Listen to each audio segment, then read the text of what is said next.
It's well known that Automobilista 2 has some of the worst fanboys in all of sim racing. But the question is, of the 3 people that play Automobilista 2, are they actually any good or are they total noobs? Well, in this live stream that we're doing, I'm going to set out to find out whether or not Automobilista 2's players are skilled or not. We're going to be doing this in the GT3. I'm going to be doing hosted sessions, and of course, if you're watching this as a catch-up, you need to make sure that you click that like button and subscribe so you don't miss it when we next go live on YouTube. Also, we do live streaming on Twitch as well, so you can follow over there if you like, wasting your time and just generally being a man-child or woman-child or even a child. Although I don't think there's any children that actually play sim racing. Only pathetic old people do sim racing. So, yes, there we go. Let's get into some races and let's have it happen. Hello, Izzy. Hello, Donut. Hello, Matty Matt. How's it going, guys? Onto the screen we go. We're going to find out. We'll find. This is science. This is science in action. they might not be noobs, but they are nerds. Grant Mill, hello. Can't wait for the next update. I don't know when the next update is. I think it's supposed to be at the end of this month. World could have ended by then, so. AMS2 players have room temperature IQs. Well, that's quite high actually, though, at the moment, isn't it? Hello, Mike. A room temperature IQ in Australia, that's like 300 Fahrenheit. Okay, right, let's get creating it. We're going to do GT3 because it's nice and simple. It'll be a good sim in a few years. This sim has the best updates. I don't care what you say. I don't care what anyone says. This sim has the best updates. Why, Izzy? You're always awake. Izzy, omnipotent Izzy. It's never. Oh, look at that. Oh no, we're back to the boring white. Oh, I forgot to change my socks, guys. My sock get. Oh, that's one for TMU's aunt. Oh, I'm wearing boring white socks. With my pasty pale legs because the camera's white balance is terrible. Virgin AMS2 player. These don't smell. These are nice and clean. I love you know. Hello, Turgid. Oh yeah, you're totally new. Never seen you before. Right, let's create a multiplayer session here.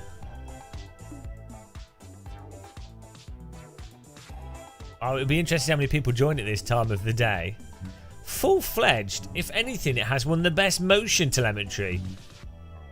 Do you know what? Actually, it does.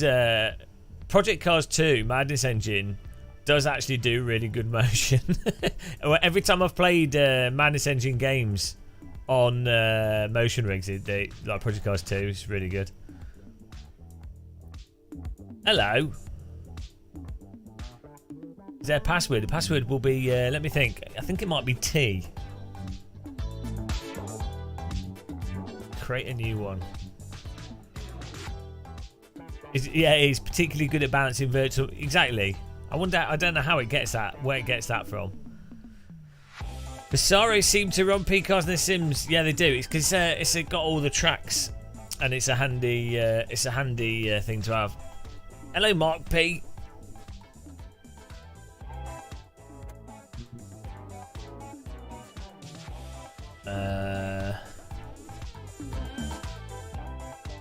GT3, here we go. Well, I'll just leave it open, you know. Select. I can't remember how you... There we go. We'll have it as same class. There we go.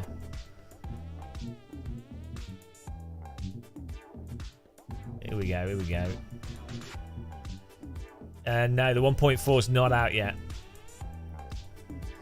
Hello, Ryan Murray. Can I say more insulting things about AMS2 players? Well, there's only 3 people playing AMS2, so there's not that many people to insult. But in fairness, that's 2 more people than are playing R Factor 2. So that's twice as many. Only I always forget his name. Only Michi Hoyer. Michi Hoyer is the only person playing R Factor 2. So he does a good job of it. Yeah, the only people playing R Factor 2, Michi Hoyer, and then race drivers paid to do events that they don't want to be involved in. AMS2, 3 people, but they weren't paid to play it. They were just fanboys. I mean, I think they should rebrand R Factor 2 to Michi Hoyer Factor. I think that'd be fair.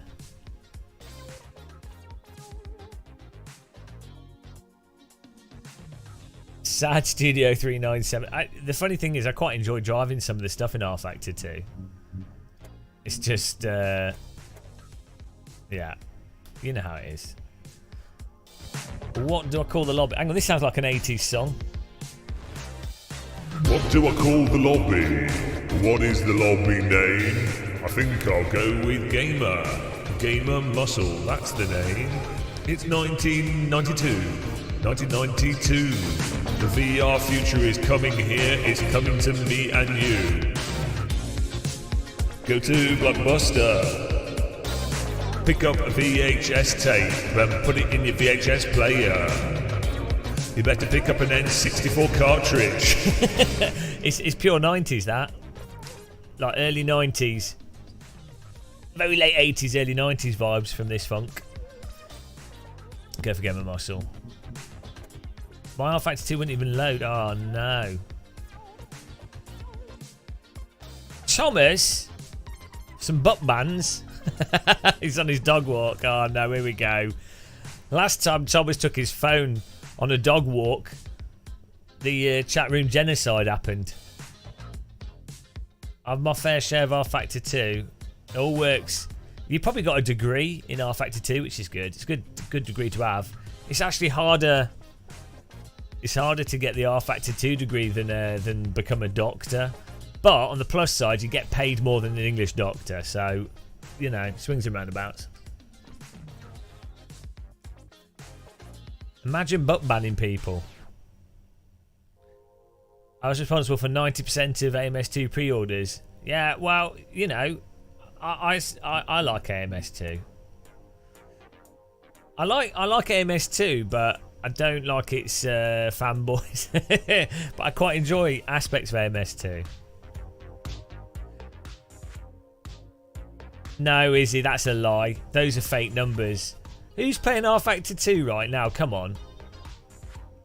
Password is T. No one's playing R Factor 2 right now. Come on. They're bots. Motorsport Games bots. Motorsport Games pumping up the numbers. No, I'll tell you what's happened there, Izzy. Those are people trying to make R Factor 2 work, so they've loaded the game and it's updating, but they can't find the Steam Workshop files, so they're actually looking for them. They're not playing it.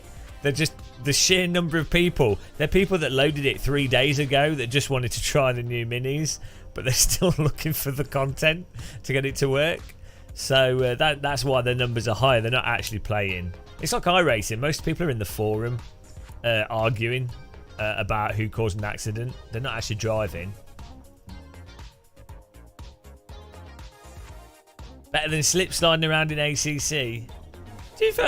I don't find ACC slidey. ACC doesn't have force feedback that leads into the slide. It does have ACC has grip, then like a weird slide, and then grip again. But I think if it had good force feedback, that wouldn't be a problem. I think it feels really binary because of the force feedback. I wouldn't describe it as slidey, though. I mean, iRacing's got less grippy tyre, more slidey tyres than ACC. I mean, this is less grippy than ACC. I prefer how this drives and feels to ACC, though. Antoine, Jacket Potato. I had the same experience with Flight Simulator, always updating to my playtime. Yeah, no, I got that right. Isn't that weird? Because the whole point of Microsoft Flight Simulator, from my perspective, was, oh, I can load it and play. I can download a bit, but I can actually focus on playing. That was the big draw for me, because I play X-Plane 11, or used to, and it would always be, download, or I used to download all all the terrain and stuff through Author for XP, which you basically grab images off Google Image and you process it, and it was a right pain in the arse. And so I was like, oh great, don't have to do that. But weirdly, with Microsoft Flight Sim, you load it, you have to update Windows, then update the game, and then it's a bit of a pain in the arse, isn't it? But oh well, that's the modern game, isn't it? 244 in AMS2, no. Oh, 7,000 in AC, yeah. Well, come on. But yeah, unfortunately, 7,520 of those people in AC are doing drifting. So, but Biker's best. Oh, what, in ACC? There's no front end feel. I was doing a big test of it last night. Force feedback's so bad in that game, like so bad. Right, let's get this server going. So the key thing is, you can be going through a corner, the front can massively wash out, and there will be no change in the force feedback. It's all like if the back's stepping out. It's really bizarre. I think it's Unreal Engine. I had a good chat with Harris at Spa, and he was like, "Oh, we put the data in and it's right. We've got the data," and I'm like, "Wow, okay." I get what they can only do what they do with the data, and the engine does what it does, but you know, right, here we go. So I mean, they can only do what they do. Developer does what they do, but personally, I'm not convinced. Hello. I'll get out. Bazowski, get out. Come on, man. What wheel have you got? Do we need to send you to the gulag?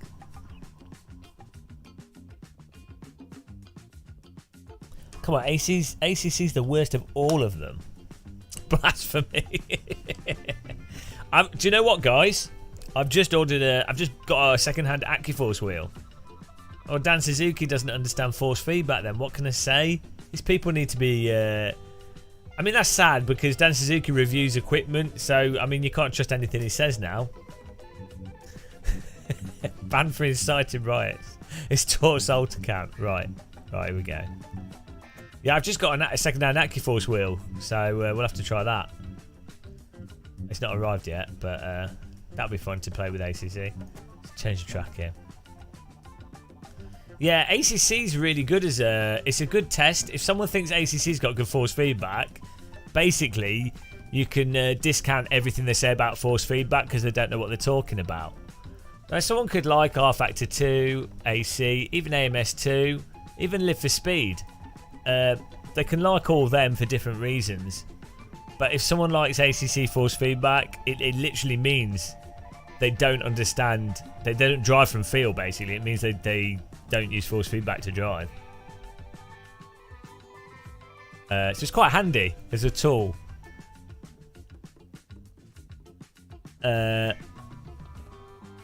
60 hit. Well, the hertz at force feedback refreshes isn't the biggest of issues, really, because you can interpolate force feedback through your wheel. We're going to start with. I'm having to bend over here because my chat room is blocking the list. Start in Germany. Because Race Room messed around a lot when it first launched, and then it's got a somewhat dated graphics engine, and it's a little bit convoluted to get into it. So with driving sims, it's really important that they launch as a cohesive product to get that initial fan base behind it. So that's why AMS2 suffered, I think. It launched in a bit of a mess. It's why I think Race Room suffered, because it launched in a mess, and the store for Race Room is terrible. Also, they don't market Race Room at all either. Also, really, if you want a sim to be popular, how much Fanatec price? I don't know. You have to check the website by clicking my affiliate link.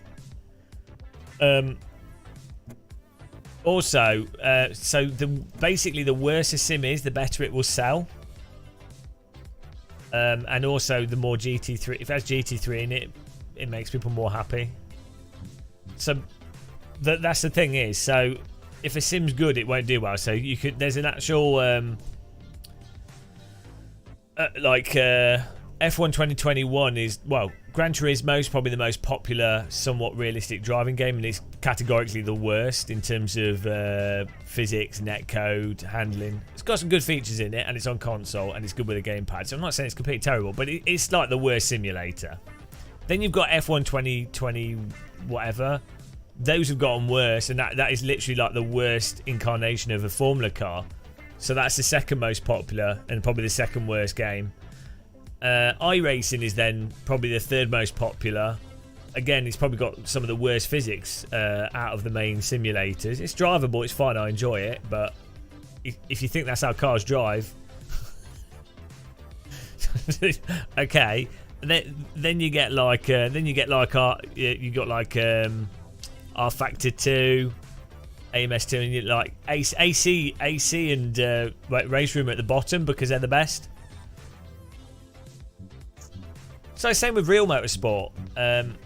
MotoGP is much less popular than Formula 1, even though Formula 1's nowhere near as good as MotoGP. Except most things in life are like that. The worse something is, the more popular it'll be, because it'll have more money behind it to make it seem better. Hey, we just don't talk about that, Donut. Today's serving. Right, we set here. I think we're set here. Password is T. It's called Game of Muscle.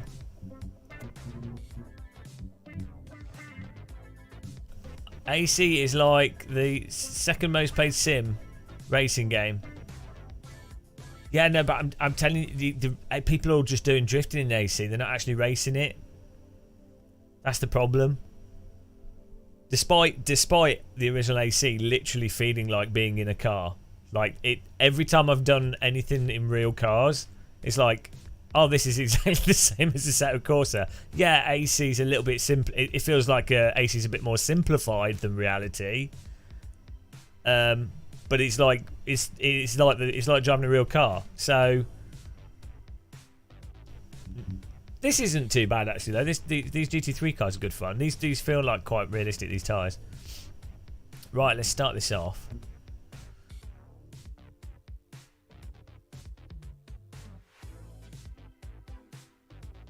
Hang on, what are you saying? Well, we're having the what's realistic argument again. This is a great argument that never happens in sim racing. What are you saying? Hang on. It says Sai. Sir, is GT7 a sim? Well, I mean, you can learn tracks from it. Oh, thanks for following there, subscribing. We're on YouTube, not Twitch. You can learn a lot from Gran Turismo. Like, you can learn track layouts. The cars generally drop. Like, it's in the ballpark. It's trying to be realistic. It's just not very good compared to the PC sims. It's like how if it was like 15 years ago, like the physics in Gran Turismo, ignoring like the fact that it does dry and wet and stuff. I mean, it does that badly, but at least it's got a dynamic track. But the actual force feedback quality and the physics and how it lines up and everything, it's kind of like where PC sims were about 15, 20 years ago. So, you know, it's fine. Like, you can learn how to drive. You can learn how to drive. You can learn loads of stuff from completely unrealistic games or moderately realistic.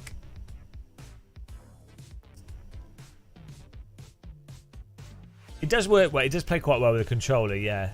It actually probably works. I think it works better with a controller when I last played it. So yeah, if you're playing Gran Turismo with a controller, it's probably the most realistic car game played with a controller. So I definitely give it that.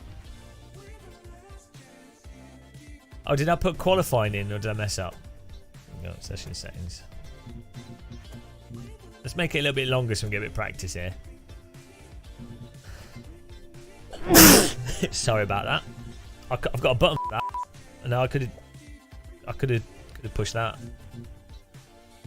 Why is tyre wear off? Do you want me to put tyre wear on for you, Joss? Damage is off because I don't trust people. You should fans only the foot cam missing out. Well, I'm just generous and I give out OnlyFans content for free. So, where are those settings? Can we change them on these screens? And oh, I think I changed them somewhere else. Oh no, rules and regulations.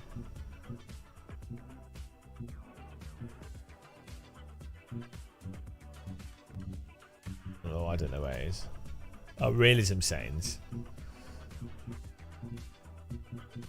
We could force manual setups if we start seeing some setup shenanigans.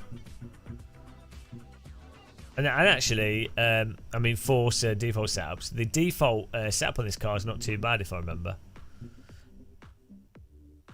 Yeah, GTR 2 is good.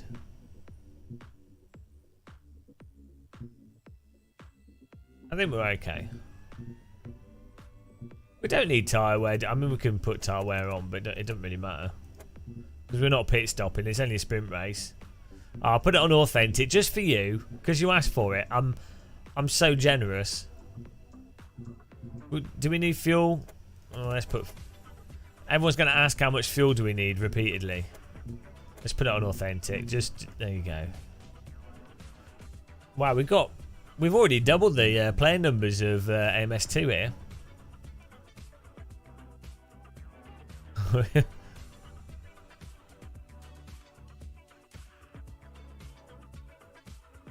There's some good RSS mods coming out for AC soon, which will be nice. Hello, Badonde. Is anyone else joining in chat? Is anyone loading up? It's worth installing AMS2 because there's going to be a big update at the end of the month, so it's worth getting it ready for that.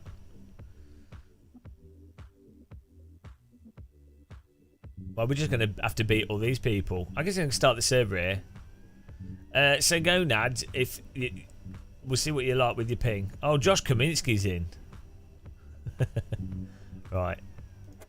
See how well this works. I was fiddling around with graphics settings in this last night. Hopefully everything works properly. Hopefully the stream looks alright for you guys. That MKK, what kind of internet do you have? I can download that in like 10 minutes. Oh, Terjella, can't say anything. Are you a beta tester?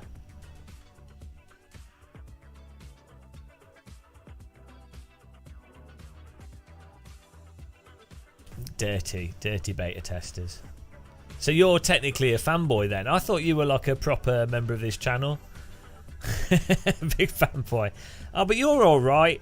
I'll let you off because you're a big.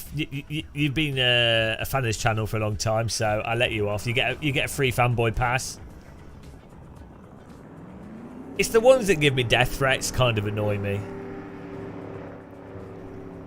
Oh, so you just have low standards then. You're the type of person that would just if he's got wheels, you're happy. Simulated wheels, you're happy. Go to an arcade, you're happy. It's pretty. It'd be good to be like that. Let's be honest, nothing's better than Sega Rally Arcade. 5 cabinets stuck together. Actually, the original one only had 2 players, I think. It was Sega Rally 2 that could do like 5+. You lived in the 80s. Oh my god, the screen works. I've not been blown up by a nuclear bomb yet. I'm so happy. Oh, hang on a minute. We're back there. We're back to that.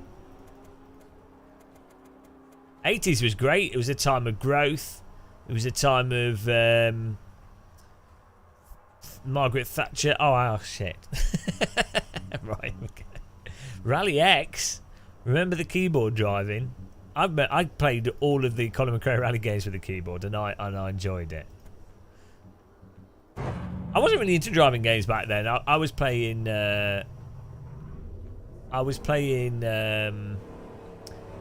Air Attack and Jane's Combat Flight Simulator. I was more into flying games than driving, and Counter Strike and. How do we turn the pit stuff off?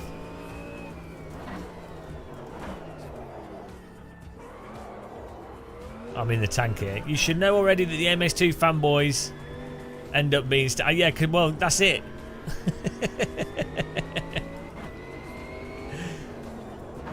That's how it works, isn't it?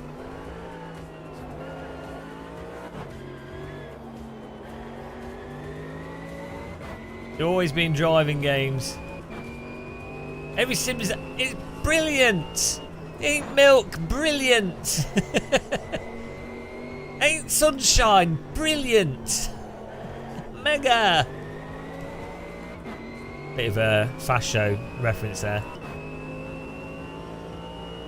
Hang on, why does it look... We need to make the track look a bit more sunny. It's like a desert. Hello, Lead Chicken. Alright, thanks. How are you going? We're about to destroy the nerds. We might have to force fix setup though, because the AMS2 nerds, they will have setups. Can't trust people with setups, I say. Oh, there's been a horrendous forest fire at the Nürburgring.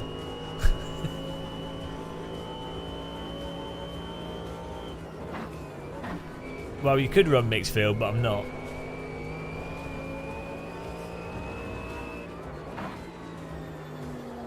You know what I might do? See? There we go. It probably looks a bit silly for you guys, but...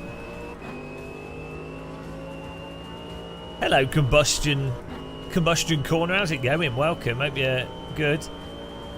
Feel free to join us in the server here for the destruction of nerds.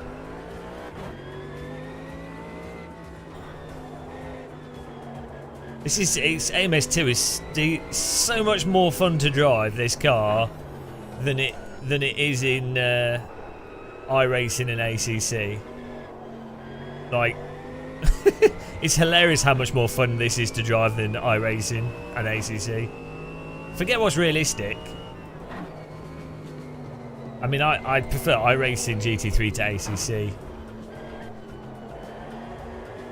as well, but. Nice one, Faizin Ali.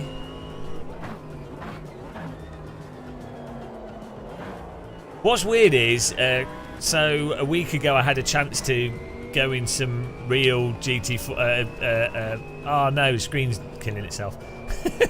Aston Martin GT4 car at Silverstone, and that was on road tyres. But what's weird is so the tyres on this car, obviously this is a GT3 car, so it's got more downforce and what have you, and it's faster. But the tyres in AMS2 come across like... Well, the tyres on this car come across like, not like a slick, but like something between a slick and a road tyre. So maybe like a cut slick tyre. like a somewhat used cut slick tyre. That's what the grip profile feels like on this, from my limited real world experience.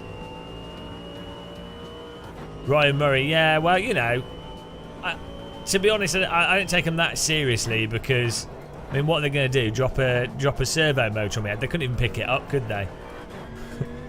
Most sim racers are like ultra super nerds, aren't they? Especially if they're the type of person who's going to get triggered by someone being critical of physics. Then I don't know. How's the grip today? It's all right. As I say, this is more fun to drive than iRacing's GT3.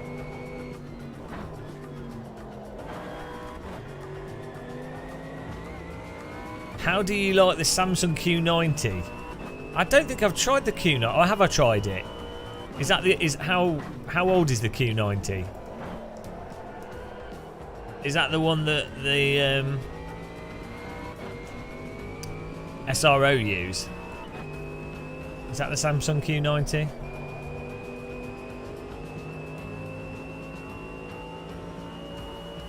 No, I'm using LG C1 OLEDs.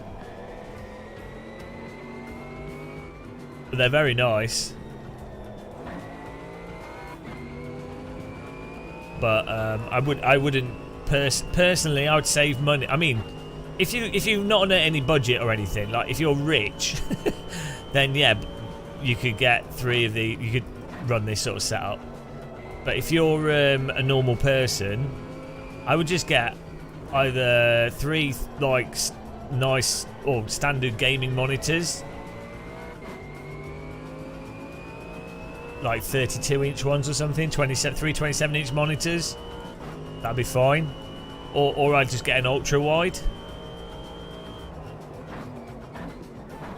I mean, or if you want immersion, get a VR headset. But T in capital letters is the password. I don't know about you, but for me, sim racing is my hobby, so it trumps reality. Well, you know what? You can do sim racing. This is the funny thing is that no one can really do real driving. Even people I know that own race cars, they can't drive them that much. Even when they take them to a track, they can't do that much driving in it. And then you know you have to get specific licenses to do test days and things. So it's like that's actually why a lot of endurance stuff has got quite popular, because it's not people racing. Well, they are doing a race, but it's more just to get track time out of a specific car. So that's why like you've got a lot of club enduro series, because it's hard to actually literally get in your car and drive it even if you've got a race car, even if you're quite rich. You have a HP, yeah, the HP Reverb GT is quite nice. I think I missed the start of your comment there. I can only really see like 20. You can see it. Well, I can only see like 10 lines of text at a time.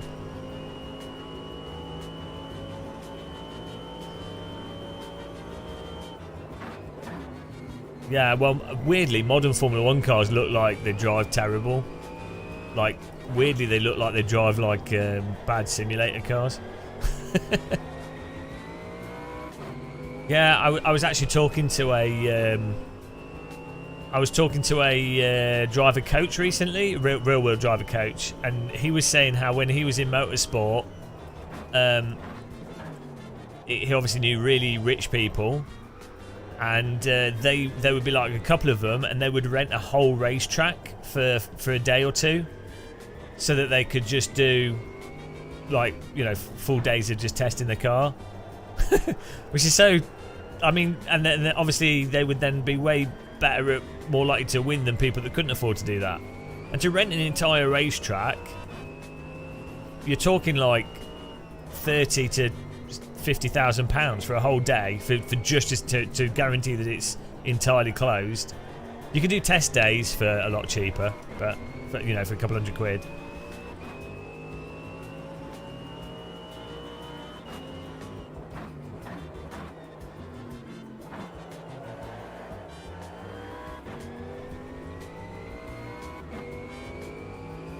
This car sounds quite nice, by the way. Unfortunately, the BMW in AMS2 sounds terrible. I think hopefully the next update, they've gone over some of the car sounds, because this car sounds fine. Like, it doesn't make your ears hurt, which I find is important for cars. Hang on, I'm in 5th place here. We need to go faster. Pico Neo 3 link in. Oh, okay.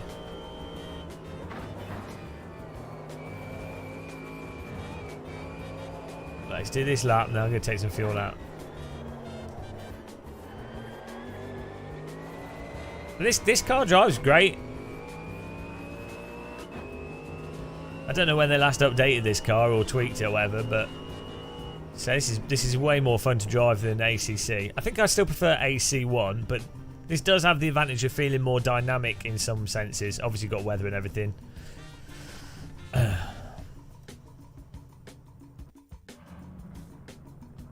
You love coming home, take the VR headset, transfer to another world. Yeah, no, it's cool.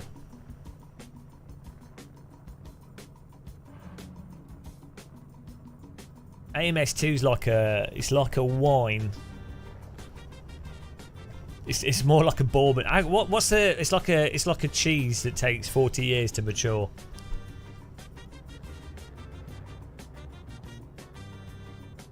Oh, we've only got 7 minutes left here before our first noob off.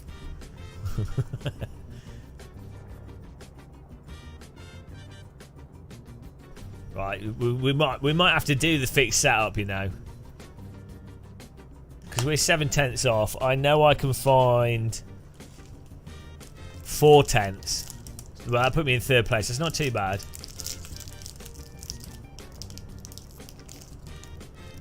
How do you... Oh, hang on. Did you say how do you... Are you guys all on a PC watching this and then typing with a keyboard? Or are you watching a mobile phone? How do you eliminate the wheel violently oscillating? Probably a little bit of damper is how you stop that kind of oscillation. But the problem is if you put damper on, it will you lose detail. So it's about, if you run higher force feedback, you can then run higher damper and it will still feel very detailed and realistic. But if you run lower force feedback, then you probably want to lower the damper so you can still feel detail.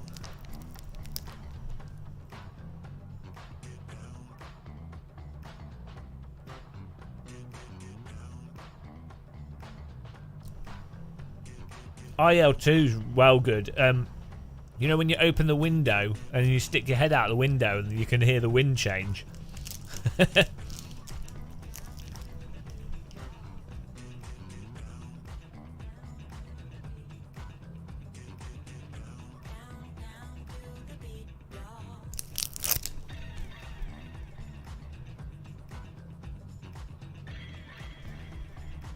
Right.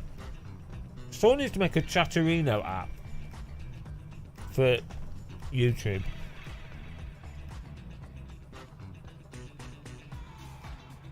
So I read everything on this little window. And the reason I have it on this screen is that it's close to my monitors. Which means that my eyes are focused at the same focal, so I'd have to keep refocusing my eyes. But then that means I have to have the text quite big. Also, as you're driving, it's nice to just be able to glance and read. This would be like the ultimate drive and text. Don't text and drive, guys. Can you not see my? Can you not see? Can you guys see the times and stuff? Maybe I could focus the rear camera a bit better.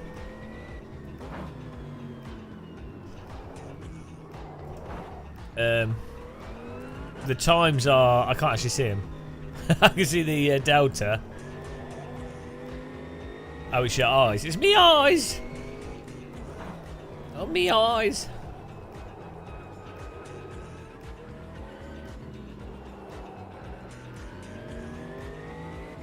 I will say, if you... When it comes to screens and stuff... Oh, that looks nice, doesn't it? When it comes to screens, if you've got the money... OLED is like... Although, actually, don't ever use an OLED screen. But OLED's definitely the future, for sure. Like, if you ever use an OLED screen, it's just... the only thing that they're not perfect at is brightness at the moment. Like, top peak brightness.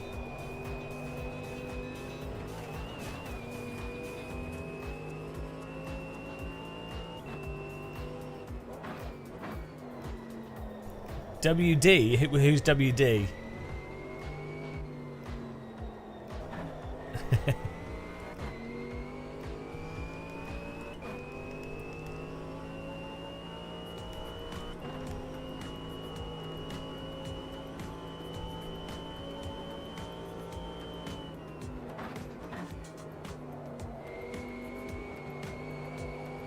Super Ultra, yeah, they're all good, to be honest.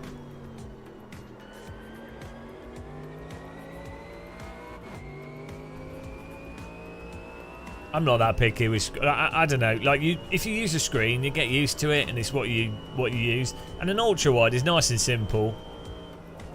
Does the trick. It's more important to have a screen and a resolution that you can run with your computer. So, problem is if you're getting like crazy OLEDs, you're going to need like a 30. Well, what I'm using now, 3080 Ti minimum to drive 3 OLEDs at very high frame rates, even if you're running them at 2560 by 1440 each.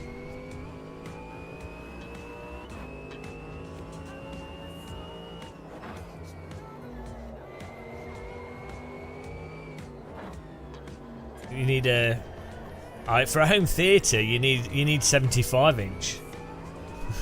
I really wanted a. Have you seen those new like 4K short throw projectors? They look really nice for a home cinema, but they're really bad for games.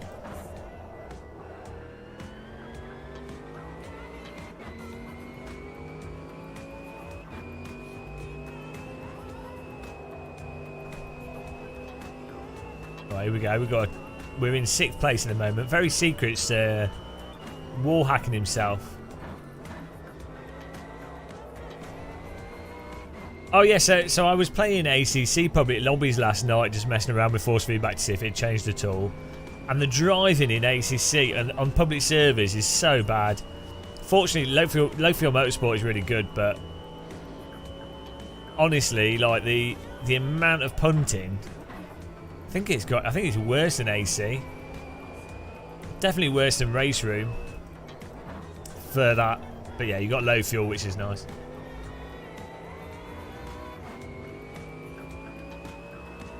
Oh, your poor kid. 32.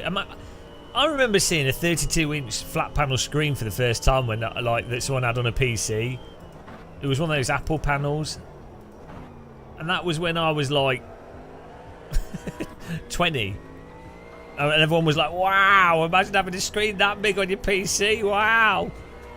Here's you with your kid. I'll just give my kid a 400-inch.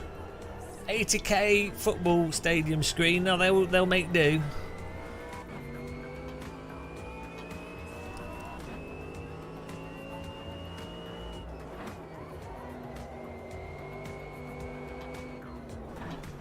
So the nice thing with this is the force feedback tells you mid-corner. I'm like, you see how I did a little correction there? Nothing visually happened, but I could feel that the car was loading up and was gonna slide out, so I had to make a little correction.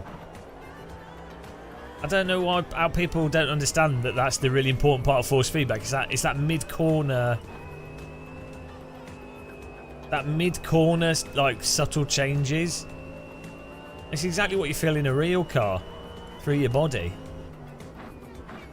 It's how you avoid accidentally ploughing through a corner or accidentally going off a track.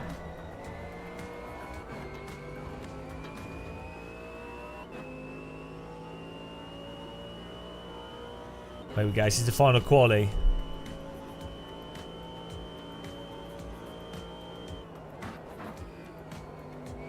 I'm very slow. Oh! Just about held it. Very slow through that.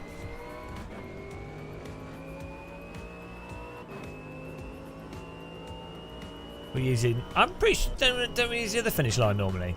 Third place, guys. Default setup. Well, that's embarrassing. We've got AMS2 fanboys in here. And we've put ourselves in 3rd place. What are you? I guess it's true. I guess it's true that AMS2 fanboys are noobs. If I'm beating you guys and I don't play AMS2 much, you're going to have to. Oh, thank you, Stick. I've still got the stone. Where did I put it? I did have it on my rig, and then I had to move it. I don't know if it's still like the green, the good luck stone. Where did I move it to? I do still have it somewhere. I had it on my rig until I moved downstairs. So thanks for that. Also, I still dream of bloody pineapple chunks. Jesus, you can't get them in the UK. And they're so good. Guys, pineapple chunks, if you've never had them, it's like chocolate on a chew-it. Like a pineapple kind of flavoured chew-it. Lumps, that's it. Pineapple chunks are like the Australians call them that, I think. Absolutely amazing. I don't want you to waste your money, man. Appreciate the offer though. I'll save it for when I go back to when I go to Australia, because I definitely will go to Australia. I really want to go to the 24 hours of Bathurst, and I'll do that one day. Here we go. Very secret. Joss, myself. Absolutely poning it here. Joss is, I mean, very secret. What you doing, man? What's the gap? 6/10. Oh yeah, he's just driving better than me. Because I can drive another 4/10. I felt pretty good though. We did an alright lap. Not doing anything too stupid, so. Low fuel motorsport. Well, yeah, the thing, Rich Abe, with iRacing is it's stuff like having the IRO, like the F4 car. It's having a mixture of vehicles, isn't it? I mean, I enjoy the racing in iRacing, but I wouldn't say I'm a fan of iRacing. I don't enjoy the driving, but I enjoy the racing. That's probably the best way of putting it. Where's my fuel? How much? We're still a 10-minute race, so let's go for. It's not going to be 10 laps, but we'll play it safe, and it's alright. It's fine. That in KK, they've just stuck to GT3, and ACC's only GT3, so it shovels everyone into the same thing. So it's what Sim Racing System should have done, is just stuck to like one type of car, basically. Also, ACC is quite a popular sim, so it's got the user base there, and there's no other sort of online system for it.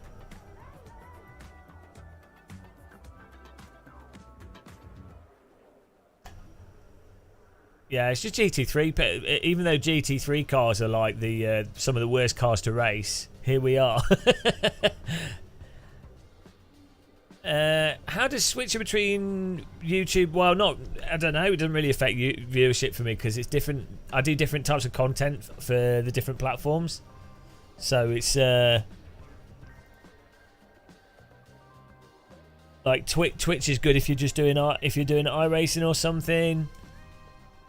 YouTube's good if you're doing like if there's a game update or something that you do as a video, or it's like an event or something like this. I'm trolling AMS2 players. Some games as well are better to be played on YouTube than iRacing, than Twitch. Can we get it? This driver doesn't know how to start. Yeah, I definitely think I kind of agree that MKK.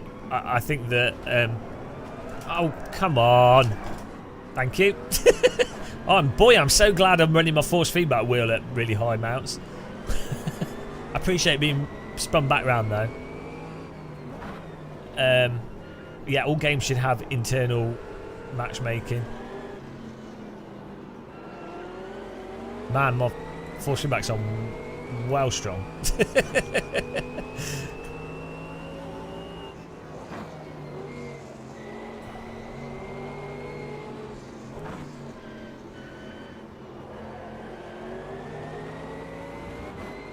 So, yeah, there needs to be more voice chat, doesn't there? In all games. I think that adds a lot to them. That's one of the main reasons why I play iRacing as well. So good.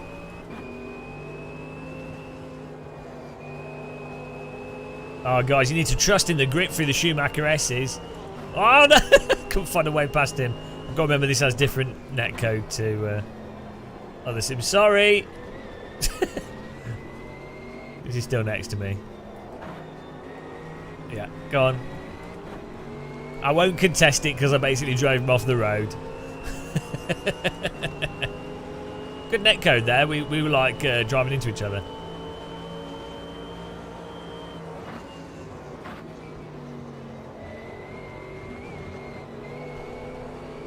Hello, Paul Keeble.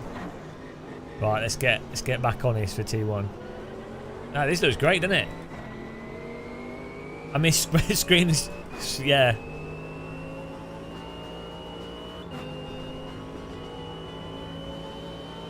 Yeah, well, also,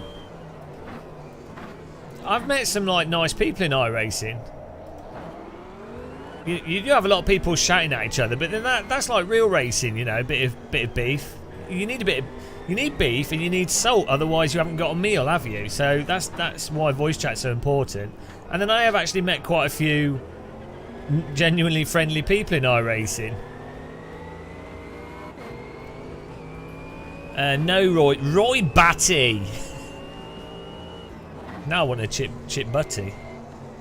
I can tell you more force feedback settings if you want. Basically, turn everything off. I think I've got filtering on 3 and then FEI on like 70. Tends to get really nice since the last firmware update that Fanatec did. That's improved things. Oh! Oh, come on. He lost his rear and I ended up in the back of him there. Oh, we've got a little bit of lag from some cars there. I can imagine that there'll be a lot of salt in this.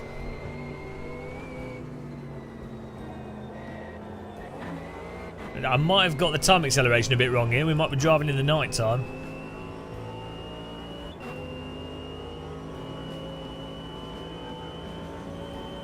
Yeah, you just need a mute button. I mean, one of the things I used to love about Counter-Strike Go was the voice chat.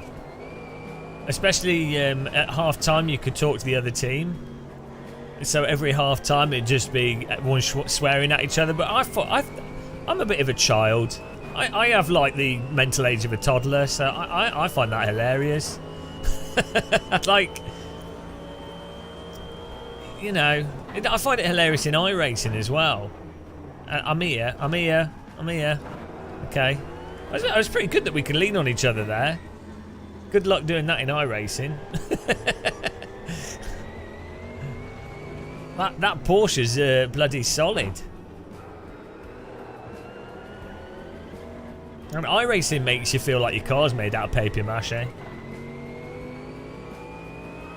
Yeah, also driving sims have older player base than stuff like Counter-Strike and things, so like I'm the median age in driving sims, so it's not too bad. Like most, well, it's got a bit younger more recently.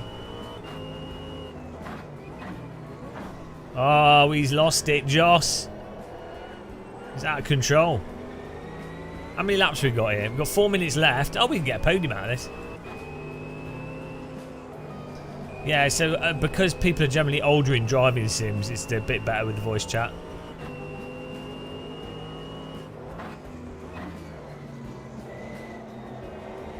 Yeah, every game needs Wreckfest and Race Room have very good collision. Rocket League. Rocket League's got the best collision for the ball hits. It's well clever how they got Rocket League to work. Right, can we get past this? No. Oh my god.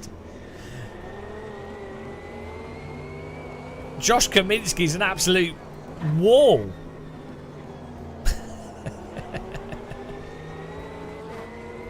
There we go. 52. In between every game, do you dig a bit more of your grave?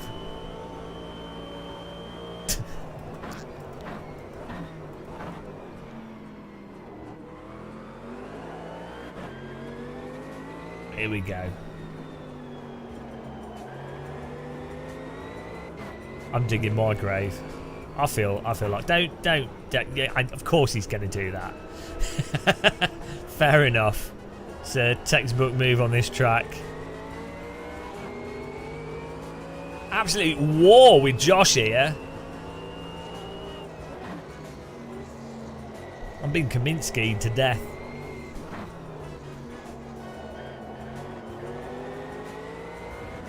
Been Porsched. Look at the light off that Porsche. Oh, come on. I'm through this time. I'm through it this time. Great battle there. Oh, he's gone. He's off the track. Goodbye. We joshed him. That was perfectly legal. That wasn't legal. Oh, no. I went for a gap. Just testing the off-road capacity of the vehicle here, guys. Don't worry about it. Oh, Jesus, he's lagging. That was a little bit of a send. I didn't punt him. Pick a line. So we'll get third place. 2 minutes to go. What are they doing? Oh, he's gone. Josh needs more downforce. He was the boss. Now he's the employee. The metaverse of sim racing. Oh, it's not going to happen. Persistent online experience. No, it's not going to happen. Developers can't even get basic simulators right. I mean, just like literally basic ranking. So forget anything else. Very Secret's clearly cheating here.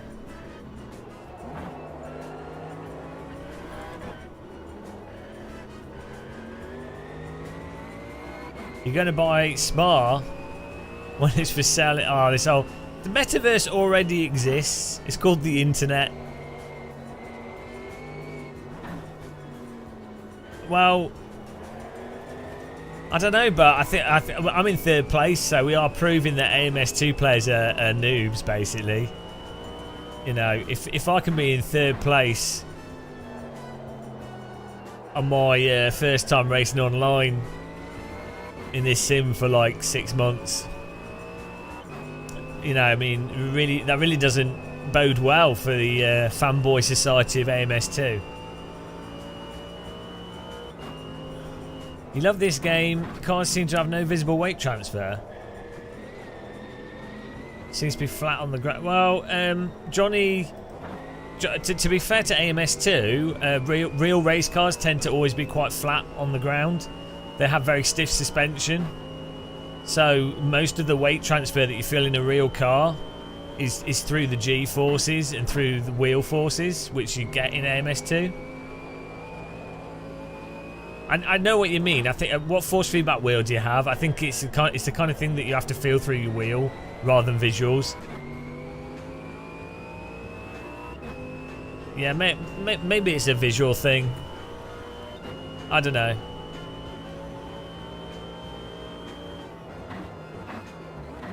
It could be your camera settings can help with that kind of feeling as well. I just like a static camera. I mean, anytime I've been in a real car at speed, to me, my brain is filtering all the stuff out, so it kind of looks like this, really.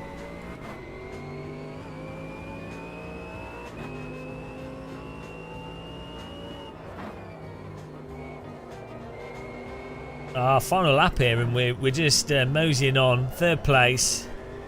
Absolutely, already in the first race we've done, we've absolutely destroyed. We've destroyed the fanboys. They're gonna have to all apologise. Yeah, well that's it, because your eyeballs are like gelatinous, and so eyeballs filter out really high frequency vibrations. Like how an optic stabilizer works in camera lenses, where it's got like a floating sensor. But it's basically the same sort of thing. And then your neck and like all the sort of mushiness of your neck muscles and everything filter out bigger bumps. So like if you're running or walking, that filters out like low frequency bumps.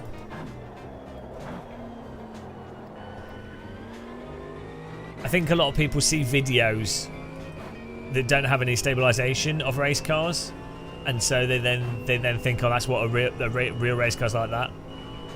Hang on a minute. Right, I've got one more lap to go here, I think.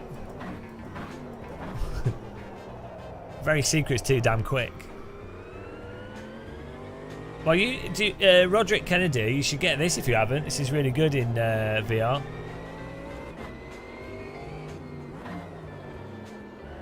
The lighting in this is phenomenal in VR. AI's weird. Like, it depends on the cars that you want to race. Some of the cars in this, some of them race okay. Like the AI's all right, and some of them it's really bad. Tracks as well. It depends. But this is fine. This car's great. I say this is nicer to drive than iRacing. the iRacing Mercedes.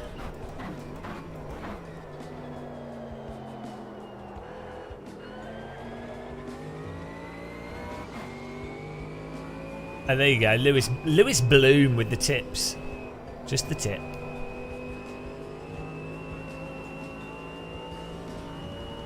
I'm hoping that I've moved my camera a bit further forwards, so I'm hoping is gonna. One of my problems I have with MS2 is it makes me motion sick. So fingers crossed we've alleviated it.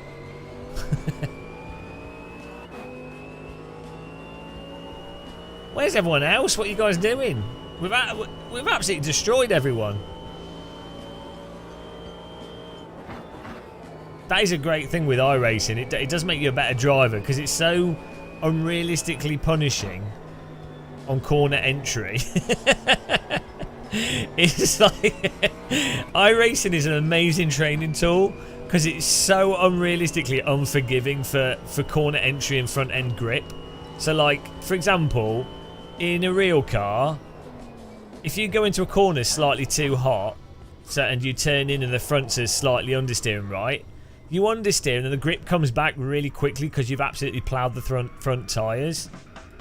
Like, it slides a bit. It's like this, to be honest. Aspects of this tyre model are just infinitely better than iRacing.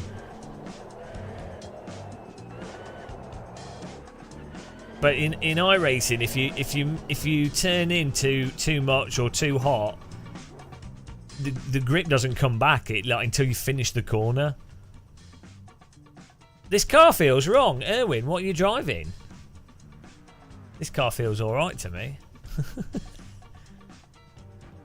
I'm enjoying this car. I came third, so they've obviously done something to it to make it better. Look at all these noobs. Yeah, it'll be interesting. Hopefully they don't ruin things. Hopefully they fix the sound and a bunch of stuff, so.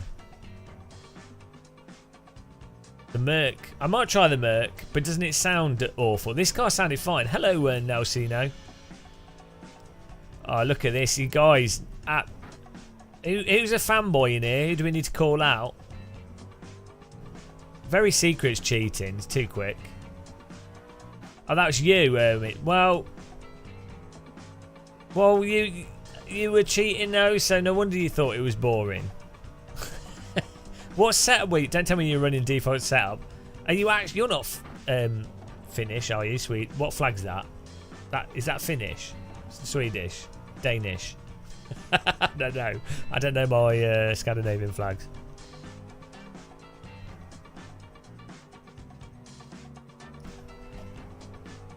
We're gonna have to do a fixed setup race next. Let's do Silverstone. Let's change the time of day. Overslow on corner entry, wait for the snap and then just throttle slide it out. But I wasn't doing that. I was driving it like a car. Don't ruin the game by like finding a gimmick way of driving it.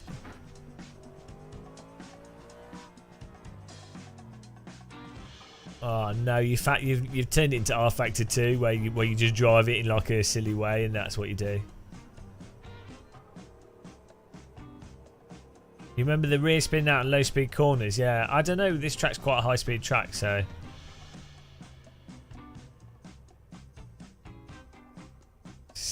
Supercarts are mental. Let's go to the lobby. Let's go to Silverstone.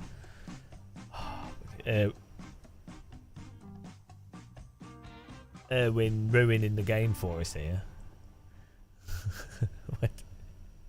Don't say that. Don't say those things to the developers. You'll never get a job at Reza. Right. Let's change the time of day. We'll go to Silverstone as well. Lewis Bloom, real weather is neat.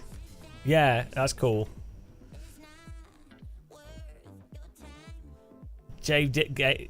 Yeah, well that's it. Well, we're defeating all the MS2 fanboys. What can I say? I just push harder until it becomes slower. But isn't that what you do in a real car? Where's my race set? Oh, here we go, race settings.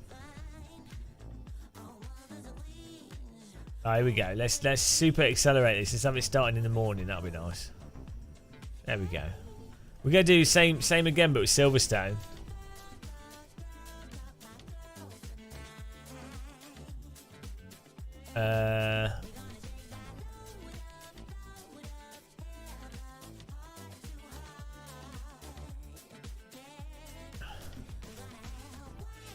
You kept spinning in the hairpin. Oh, you were probably locking up the rears on the braking. If you threshold brake, is and then at the very last bit of the braking zone, it's really easy to lock, I think.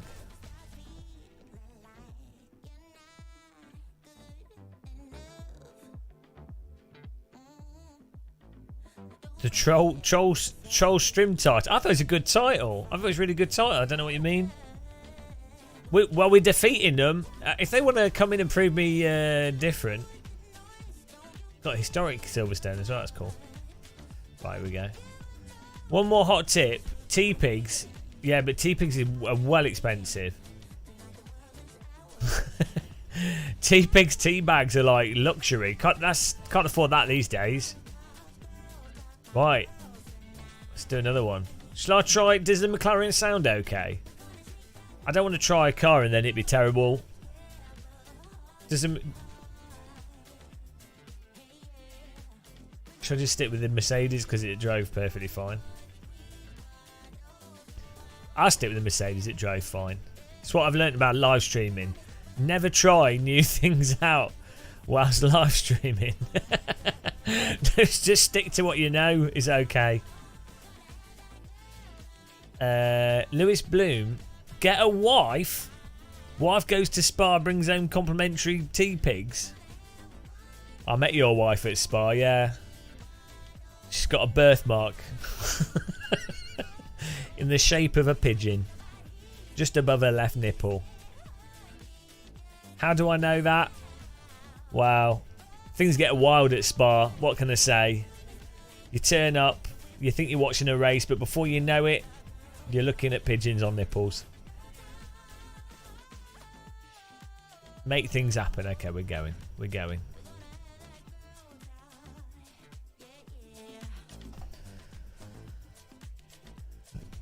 Joss was really not the boss of that, was he? Absolutely terrible performance from Joss, the boss there.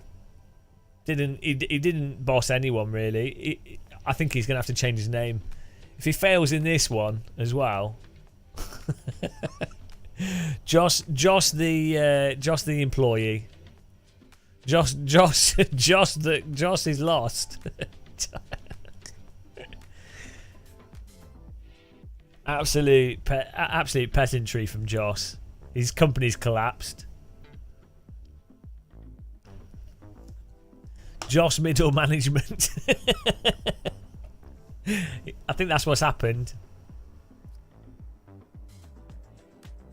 Have any of you guys got this mouse? I'm loving it. I don't know why I'm promoting McDonald's accidentally. This is the Steel Series Aerox 3 Aero Boy mouse. So I bought it because I've got the Rival 3 wireless. I really like these are like the Steel Series mice are the best mice. Don't at me. But this is then Rival 3 wireless, but it's got batteries. It weighs a ton, whereas this one is like super light and airy. I should be sponsored by SteelSeries because I really love their mice.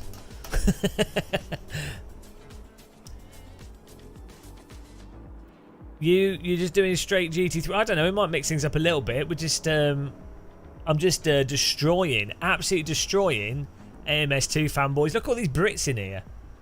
Well, this is meant to be like a Brazilian simulator.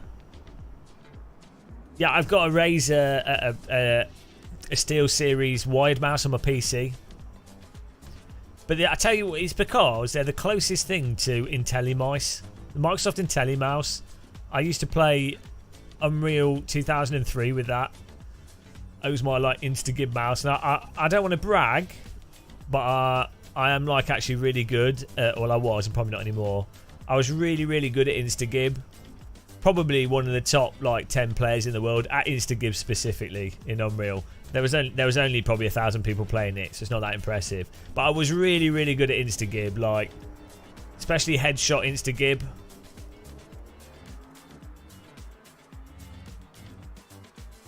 Yeah. Instagib was... I don't know why it never took off. I know why it didn't take off, because it was good. And people were noobs.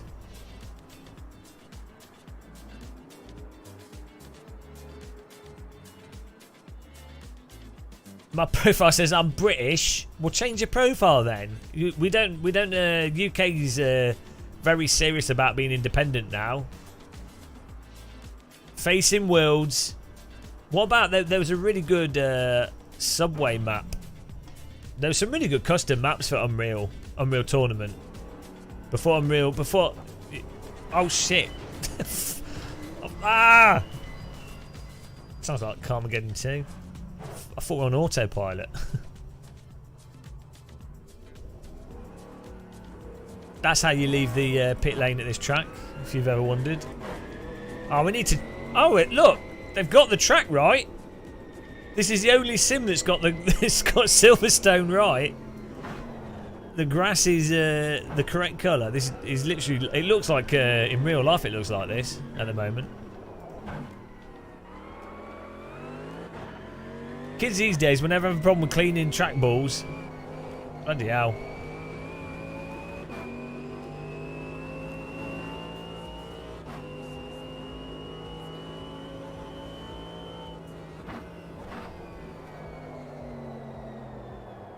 Oh, hello. Unsportsmanlike conduct. I just ran wide. Calm down.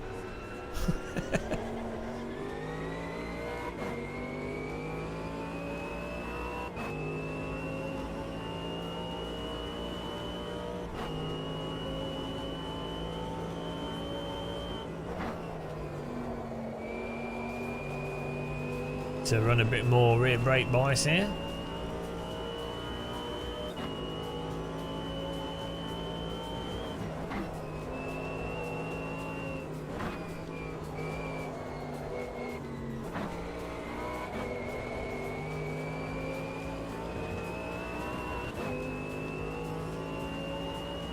The remake, well, the reason they went for Madness Engine is the problem with R-Factor 2 is that its engine is a bit weird.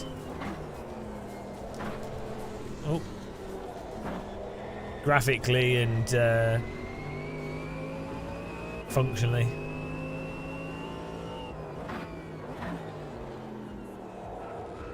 Yeah, well that's what the IntelliMouse was, the Microsoft mouse, wasn't it? What's a 3D accelerator card? I don't know. I heard about this thing called a Matrox 256 or something. GeForce 256. I'm not convinced myself. I don't think they'll ever take off. There's this other company with like Voodoo or something. I don't know. I think it's overrated. I mean, if a developer can't take advantage of the processor, what's the point?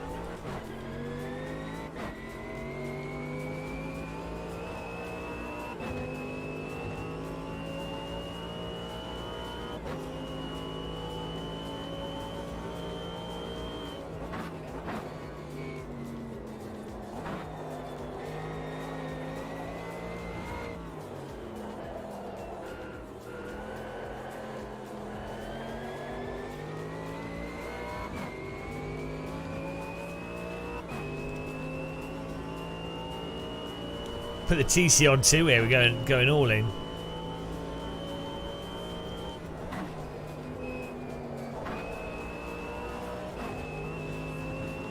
I never used SLI.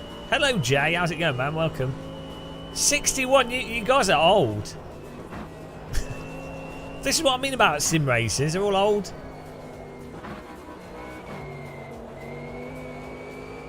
We're all old. I'm going to start a sim racing funeral home. I'll negotiate like grave plots in driving sims with the developers. So you can be immortalised in your favourite sim.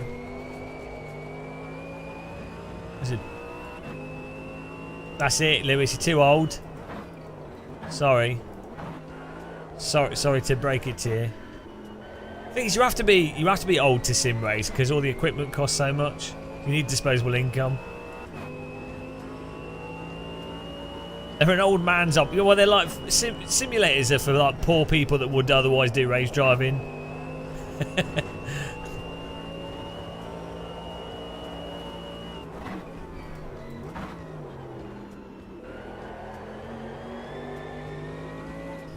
Very Secret's like throwing up stuff at me.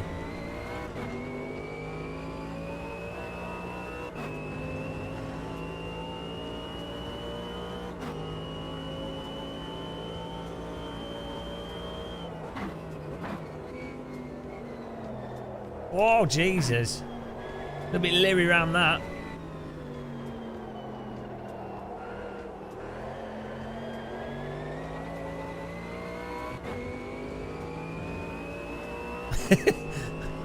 I've got like the brain of a toddler.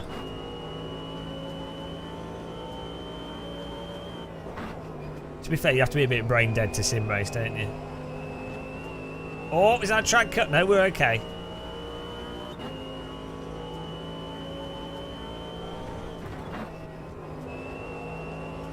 These corners are quite satisfying.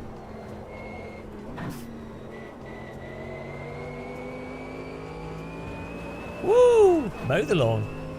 27, but weird, so I guess that checks out.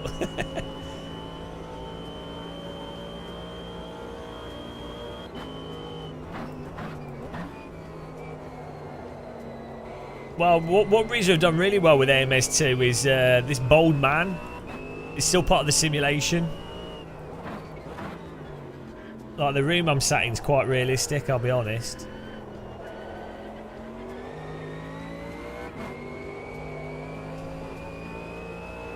Right, there we go. 4th? Ah! Man. I'm not getting the downforce. I need to stick through that. Train sim genre. Oh, well, there's a Train Sim World 3's coming out soon. I need to hit up Dovetail. Schwabbit. Schweebit. What does my sim cost? I would say more than £3. You could you don't need you could do you don't need this. I only have this stuff because I do YouTube videos and companies send me stuff, so I couldn't afford this myself. I actually stole all this from Dixon's. No, when Maplins went out of business, I stole it, and fortunately they'd gone bust. They didn't have a legal team to sue me, so it was a really good plan. But it was really hard stealing 3 of these TVs from Maplins. Although they did have a lot of the cables, so you could build a. If you wanted to build like a super duper high end sim rig, Josh the Boss, new fastest lap. If you wanted to build a super duper high end sim rig, you're talking like £8,000 will build you like something that would be more than enough for a Formula 1 driver to like have as a home training tool. Probably less than that actually. Like, let's say let's say 1,500 for the well, okay, let's just say two grand for the PC. 1,500 for the PC. Absolute high-end monster PC with really fast graphics card. So 1,500. Then monitor. Let's say you add a grand for a monitor. Or monitor. Let's say 2 grand because you've gone crazy with triple screens. So we're on. How much are we on now? 3,500. Let's say 1,500 for a DD wheel and a wheel rim and spare wheel rim. So that's 5,000. Sim rig another 1,000. So 6. Another 1,000 for like all sim racing accessories and stuff.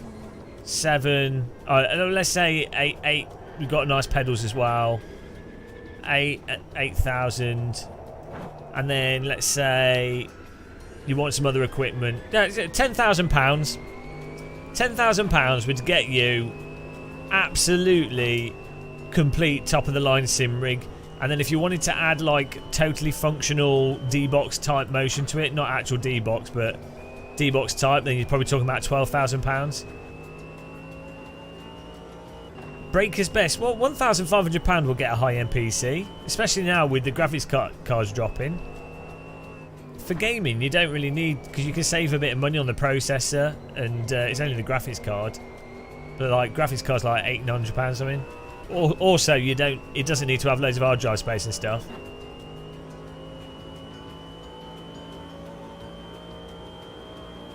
So, but that's literally if you were going for the absolute best, you know, top of the line stuff, and that would last a decade, if not more.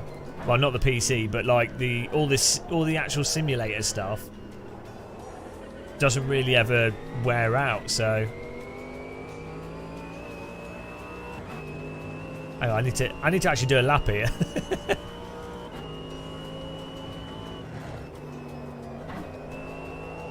But you could for £5,000 you could build something really good, like a small T-slot sim rig, like one of the SimLab GT cockpits, CSL DD, a nice basic ultra wide monitor, a fairly decent gaming computer.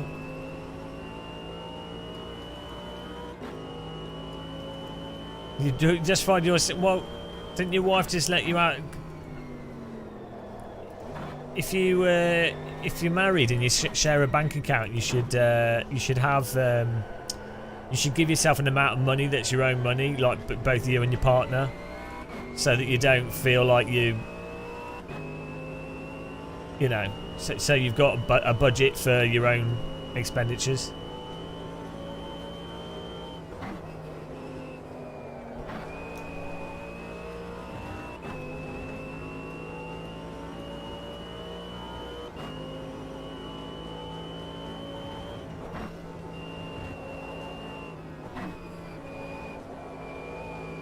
Just become a sim racing YouTuber, then you can just say it's for your work, it's fine.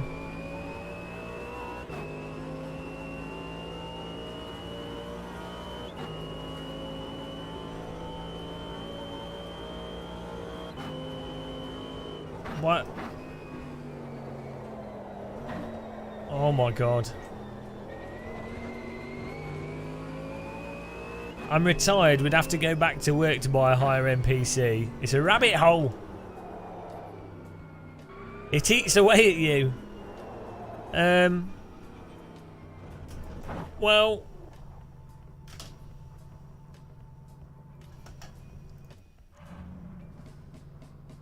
you don't need the best all the time, you know. You can sim race on like a lot older equipment and be perfectly fine with it.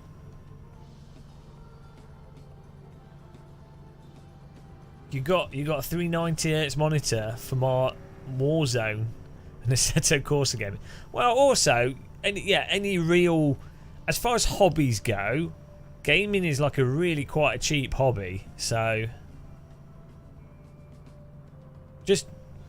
I mean, and especially anything with a real car. Even if let's say you just had a track day Ford car, cheapest track day car's going to be like $3,000 or whatever. You're going to need spare wheels for it. You're going to need all the tools. You're going to need a spare garage to put it in. All the time fixing it, repairing it. Track days in the UK are from £100 to £300 a day. Fuel for it, you know. I mean, you're doing something real, so it's different. It's, you know, it's a different activity. But yeah, gaming, as far as hobbies go, is so good value for money. Also, you can use a computer for lots of things, so.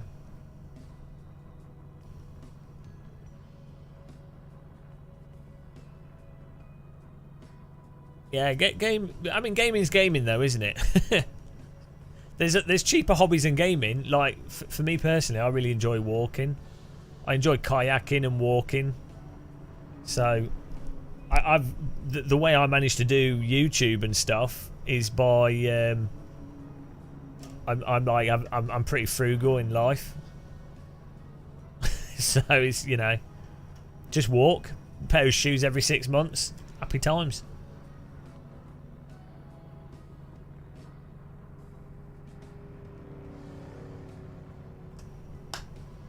People driving but not going anywhere.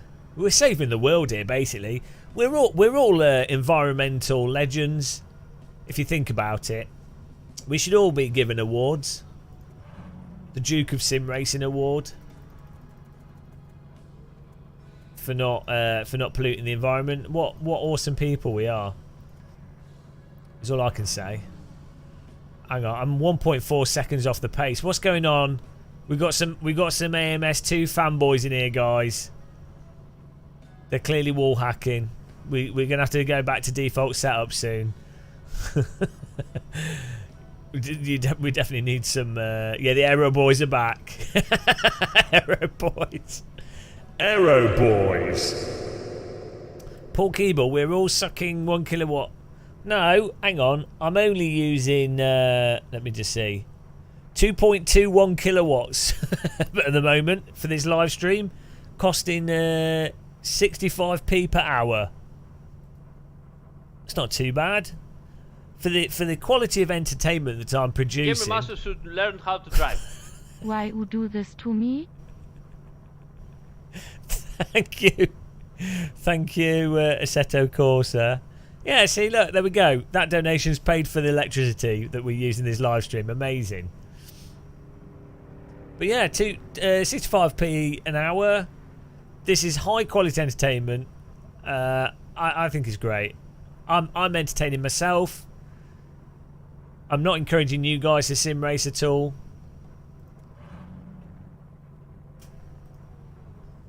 How do I monitor? I've got this. Oh no, I shouldn't have done that. This little thing here. Oh well. There you go, look. 2.2. £1.29 used today. I put it on my sim rig. It's like a speedo, electricity speedo. It's well good. So I can be reminded that I'm destroying the earth whilst I sim race. It adds to the immersion, I find, because that's what you get in a real car, isn't it? You're like, you can see the fuel coming out the exhaust pipe, and you're like, oh, I probably killed a rabbit or a hedgehog today. So looking at this, I can be like, oh, I've destroyed the habitat of some doves. I don't know. The problem is I've got aircon on, and that uses like 500 watts. So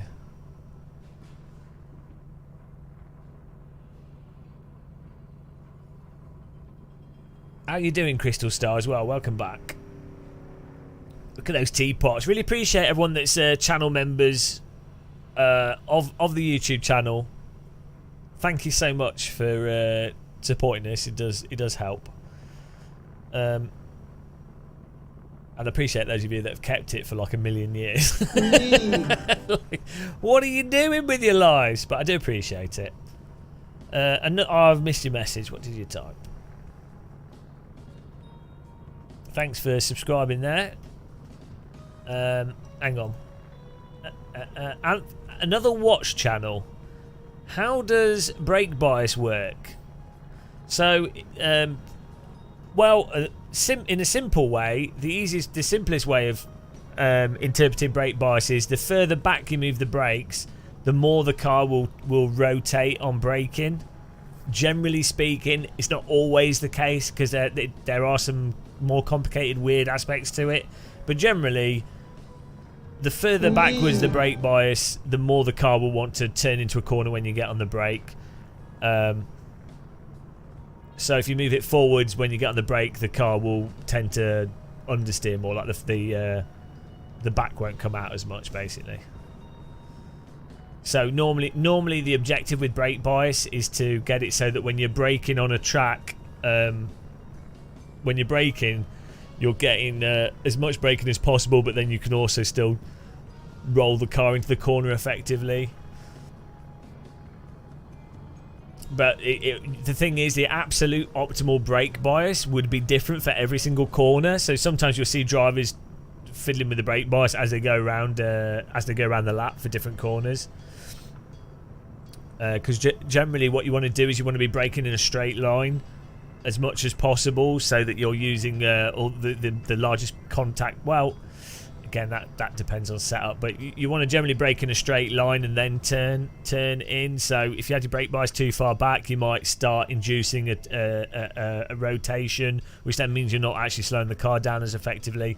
So it can get really complicated. But the simplest thing is, the further backwards the brake bias, the more the back of the car will rotate. The further forwards the brake bias, the more the front of the car will wash out. Generally, if you set the brake bias up correctly, the car will kind of feel balanced when you brake. It'll turn in a little bit, but nothing crazy. So that's probably a simplified way of saying it. And it's normally done in percentage, so it's percentage to the front typically, although some sims actually display it differently.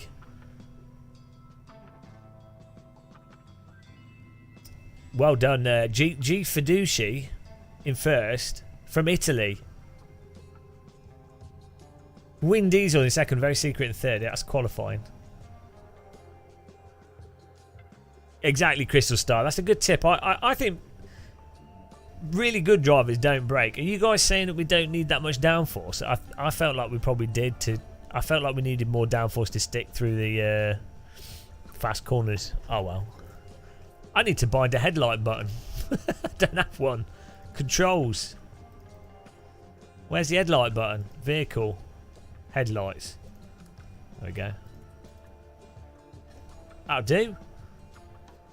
You were looking at Microsoft Flight Sim, the only game I bought recently.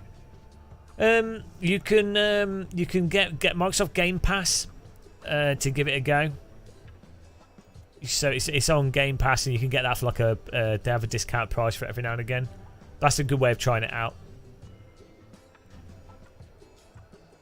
I would imagine that Microsoft Flight Sim is going to go on sale soon, because X-Plane 12 is probably going to come out at the end of the year.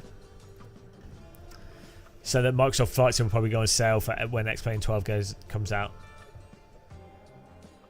Hell Night, I was having trouble sleeping despite being 4:30 AM, so thanks for the explanation. I've got mental next door neighbours that just shout all day long, and the kids shout, so they wake me up in the morning. It's really annoying. So yeah, I have sympathy for the insomnia. Do you ever notice any force feedback lag when racing online? No, you shouldn't get any lag from force feedback when racing on the internet.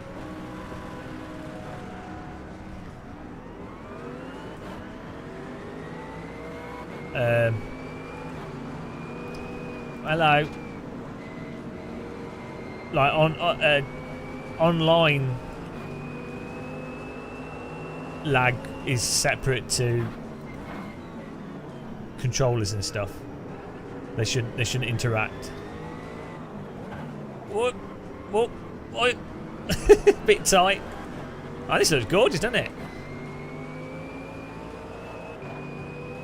I need to bind a look left, look right as well.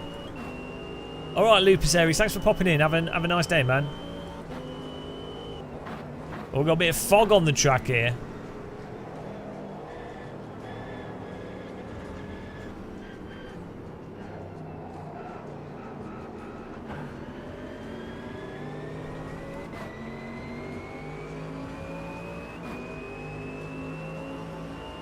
drown out those. Well, I'm in my basement, aren't I? So it's not even the kids; it's the mum shouting at them all day. It's insane. Ironically, she's just making her child more imitate her. It's like totally counterproductive, but what can you do? They do go to sleep at a good time though, so. Hello, Nicholas English. How's it going, man? Haven't been in here in a while. Probably better that you haven't really. Better for your well-being. What? Why break?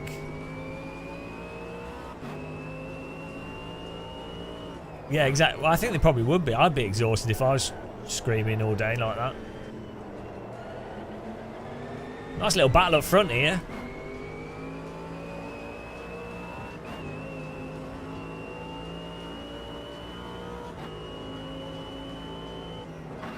Probably should have had the race start a bit later on.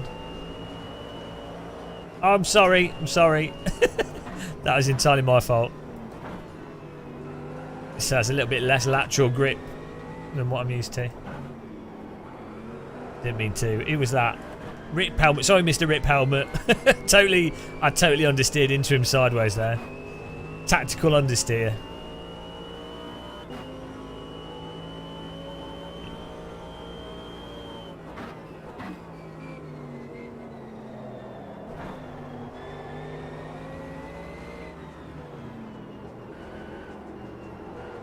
I'm terrible at this corner. I never feel like I'm getting the most out of that. Do you guys remember the Gran Turismo the first Gran Turismo? It was like the second, the PS3 Gran Turismo thing that the one that Jan Mardenborough ended up winning. That was they had the Silverstone hot lap for the entry to that, and it was hilarious the way you had to take that corner by doing like this really weird like micro understeer drift slide. So crazy. Let's put traction control down to 3, and I don't know if if 10 is stronger or weaker in this. Password is T in capital letters, but you do have to be subscribed to the channel to join. If you join the server and you're not a subscriber, a knife comes out of your computer and cuts your testicles off. So, you know, don't want that to happen. But if you are a subscriber, well, channel members can attest to this. If you remember, you get posted a flat pack Ukrainian supermodel. So it's well worth becoming a channel member.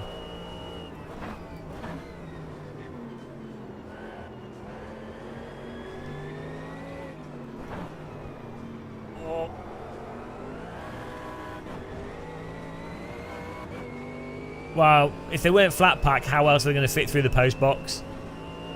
Come on, Dalton. Use your brain, mate. Use your brain.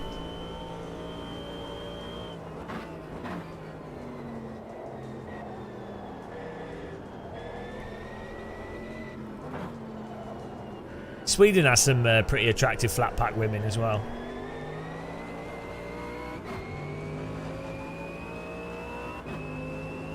Flat pack testicle. Who doesn't have a cod piece?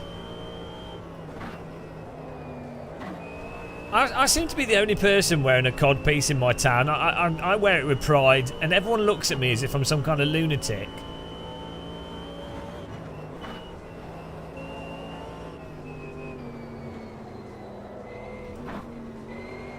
I don't just because it's not the Elizabethan times anymore. I don't see why I can't wear a cod piece out.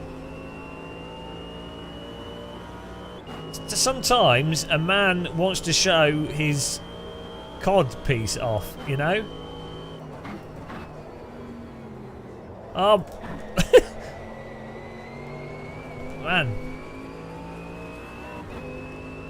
I'm going to move the brake bars back. For some reason I think it's because that corner's uphill. I can't quite get the car to roll into it. Very secret, causing a bit of a traffic jam here with his Porsche. And more of a mankind wearer. Well, the nice thing with cod pieces is you can vary them, can't you? I do find that it impresses the ladies.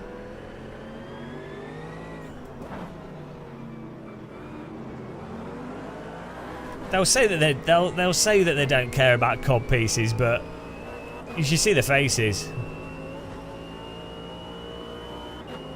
What I like to do is go to restaurants, and when people aren't expecting it, I'll just come up behind them and rest my cod piece on the shoulder. It's my party trick.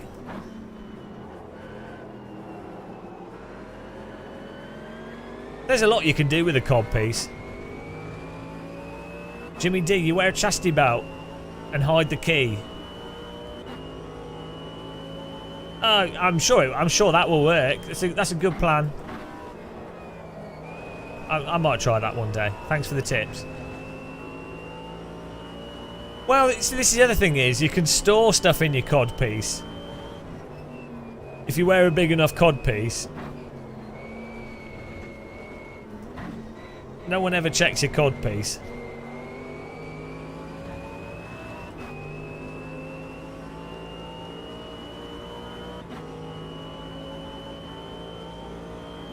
Pollux in 4th, Win Diesel in 3rd. All this cod piece talk, it's not helping me go faster.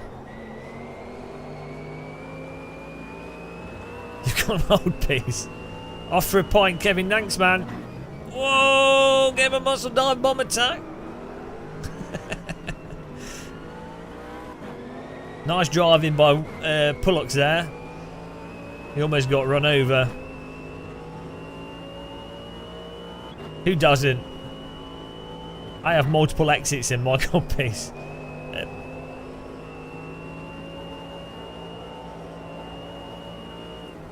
1 minute 34. Oh, got a car coming up behind me. Don't hit me, don't hit me, don't hit me, don't hit me, don't hit me, don't hit me. Where is he? I need to mind a look right button. Oh, we got him, we got him. Mr. Titiver, I think that was. Oh, it was Roy McRip helmet. Oh, God.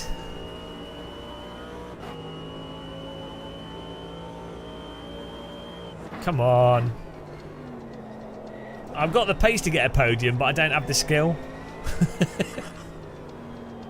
Very Secret is dominating us in the Porsche here.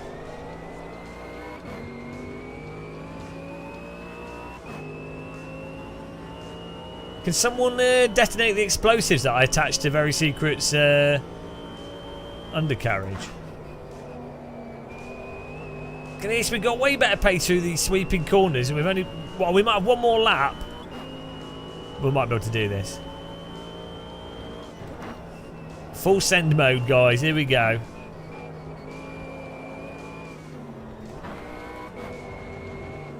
Oh!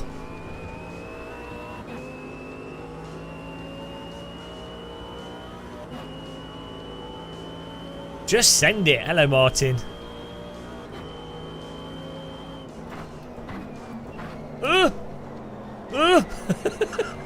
Stab that brake pedal like Jack the Ripper on a night out. Oh, he's missed that, so I might be able to take advantage of it. No. Oh, we missed it a little bit and then managed to still get good pace through the corner. McLaren is filthy. Can we have one more lap? Yes, here we go, here we go. Oh, I can't get past this bloody tank. I had to try and do the send there to try and get past him, but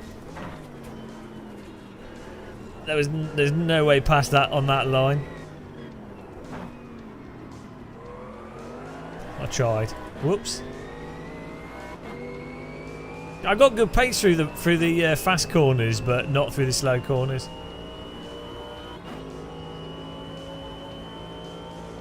Code brown. Code beige.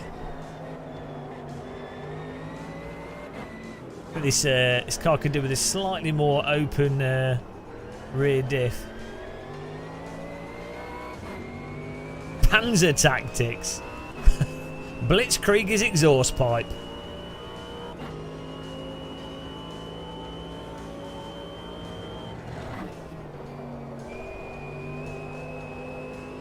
Might try the Porsche next.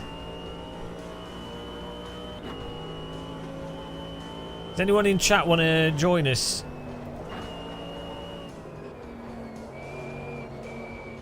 In the server, I might redo the server.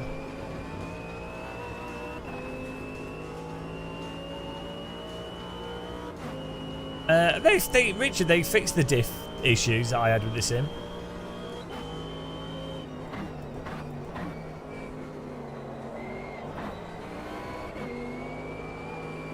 Oh! Oh!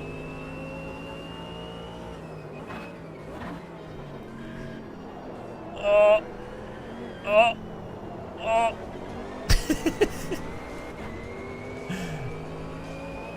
Ah, nice little drive there. Cool down's active. Well, I'll have to settle with. It says 4th place, but it wasn't. I think it was 5th place. G Fiduci's wall hacking. We might have to do fixed setup on the next one. That was alright. Yeah, it was nice racing. Hang on, Gamario Fiduci. What? How did you win that? What wall hacks were you using? Come on, come clean. Did you aero boy yourself? It's your job. Oh, what, do you work for Reza? You're another one. Every fanboy works for Reza, I'm telling you.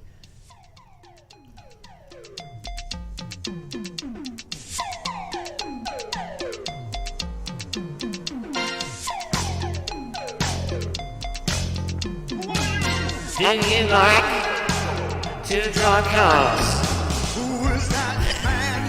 Oh, there's already lyrics on it. I was going to sing the Reza Fanboy Development song. I'd join you guys. I just close all the ducts. Do you put bread in the ducts?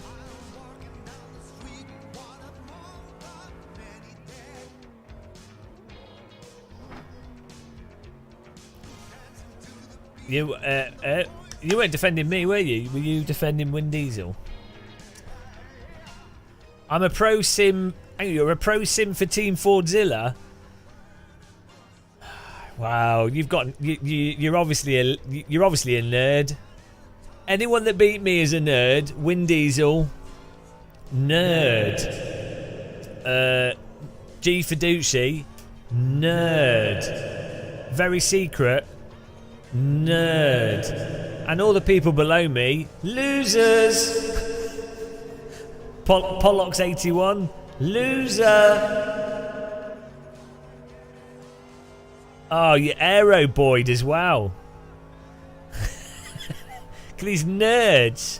Absolute nerds. God.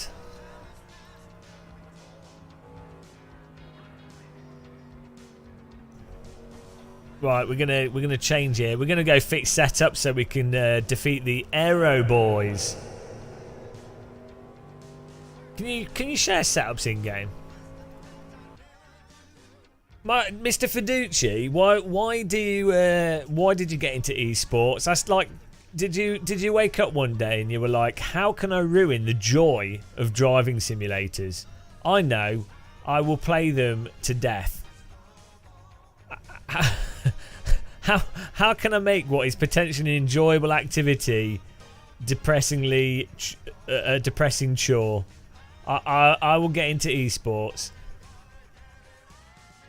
The Maxwell, hello. Oh, am I going for the Porsche next? During the pandemic on race. Oh, that's alright, I'll let you off.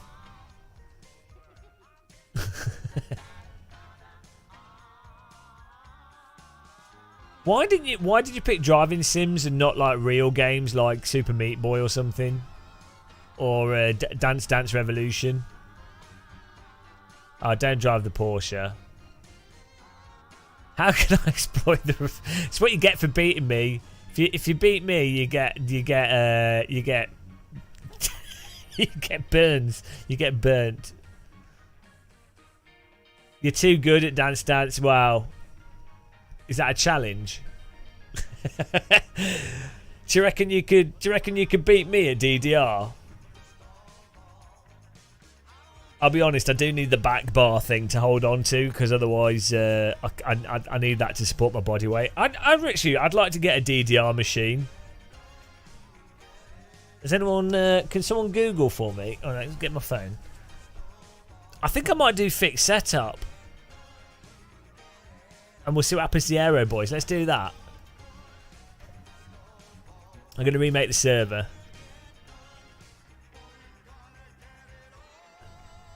Before his back my back gave out from me sledging down a hill. Right, let's what is it in opponent setting? Same class, but we're gonna force. Oh, I could have done it here, couldn't I? Right, hang on, game of muscle. Password is T.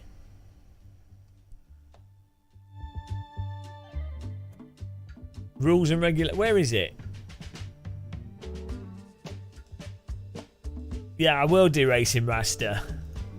Well, look, we still finished 5th. Considering I don't play this, we are still... The scientific evidence is pointing to AMS fanboys being noobs. What can I say? Hang on, let's add some clouds to make this look realistic. You can't drive without a few clouds, can you?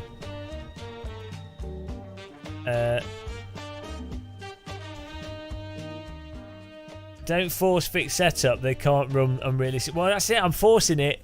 I don't know where the setting is though, because I'm thick. Where is it?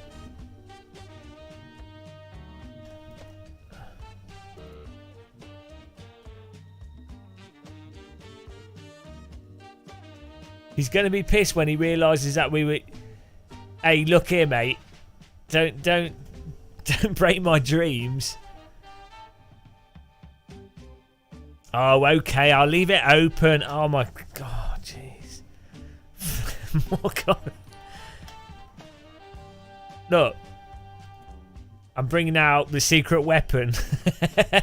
We're bringing out the Donington Park. Try the Porsche. Don't give in to group pressure.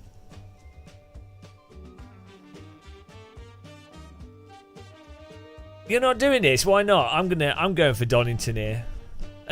Who was it who won the last one? Hang on. First of all,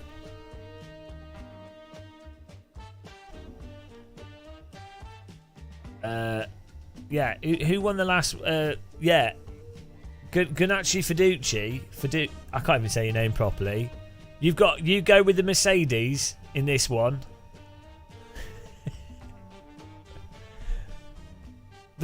The whale piss. Oh, the whale. What? Do you mean, where are you getting a whale? That's like its mouth. That's not its genitals. It looks more like a slipper, like a loafer. Where are you getting that from? Where are you getting the whale? Like, I think you need to get out more. Right, there we go. It's happening. If I turn do I turn this down to make Mr. Fiducci less aggressive? I turn his skill down as well. I'm turning my multiplayer opponent skill down. Oh, 70 is the lowest I can put it on. Oh. Now I'm sure to win now. Right, let's go. Here we go. We're ready. We're ready to make it happen. Okay. Chat aggressiveness is inversely correlated to opponent aggressiveness. Get in there, guys. Yeah, you're taking the Merc, and if you beat me, it means you're a nerd. So, you know, I'll be honest. I think esports is a little bit overrated. I think sim racing has gone too far down the esport road, if you know what I mean. Who really benefits from esport? It's not the players, is it? It's not the developers, because they have to like put all these esport features in the games that they don't care about. It's the only people that benefit from esports is car companies and people that don't actually care about driving sims. Yeah, the big guys. But hang on, was that fat shaming? Confirmed here, Fordzilla's principal AMS2 driver is anti-fattist. He's against. They don't choose to be big guys. You don't drive it. Well, you're driving it now. You can only go by the evidence presented. I gotta stop being mean now. This is my way of getting back at people that beat me. Yeah, exactly, Delton. I better shut up because I've made money from car companies sponsoring me. Hang on, I'm throwing away money by being humorous. God, me and my fat mouth.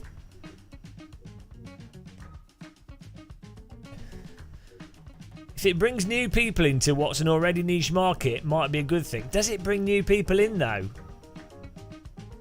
Maybe it does. Maybe it's marketing. Maybe it's Maybelline. I was flicking channels on Sky here and they had V8 Supercar. That's alright. Default setup. Well, unless I have a faster car than you, then... It's alright, you're not a fanboy. You said you don't play this, it's alright. Well, I'm only here to beat fanboys and to prove that AMS2 players are noobs. Don't forget to like and subscribe. Thanks to Hyundai for sponsor. Hang on, let me show that. Have Hyundai ever made a good car recently? Skoda, guys. The brands that I would like to work with, Steel Series. I need a sponsorship from them. I need to work that out. Because this is amazing. Their mice are amazing. Like, for 10 years I've used their mice. Well, maybe not. For 6 years. Steel Series. Lipton. Lipton need to sponsor me with a little mini Lipton iced tea fridge. I just want a little mini fridge on my sim rig with Lipton iced tea in it. It's not too much to ask, is it? They would get so much exposure from that. And I would quite happily only drink Lipton tea if they give me free Lipton tea. I'm happy with that. So Lipton, Steel Series, Lipton, Skoda. I'm a big Lidl, yeah, Lidl as well, and Skoda. These are the brands I want to work with, and none of them want to work with me. I can't think why. Hyundai made the electric 5.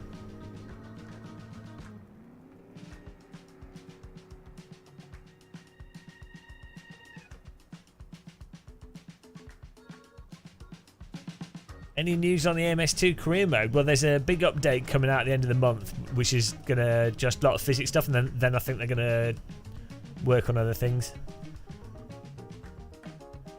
Lidl, yeah, no, I know that MKK, but people say it both ways.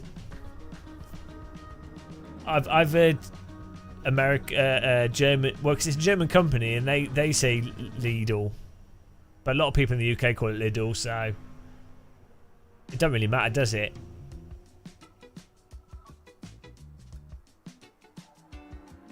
Well, I've decided that I'm into the Finnish... Is it the Finnish Prime Minister that was dancing? Was it the Finnish President? It seems alright to me. Perfect. If only... Why can't the UK have presidents like that? What? Like, just look at her. Like, attractive lady, she can dance and she can govern. What more would you want out of someone? Why do we have to have, like, Theresa May, Boris Johnson, and they get, like, a hot dancing and seemingly very competent woman Prime Minister that's decent? Oh, dear. Right, we're going. She's not going to lose her job. It'll be like a... It'll be like Russian propagandists that have been promoting that in a negative sense. But ironically, it's backfired because everyone's like, oh no, actually, she's cool. Right, here we go.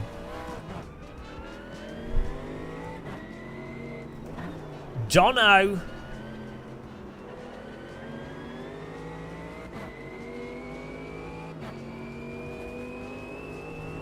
Look at this track. I need to turn the tyre skid sounds up a little bit, I think. Well, I might do afterwards.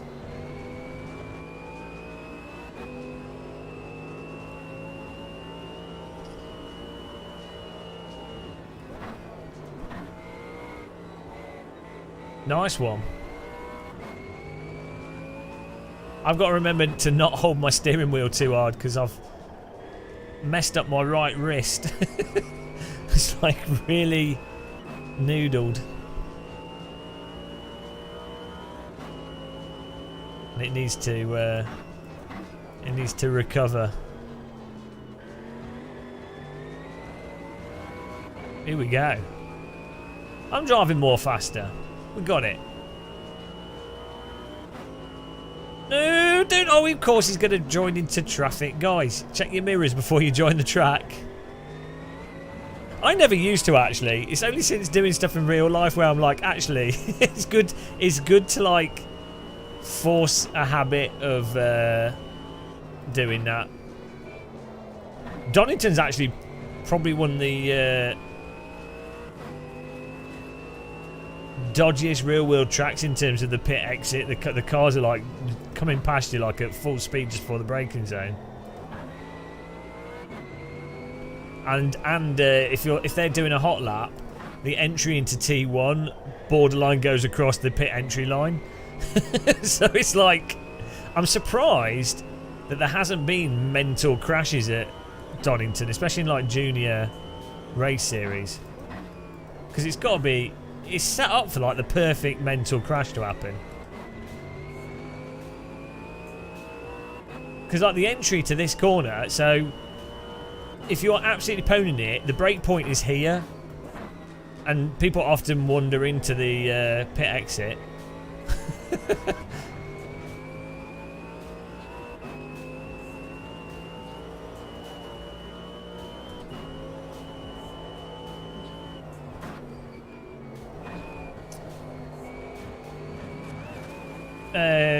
Jimmy Bregton had a good race here recently. Should check out his clips if you haven't. Praga Spectacular. He had some nice footage of his onboards as well, actually. Looked that car looked like it'd be really fun to drive around this track. Looked really sticky. And also understeery, but relatively speaking, good. Force feedback seems alright. I mean, it's a million times better than ACC, so.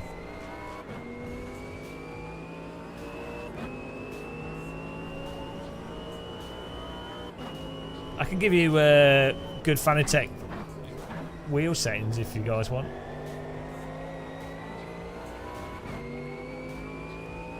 Here we go.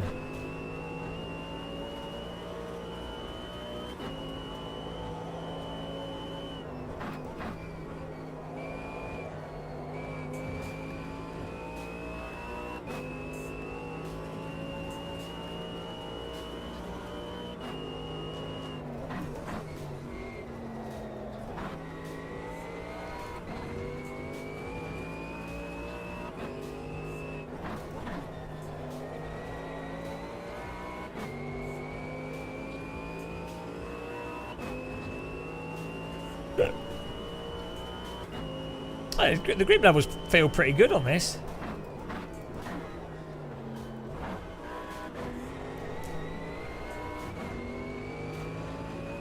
You probably get piled on for struggle to play anything besides ACC. No!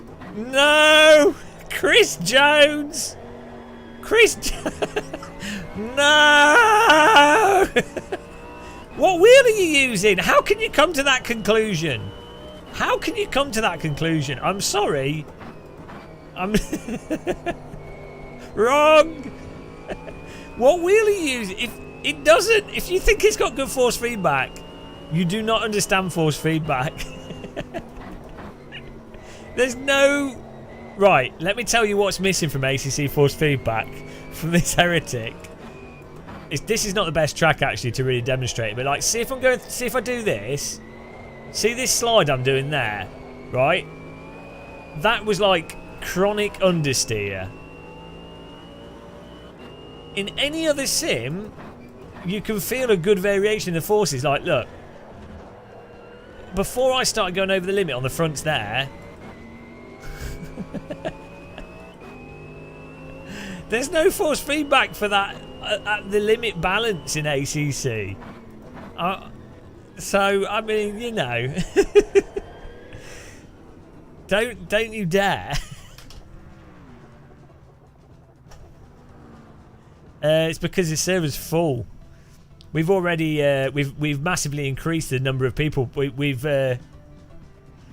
just maxed out the number of users. AMS2's now hit the most users online in its for this week. The Steam charts have gone off the roof. Yeah, because Dan doesn't know what he's talking about. I'm sorry.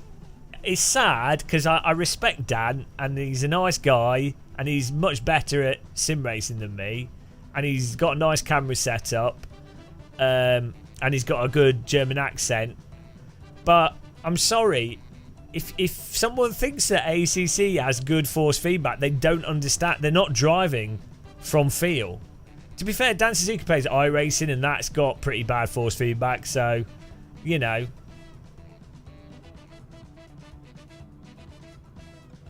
They didn't change it, DJ. So Kunos are very data-driven with how they develop their games. So they'll have got whatever data they've got, and they'll have built whatever the best they could do for the physics engine, the best that they can do with the data they've got, and the outcome is the outcome. So you know, they're just very data-driven. I had a good chat with Aris about it. I even said to him, I was like, okay, let's say you put the data into it and you thought it was terrible, but that the data suggested that that's correct, but you thought it was awful. Would you still keep it? And he was like, yeah, no, that's what the data. If that's what the data said it was, then they would go with that, which is fine. It's a logically consistent way of doing a game, and I get what they're trying to do with it, and I get the motivations and why they do what they do. So I can't dislike. I don't think it's right. I think it's terrible, like from a player's perspective. But at least they've been logically consistent. And I understand the philosophy. There's a reason. I understand the reasoning behind why they've done what they've done. Yeah. I agree, Rich. The suspension feeling's fine. But that's like not something that's useful to drive from, is it? But yeah, the track bumps is very well done in ACC. Yeah, that's great.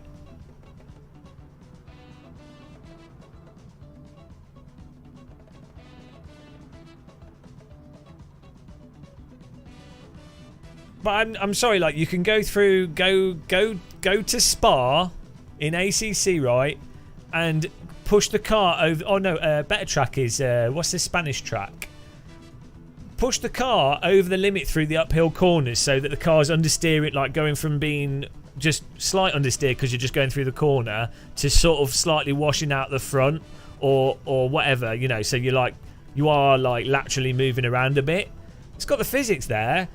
But you will not feel any change in the wheel for that loading and for the weight shift and the mass and where the actual grip curve of the tyres. And even if it does have very peaky tyres in ACC, as real GT3 cars, real GT3 cars are really quite peaky, and slick tyres in general are very peaky. Like they don't have the road tyre smooth fall off to them. But even with that, there's still like no detail. Like I've played it on every wheel on the market. I've played it on esports setups. At Spa, I went on 2 or 3 different sim rigs and they were just after real drivers had used them, just after esports drivers had used them. I've played on it in driving sim centres. I've played on it at friends' houses. I've played on it with the Simucube wheels, with Fanatec wheels, with well, AccuForce was the only one where it was okay because you can change force feedback. So, I can tell I am probably like the most like informed person in terms of different equipment used with it, and I can tell you categorically, it does not convey information that other simulators do. There we go. That's the Church of Force feedback. In all other sims, it's super easy to feel. Exactly. Yeah, it happens. You have to already turn the wheel in ACC. Exactly. Which is too late. You need to be. So, also, a key thing is, and this is how it happens in a real car. Oh, that's true, Hell Knight. In a real car, you feel G-forces pulling on you and the tyre slip before anything visually happens. Like before the car moves out, before you understeer. But there's no visual there. You have a range of forces that allows you to then know before the car's actually doing something what it's about to do to then preemptively drive smoothly so you don't then accidentally overdrive or massively slide off the track, or you can then balance the car on the limit before you get over the limit. That's why you have to be able to feel a range of forces rather than an abrupt fall off of forces, if that makes sense.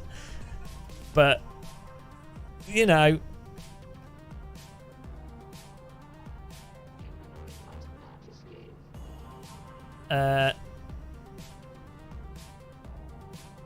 it's fine. People enjoy it, but as I say, ACC is a really good test of if someone uses force feedback to drive from, or if they don't.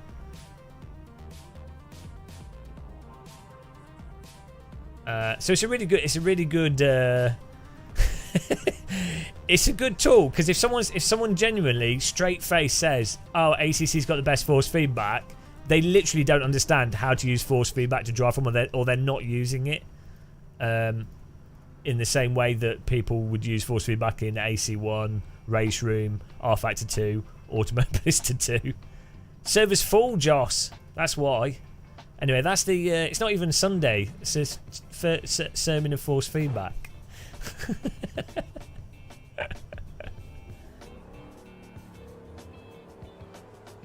I do find it weird when people like Dan Suzuki say it's good, because you'd think he would know better. I mean, I know people have different subjective choices, but I guess if you mostly play iRacing's got pretty poor force feedback and physics compared to some of the other sims as well, so. Or you're completely wrong. Yeah, well I go with pretentious. I'm not necessarily saying what's right or I'm not saying what people like or dislike. So maybe someone likes it more, that's fine. I'm talking about the objective qualities of what makes it different from the other simulators. Rightly or wrongly, it objectively does not do stuff that other simulators do. So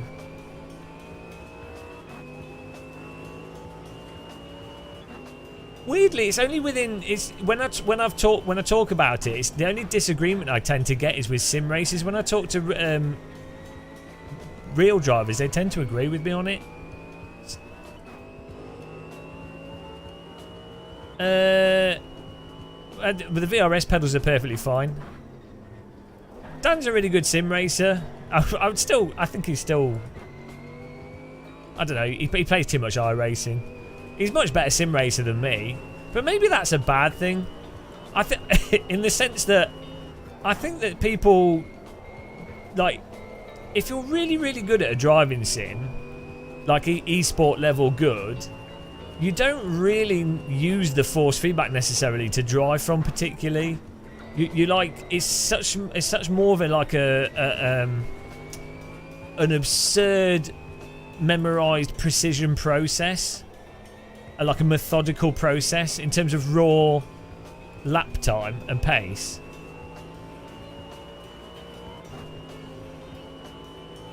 Oh, the Talento pedals are awesome, yeah. They're quite expensive, but they're really nice.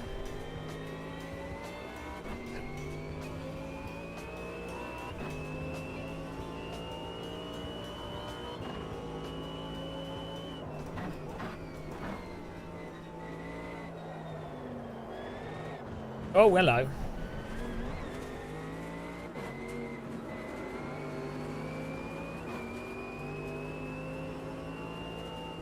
Yeah, well, either way, I've got a second-hand AccuForce wheel on the way, so I can mess around with the force feedback to make ACC enjoyable to drive. So, at the end of the day, you can fix everything with money. Don't worry about it. Marty Mace Maker, your girlfriend wants you to build her a nice one. Get a. How much money do you want to spend? That'd be cool. I always really enjoyed playing games with girlfriends in the past. I think gaming is a really fun couple thing to do. You know. Oh, well, there goes the net. Okay. I think racing games are actually a good. I used to play not simulators, but arcade racing games. They're a sort of good couple type game.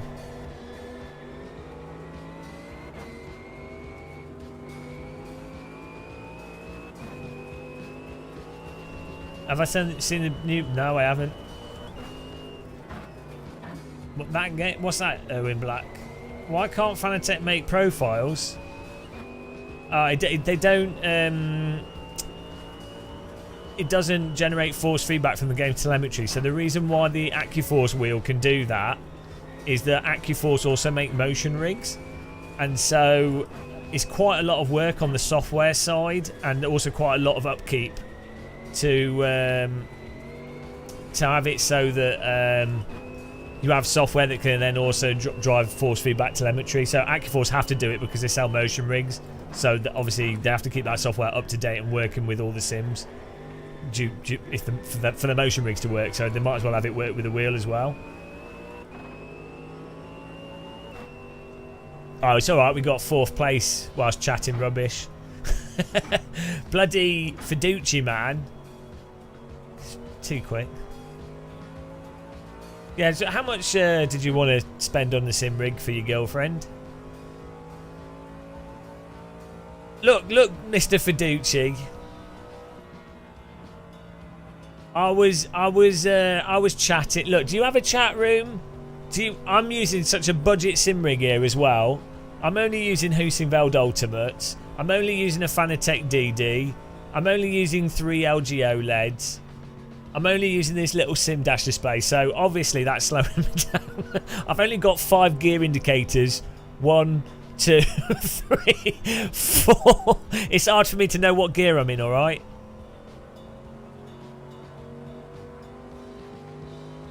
No, it's I'm still in 4th, so look, there's how many nerds? 3 nerds, and how many losers?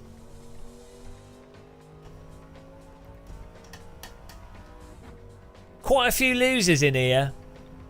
There's fewer nerds than losers. Gearlexia.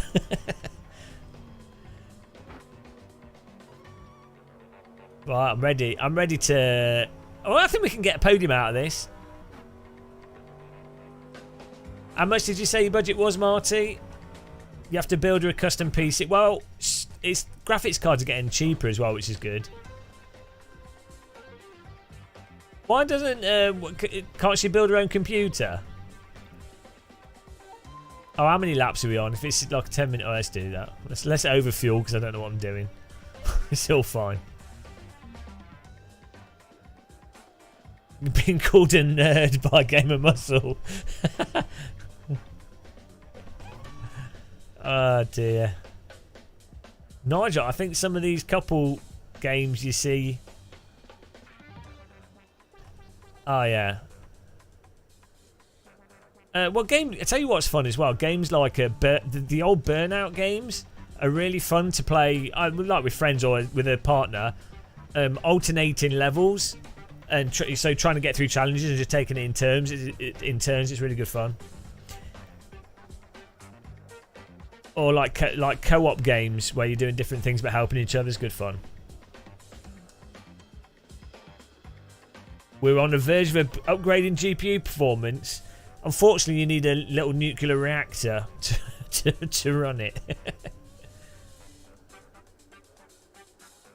What do you think about raisins in buns? That's fine, yeah.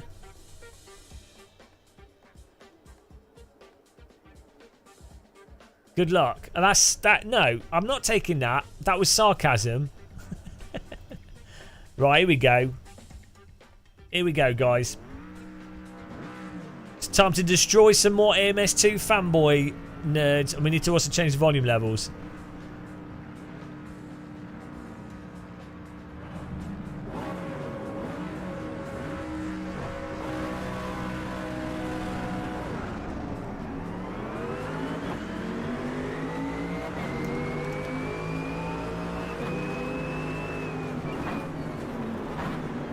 People are driving pretty clean though, which is nice.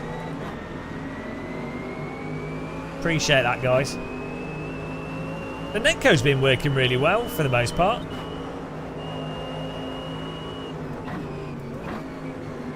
As I get punted off. Here we go.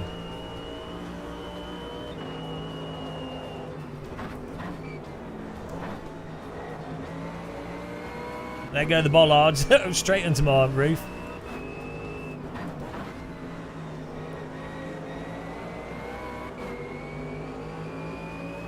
Don't jinx it.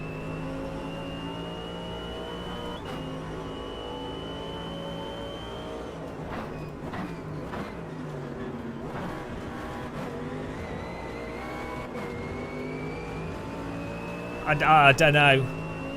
Don't worry about it.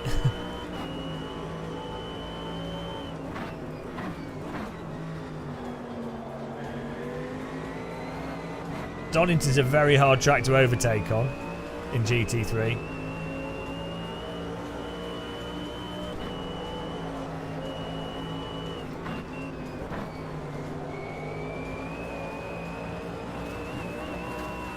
Whoop, a little bit of a send there. Probably should have run the full layout, gives you more overtaking opportunities.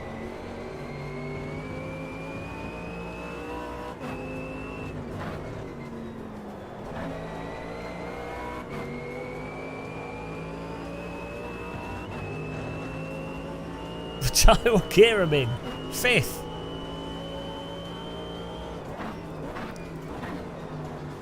Oh dear, I totally messed that up. This is actually, this isn't LED, this is actually braille, so I can feel which gear I'm in, which is really handy.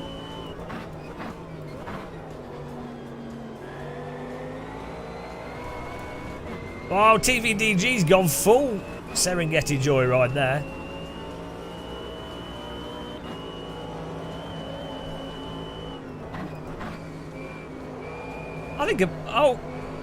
I think we can get a podium out of this, guys.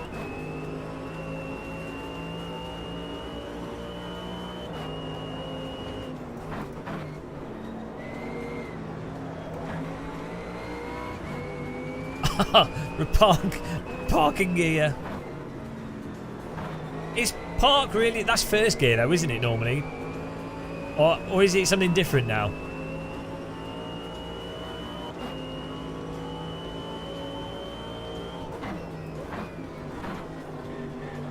With automatic cars, I don't know how park works.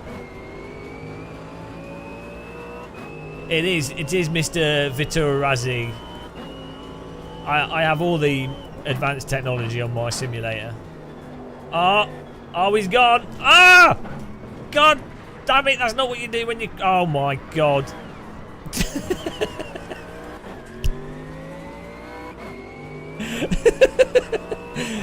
Make your mind up. Keep your brakes on. If you crash, keep your brakes on.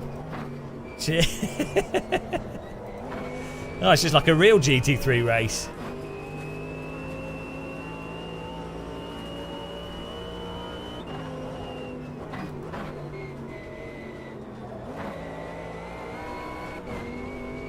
Right, we've got 5 minutes to get these places here. Oh man, there's more nerds in this one. Oh, here's Will Sim Racer. What, my rejoin was fine. Oh, what, you say his rejoin? I think he was just parked on the apex and then was just trying to get out of the way.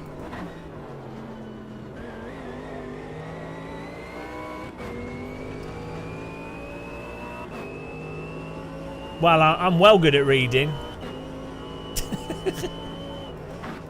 I never ruined people's names. I'm pretty. I've got a pretty good reputation for getting people's names right. You know.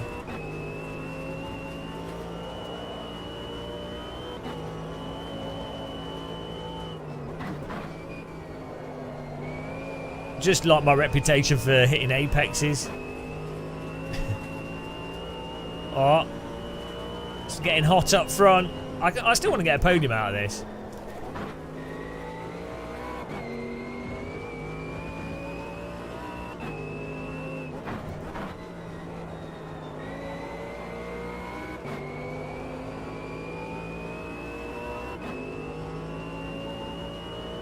Losers! Now the nerds in front. We've got 5 nerds and like 15 losers in this session. Oh, shut up. Unsportsman. Oh, we've got 5 more of them. It's alright. Might as well use them up. Oh, they're kissing. I think they're exchanging hamburgers through the windows there.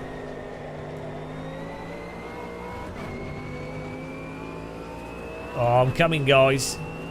Whilst they fight, I attack.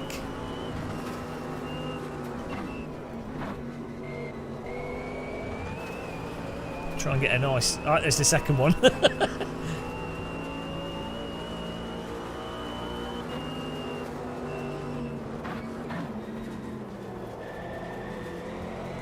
Oh.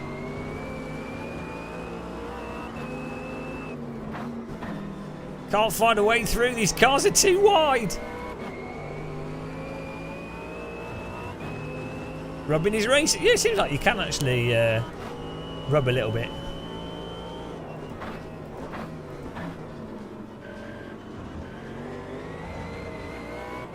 There's no sausages there. In real life, there's absolutely massive sausages on the chicane. Like, sausages that would make you have a little panic attack. talking wheel removal sausages. Say no to sausages, unless you're German. Here we go. Oh, bit of a send. Can we keep it? I'm going to defend the inside line there.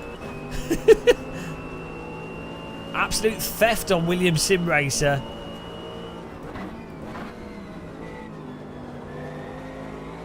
I'm sure he's going to come back at this.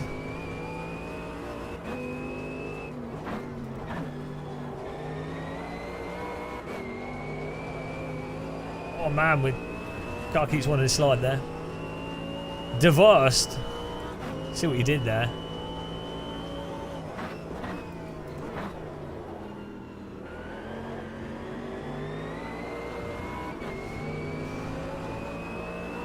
I haven't. Oh, hello. He's back on our left here.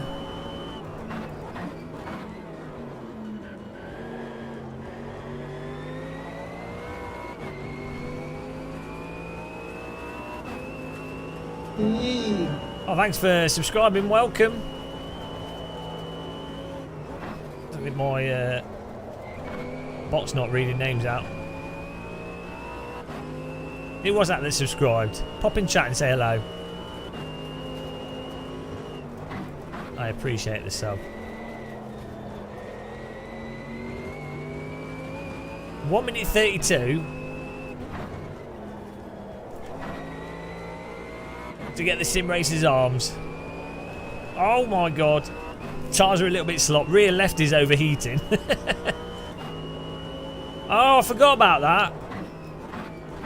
Yeah, I was wondering why the car wouldn't... I think I did turn it... Oh no, I got that 2 is a good setting. I hope he doesn't go for the send up the inside here.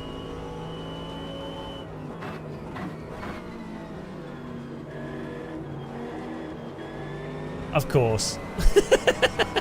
I left it open because I wanted to try and get a run for the next car. But I probably should have defended it a bit better. It was a nice move by Williams Sim Racer though.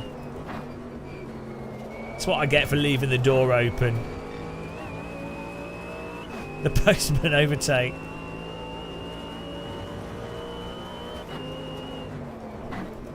It was a nice clean overtake.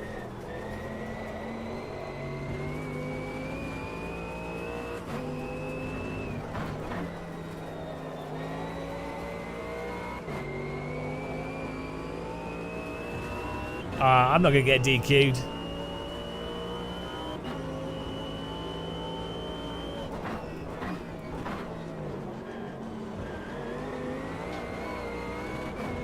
Oh.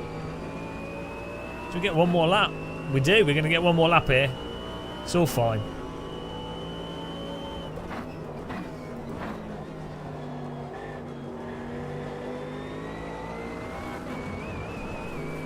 They've done a good job with the grass in this. Like, you can put a wheel on it and it's annoying and it slows you down a little bit and destabilises the car, but it's not stupid like it is in iRacing. Oh, 4 out of 5. We're getting up the track cuts here. Don't worry about it though. It's all fine.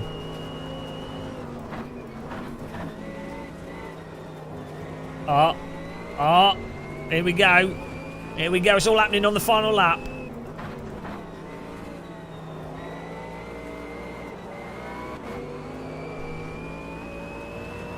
Oh, this is going to be a... You ready, guys? Fasten your seatbelts.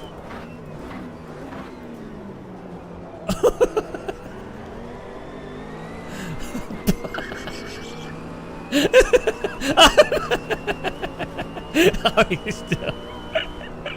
he still beat us. Oh no, we're still going. Why is the race not finished?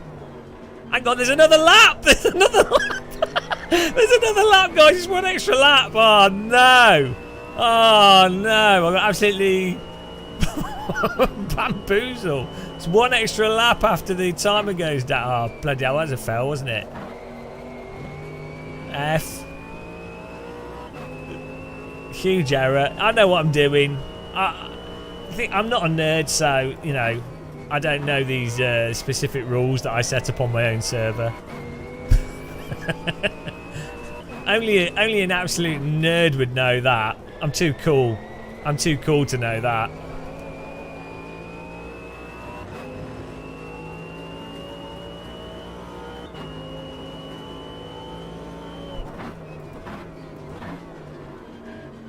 Yeah, see, I'm not a loser. 5th place. I didn't want to show off by winning like that Mr. Fiduci. Not bad. 5th place. Only 4 nerds in front of us. And how many losers behind us? Let's have a look here. That's good driving by William Simracer. He did a nice overtake on us. Hello, Floor Mertins. How's the... We've actually been alright, to be honest. Not that people have been driving really nicely. Yeah, people have actually been driving really well in this. As we see 2 cars smash into each other. We're going to look at the results in a second. It's just doing the cool down.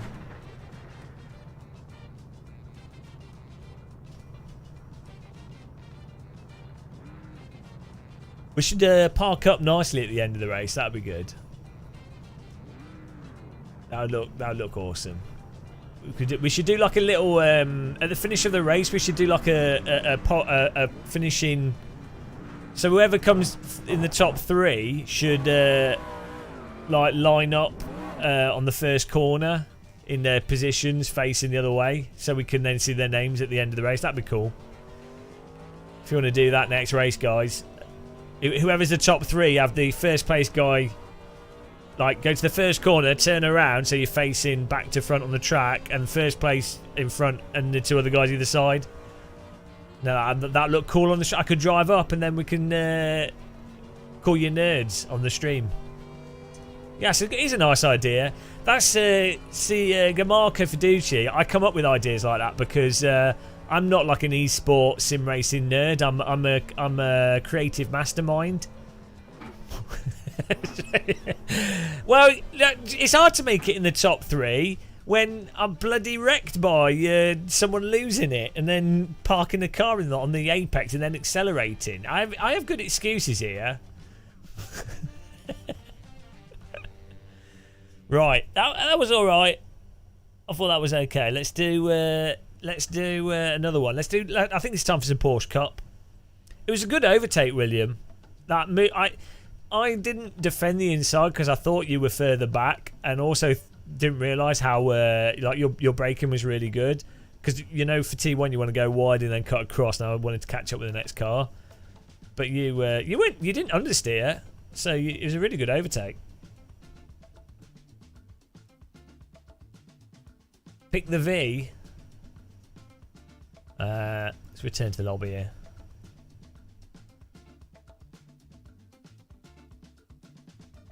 Well, I need a cup of tea. Let's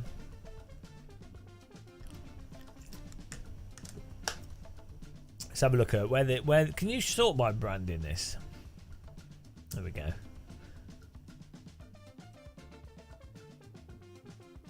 Was the Porsche Cup that was fun? I can't remember which one was fun.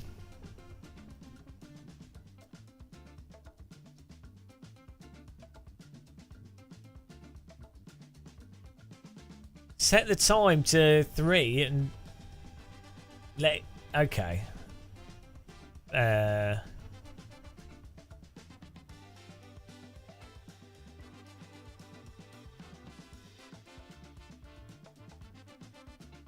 The GT4 one, is that a Porsche GT4 car? What's the Porsche Cayman GT4? That's probably gonna be better for racing. Like people will find it easier to drive.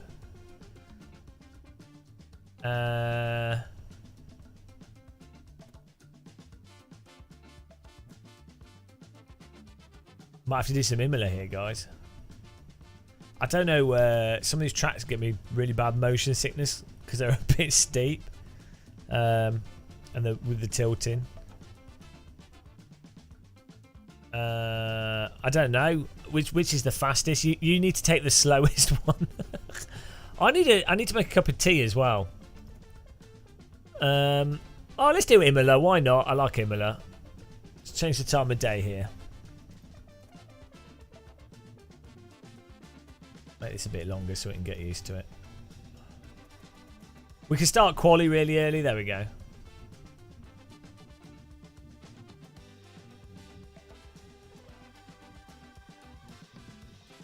Here we go.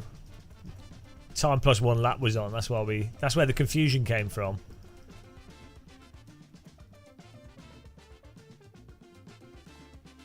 The problem is they're too slidey, Racing Rasta. Hopefully they fix them in the next update. There's a bunch of cars in AMS2 which are like just absurdly slidey, like as if they're like worse than road tyres. It's like driving on snow. So I just avoid them until hopefully next update they make it so the grip is a bit more you know, in the right direction. I think I might go for the Cayman, the Porsche Cayman GT4. I can't remember if this has an annoying sound or not. What wheel am I using, Dice? I'm using a Fanatec Podium direct drive wheel, and I'm using a the Formula rim with it.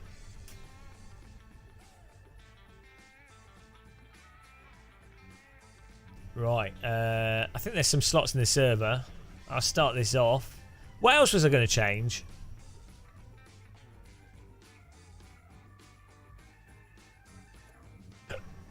I need to bind a look left and look right button. Oh, actually, no, I don't. I just need to book bind a look behind button.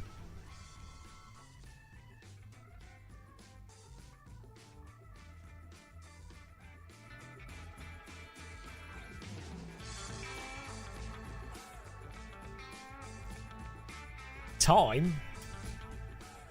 What do you mean? Do I play F1 Dice there? No, I do in good simulators like Assetto Corsa, the first one. But I don't play the F1 game because the cars aren't very fun to drive. Oh, we got the. Oh, well, I forgot to change the time of year. Oh, it doesn't matter though because we're in Italy, so we got like nice trees. Options. So I need to change. We need look behind.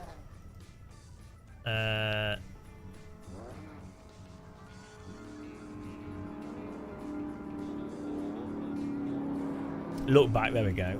And then we need.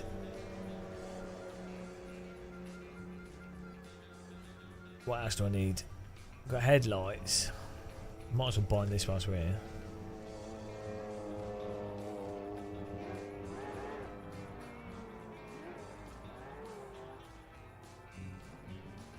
I don't know what tyre pressures. Will AC2 Martin be as good as AC1? There's no way to know. I'm really hopeful that because they're going to use a different engine to Unreal Engine, I'm hopeful that... I hope that the things I don't like, aspects of ACC, force feedback and stuff, I hope that the reason it feels so bad is due to the Unreal Engine. That's my dream. So we'll see. I don't know if it'll be as good as AC. But who knows? We just have to wait and see.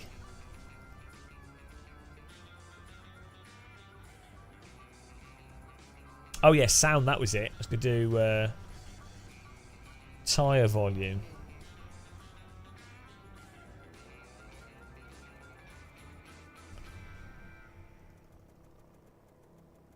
Make it a little bit louder.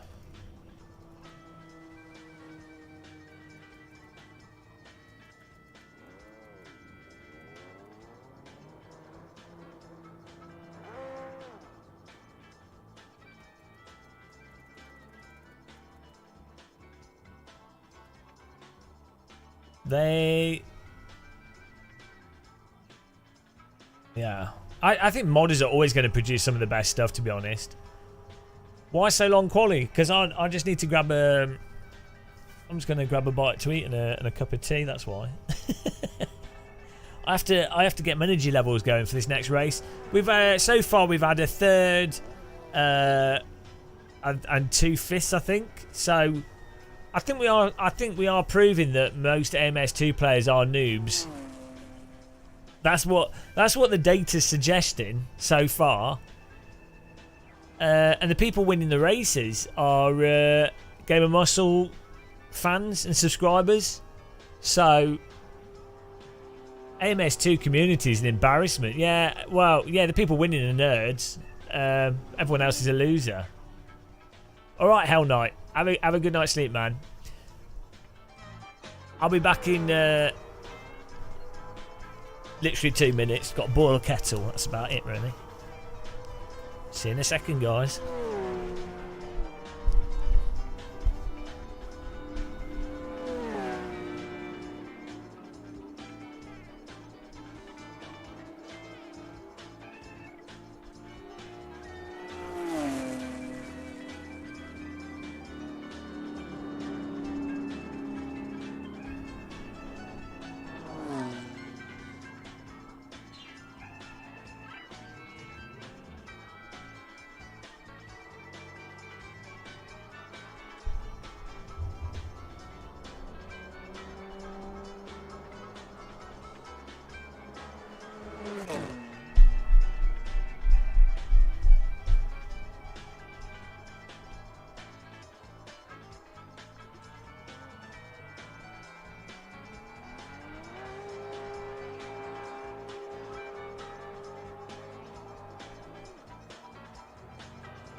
Righty.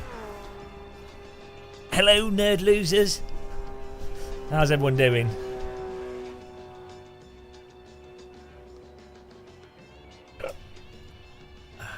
Got myself a sandwich and a drink.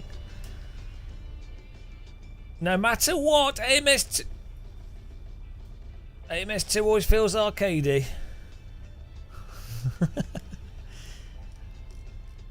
Well, I think all Sims feel arcadey.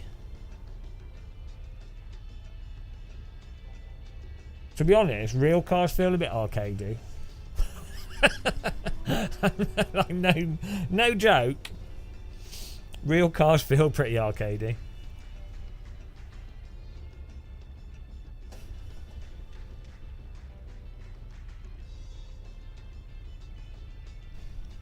Wow. I was gone for so long.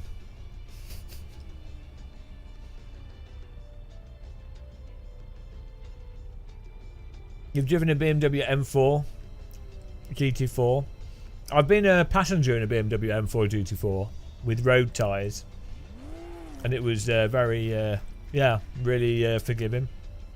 I felt you could tell it was really chilled out.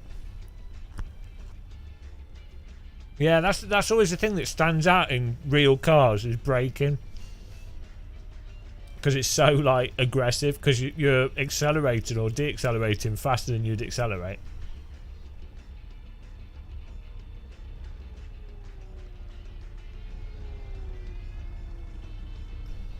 Brakes are really impressive, even in like relatively slow cars.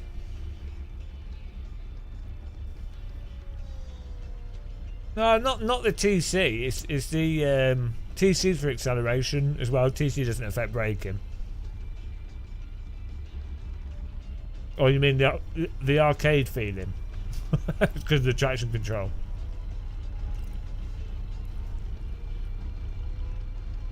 That's right. If you think about it, yeah, traction control, ABS, all the systems. They do make a car arcade. Phantom Racer! Woo! Spooky. Hello. Just having a sandwich and a cup of tea. Cheers, everyone. By the way, if you would like... Oh, look at that timing. Game of Muscle mug available from the Game of Muscle merch store. If you too would like to drink... It holds liquids. Is it real? It is. I'm using it. Although, actually, I'm using the prototype. So you can't get this one. But you can get the better one. Stay on Twitch. Well, we're doing... We're finding out if AMS2 drivers are noobs, so that's YouTube content. If you want to also catch us on Twitch, though, guys, you can follow us, follow our Twitch channel, because I do a lot of streaming on there. A lot of iRacing as well. Oh man, tea's well good.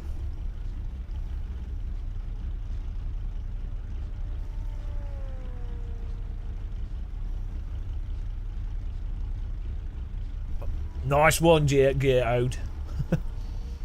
Ren censored. As a sim racer, I prefer the worst one. Then tell everyone it's better because it's worse. I'm confused. Marty Mastermaker. More travel. I don't know.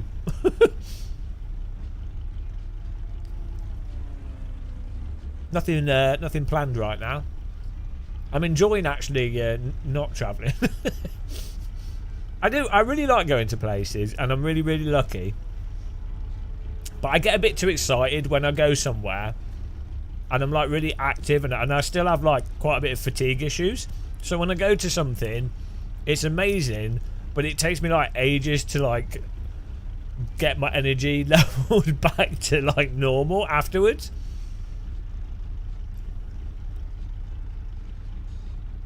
I think I'll get too excited. I'm quite like a stand in a field type of person.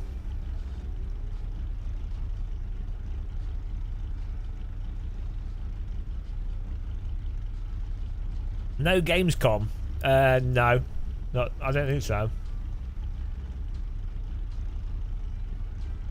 I'll do Sim Racing Expo. Well, annoyingly, so I was going to go to Gamescom, but then something else came up, but then it wasn't happening. so it's a bit of a mess really, but it's annoying because a German friend of mine that I've not seen for a long time was going to Gamescom. Would have been nice to see him. Well,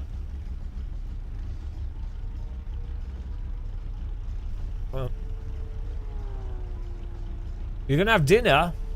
Can't you sim race and win at the same time? Thanks for beating us, you nerd. Knowing how nerdy you are, your dinner's probably like a packet of crisps and some Pepsi. No, it'll be some Monster Energy drink and a packet of crisps. Esport gamer food. Sandwich and tea. It's pretty close. Hang on a minute. Thanks for joining us. It was fun watching you drive off into the horizon.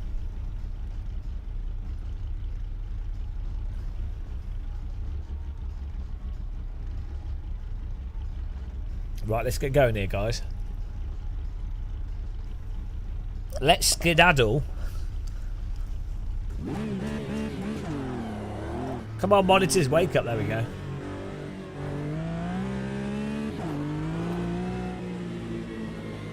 Have you ever done a meet? No, I'm not really into doing stuff like that. I have. I've had subscribers come up to me when I've been at stuff. Normally people don't recognise me until I talk, and then they're like, "Are you Gamer Muscle?" And I'm like, "No." I don't know who that loser is. Oh God, gold ties.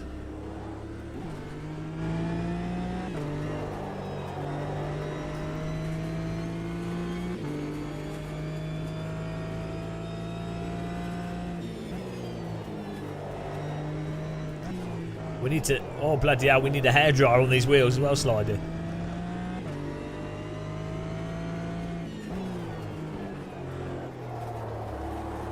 Is this a bit... Is the stream a bit dark?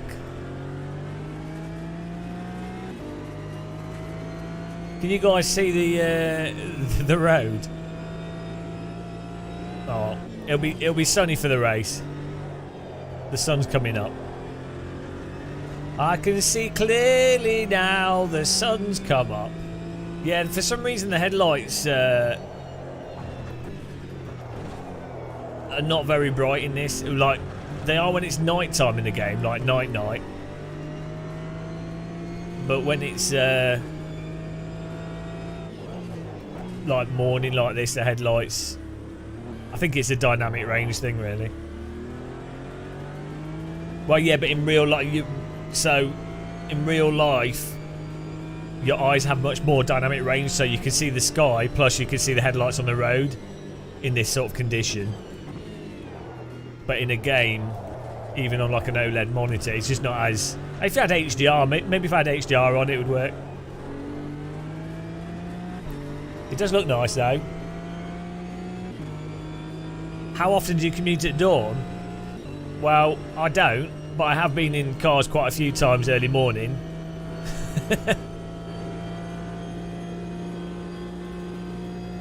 It's not normally dawn, is it? It's like normally that little bit after. That's when you can't see the headlights. That's when people accidentally leave the headlights on. Although cars now have sensors on to stop that.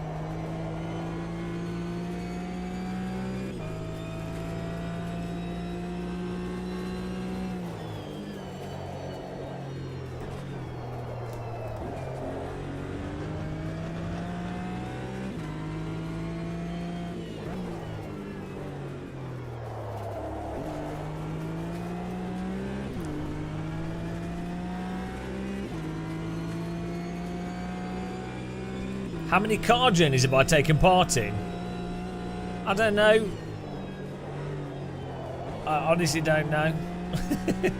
Recently, not many.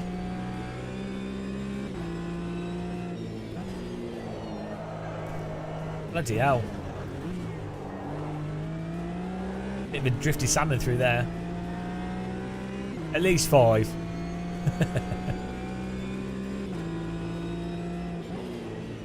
I just had some Italian ham in my sandwich. I could do court martial. I don't use Uber that much anymore because it's not unless you're in London or like Uber's good in America or something when you don't know the companies and you're confused. Mind you, Lyft is often cheaper than Uber, but in the UK now, often just using a normal taxi company is cheaper unless you're in London and you can do like the Uber shared car thing. That works out good.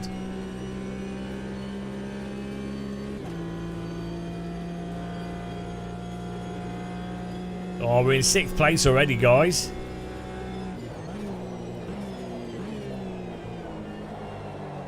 Well, that's... This car's a little bit weird. We should have stuck with the GT3 car. We're doing this race, though.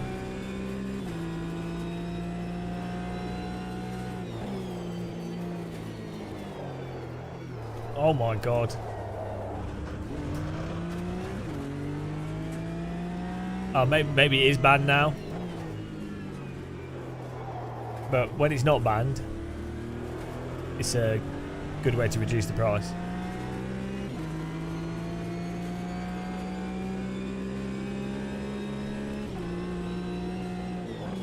That's the line. Thanks, Donut.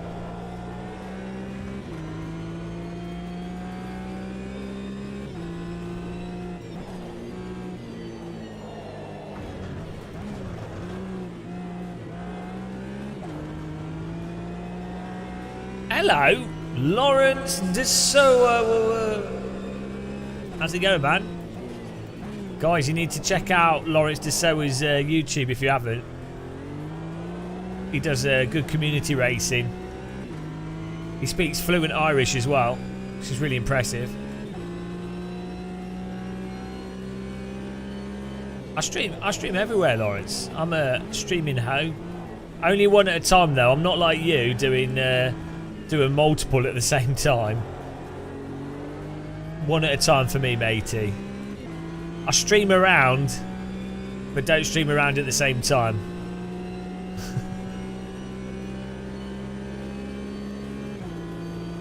I like to abuse individual groups of people on each platform.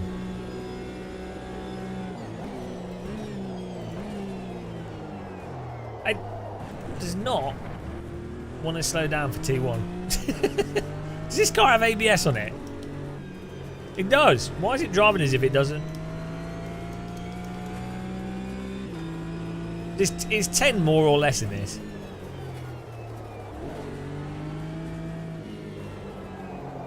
Adds to the excitement. Right. When we nail T1, we'll be in like 4th place. Does Lawrence have good product reviews? I don't know. I feel like he needs a tripod with a ball head. Then his reviews would be epic. Lawrence likes to film sim racing products as if it's a Saving Private Ryan beach landing. I guess it adds excitement to what would otherwise be quite boring. Still don't know why he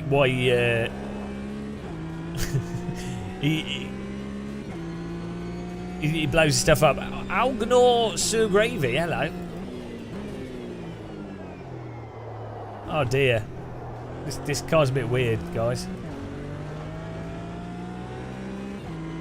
Hang on. Oh, he must have cut the chicane.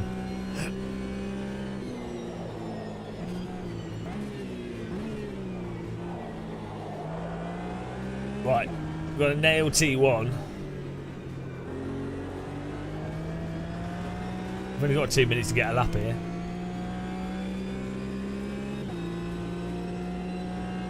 Colin Mack in the chat. Right, here we go. We're going to break a bit earlier. 150 metres.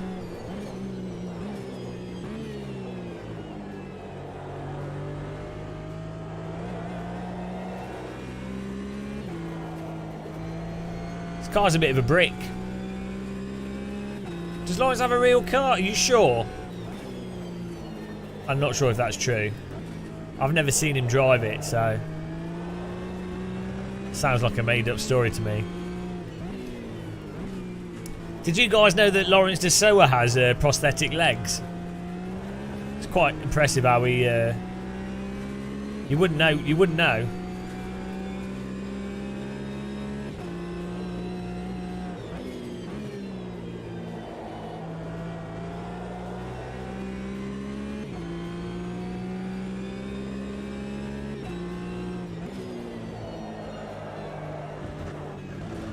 Oh my god, what?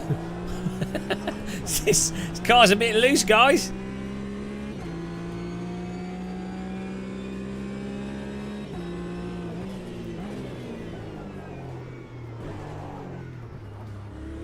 Ah! What's an R35? What are these cars? Real YouTubers have a Skoda Citigo.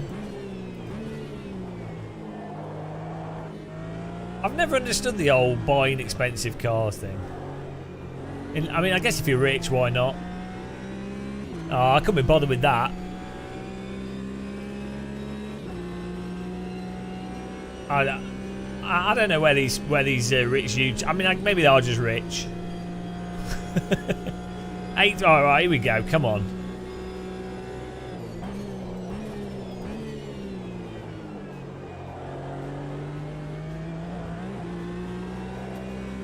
Can't get it to go.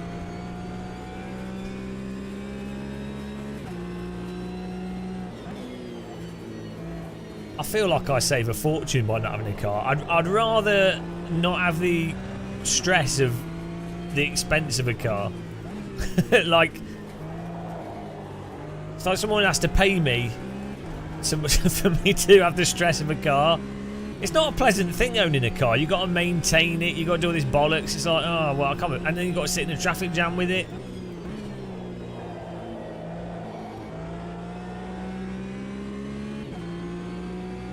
Do you know what? I think the reason why this is so slidey is because for some reason the...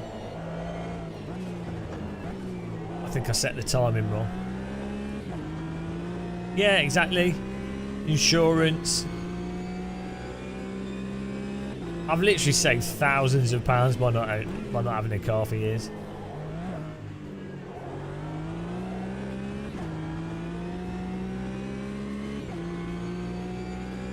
Oh, look at this, guys. We're up 7/10. Absolute performance here.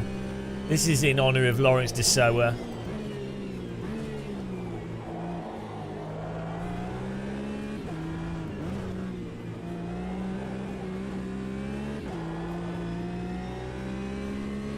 Absolute drive. This has got to be like third place for sure. Absolute talent. Under pressure.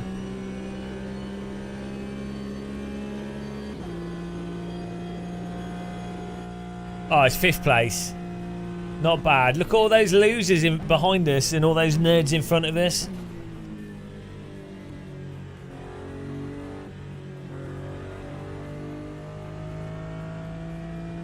Lee Milliken, yeah. Well, I mean, why not? Hey, look, I've got two kayaks. So yeah, I don't have a car, but technically I've got two boats. Who's laughing now? I bet Lawrence doesn't have a boat. Granted, boats aren't particularly useful for getting around, but still, a boat is a boat, and nothing's more rich person than a boat. So, bring it on. Right, there we go. Josh the boss. Oh, okay, we were miles off. What have you done to the car, Josh? Can you be honest here? What are you doing? What are you doing? Josh, TVDG, Chris Kane, some. They're the nerds. The rest are losers. Oh, hello.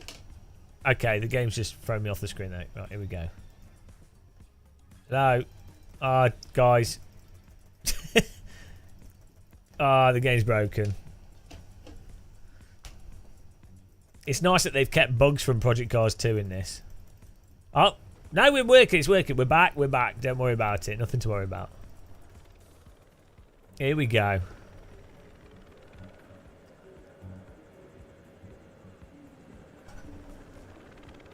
A bit less TC. Okay.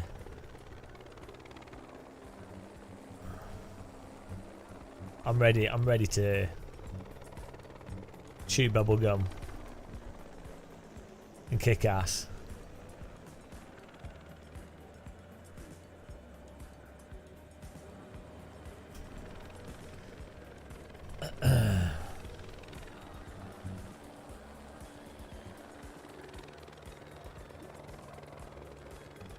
Well, I don't know. I don't know what's going on with this guy. It's a bit of a weird one, this. Should have probably stuck with the GT3. But it's alright. I can handle it.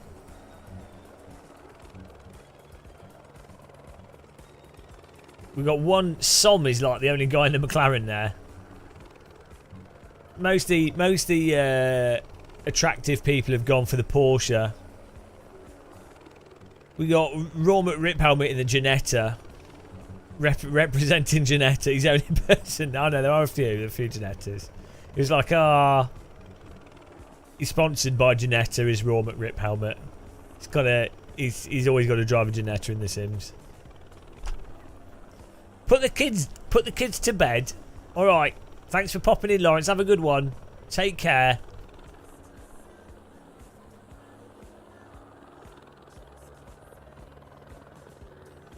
Had to be a Norwegian. Well, maybe he's just really good at drifting. Right, I think a podium. I think we can get a podium out of this. Once again, we can establish dominance over the fanboys. Here we go.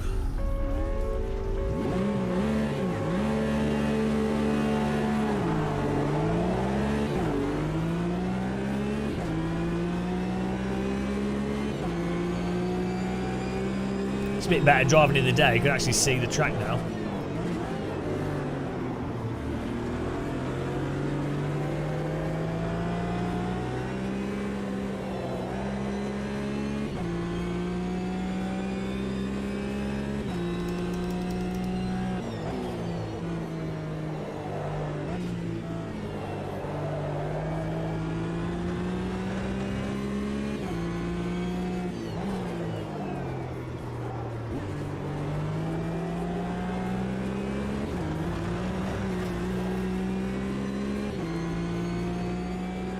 What's the pedal tray? I don't know. The pedal tray for the SimLab P1X. You want about the my rest? It's a wrist rest from a keyboard. It's a super advanced trick I use to raise my feet up higher.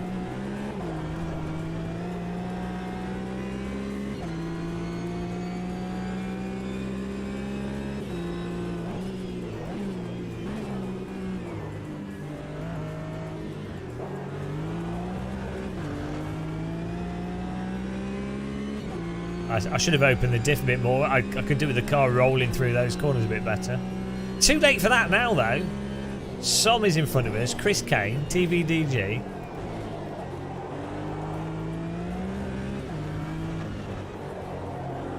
My car's a bit of a brick. Let's turn the TC right off.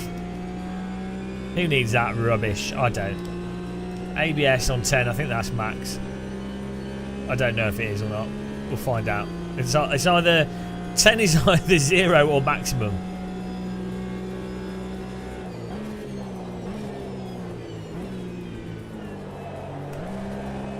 Ah, look at all these nerds need to learn how to drive T1. Ah, loser! Absolutely squished him off the track there. Sorry, Som.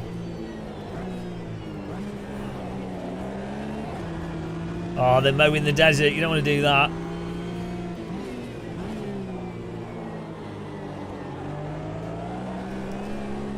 Oh, my tyres are warmed up now. Pure power. Hello, Ramagid. You meant the foot? Yeah, well, my footrest is the... from a Razer Naga keyboard. I don't like using wrist rests on keyboards, so...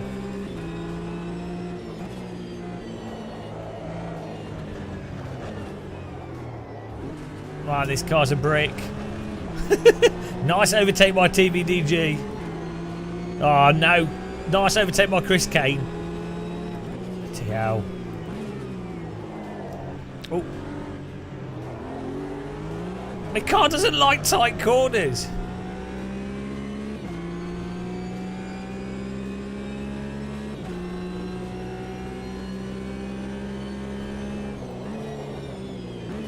It's not going to stop. The brakes don't work. Oh, jeez. This car is terrible. That's why I crashed. Not my driving.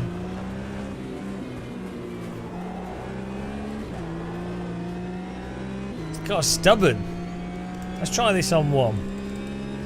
Oh no, there's more nerds in front of us now. Sorry for ploughing whoever that was. The car wouldn't stop.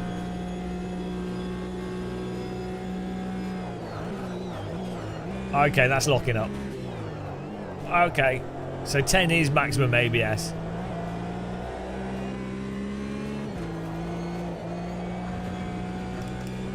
I think this car just needs a lot of setup tweaking.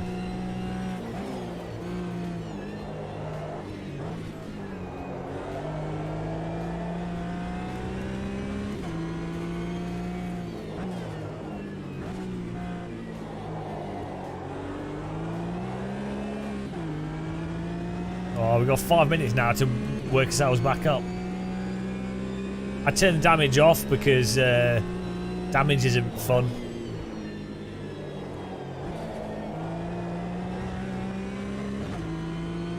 With the bait. Oh, well, yeah. Oh, come on. I would be driving the GTEs, but I don't think there's one that isn't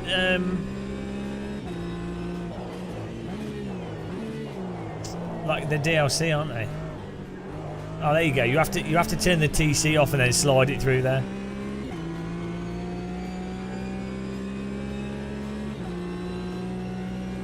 Hey, we've got Bram in front of us here. Oh, there you go. Yeah, you just want to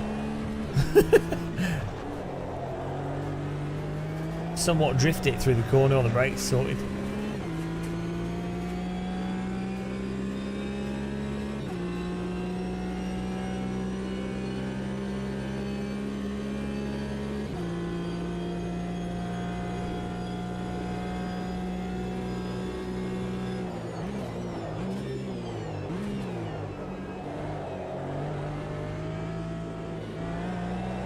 Oh, Paul Cox is turned to Brian Cox. He's doing some stargazing.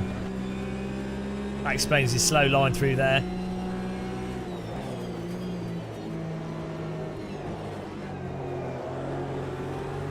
Oh dear.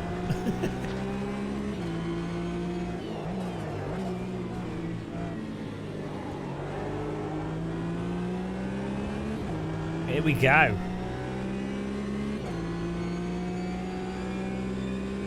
How's iRacing compared to AMS2 or AMS1? I prefer the Mercedes GT3 car in AMS to the one in iRacing.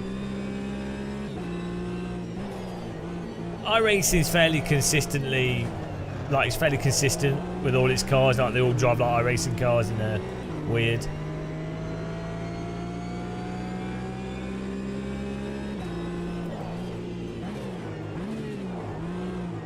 The thing with AMS2 is the content's a bit all over the place. The next update, hello T-Hammer, the next update I think is supposed to improve things quite a bit. But some of the cars I think are perfectly fine in AMS2 now, but then some of the cars are like really weird.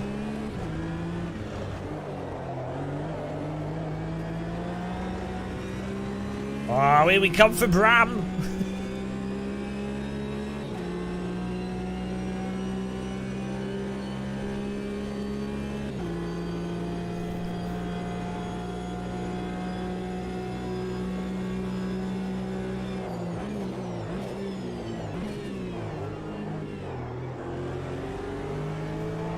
We've got someone behind us as well.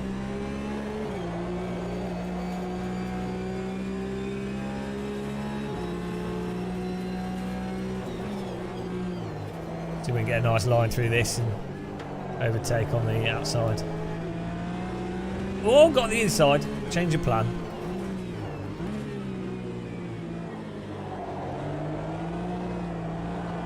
Oh! Sandwich! Car sandwich!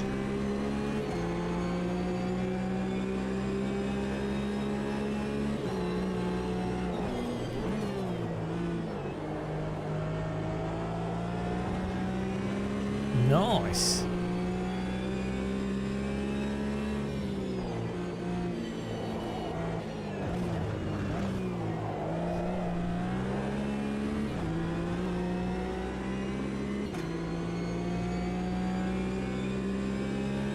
We've got one more lap, I think, after this.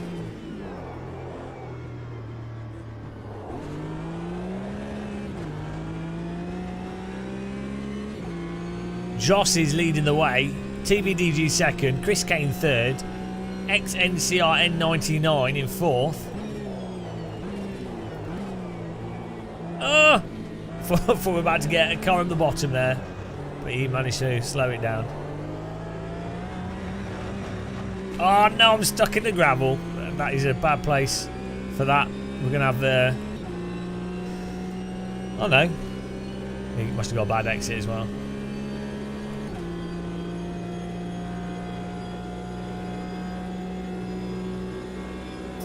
Thought he was going to be right on the tail.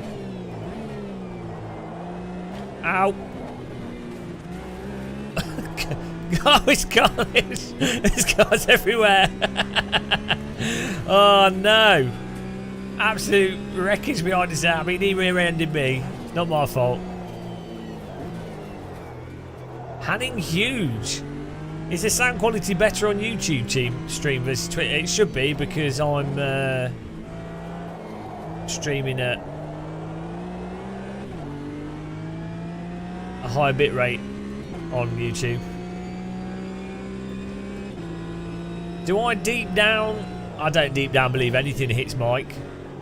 High hits Mike. I don't know. I mean, any physics engine has potential. It all depends on like what data's put into the cars, how it's set up.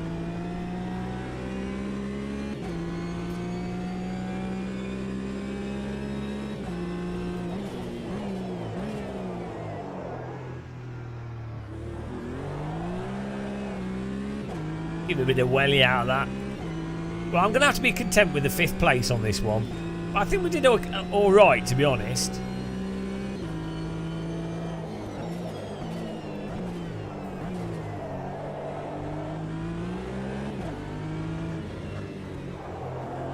Considering we had an accident, and this car is a bit of a plank.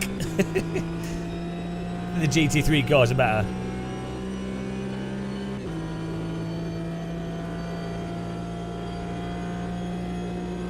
There we go. Josh the boss with the win there. Oh, hang on, line up, top 3. You know what to do. Line up on the track. Were you not paying attention in the last video, in the last race? You got to line up, facing us. Come on, guys. It's not that hard. Start trying to organise kittens.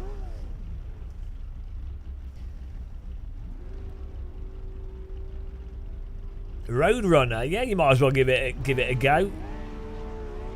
I think I prefer how Assetto drives over AMS2. It's more consistent, force feedback's more detailed. To me, feels more realistic as well. But there's some fun content in AMS2. It's easier you can just host a lobby and stuff.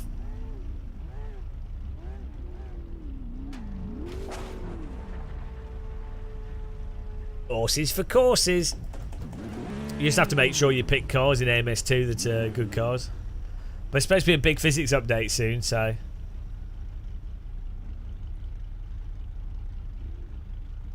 might be worth waiting for that.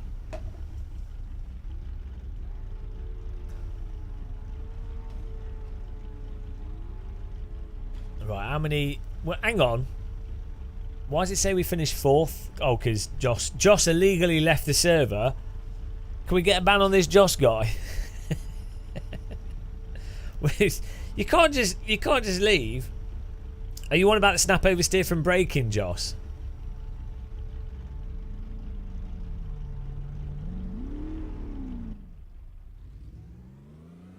Woo. AI control. There we go. Joss with the win. TVDG 1993. Chris Kane. Look at those nerds in front of us. But more importantly, I think we are discovering that most people that play AMS2 are noobs. Because noobs and losers. Because we keep coming in the top 5 or so. Yeah, it's the same as Project Cars 2, where you can just create a lobby and jump in. Good driving though, guys. Mostly clean. Oh yeah, I don't like ACC, so. Right. There's fish everywhere. But for some reason my music stopped, so let's fix that.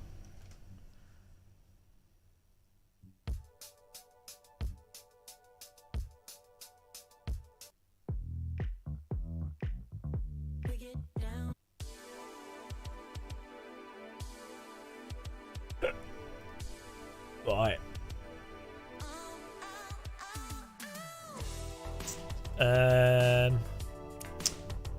Well, let's see. What can we do?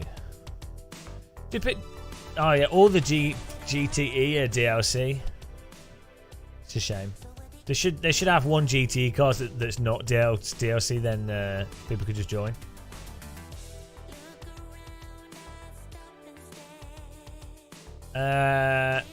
Better to just stick with cars that I know are not terrible.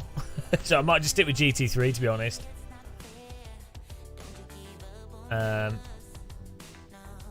Right, what track should we do?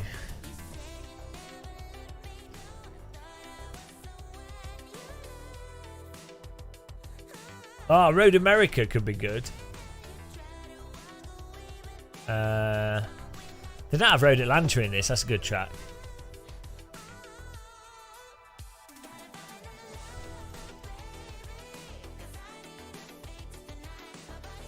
What's this track?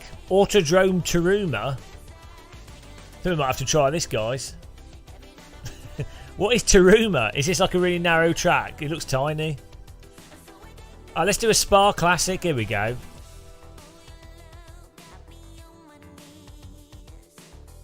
Right, let's do this. Oh, hang on, we need to change the...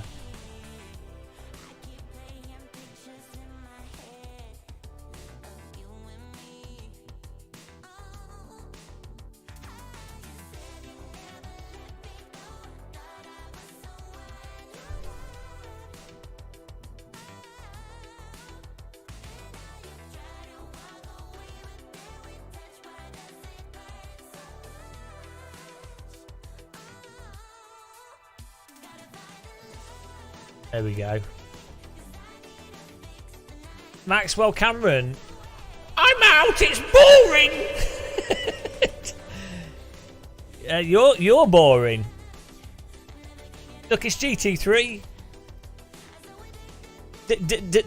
Deal with it. Right, here we go. Oh no! Wrong button. Right, are you ready, guys? I'm determined to win this one. I'm tempted to put the fixed setup on, so there's no setup shenanigans. Let's do that. Let's see what happens. We're gonna make a new thing here. We're gonna do a fixed setup and see what happens. Absolute test.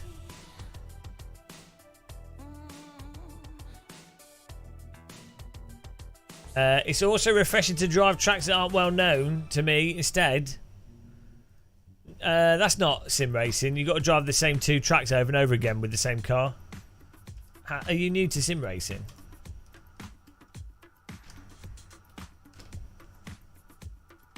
Game of Muscle 2. Password is T. Oh, there we go.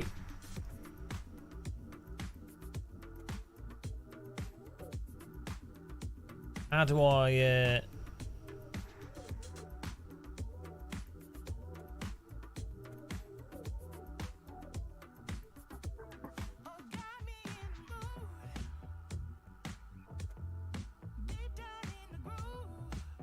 Where's the setting to force the same setup?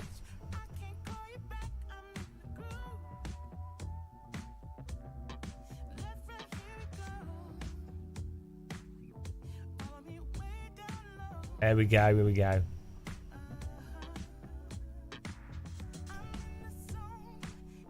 Okay, well we could do some Brazilian tracks at some other time. So just like you know, I've got to like talk, drive, be attractive. You know, it's do you know how long it took me to put my makeup on this morning? Right, so settings. There we go. Rules. There we go. Here we go. You ready, guys?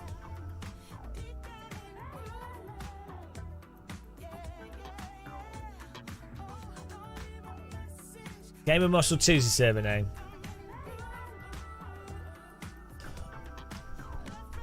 Right, let's see what happens here. Nice race. I did a little bit of sliding in that last one. Here we go. Williams Sim Racer straight in. Straight in there.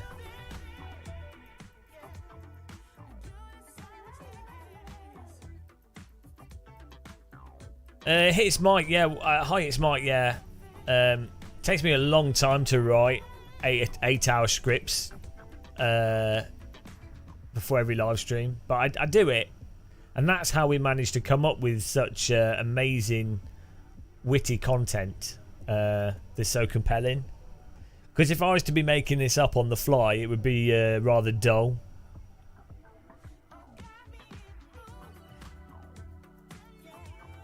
Here we go. It's the 12 megabyte Voodoo 2. Obviously, Roadrunner, you couldn't run 3 4K screens on a 8 megabyte graphics card. Are you stupid? Silly comment.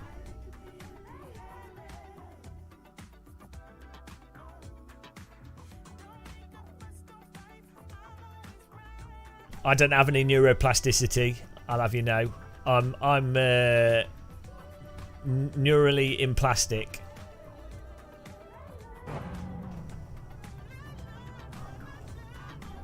Oh, here we go.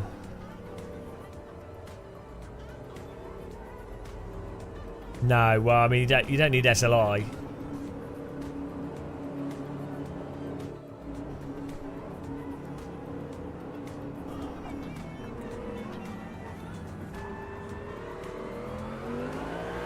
Here we go. Let's separate the wheat from the chaff. Let's farm. Oh dear God, that is not how you do it. Oh dear, this is pure motion sickness. This game does not filter the camera movements out properly.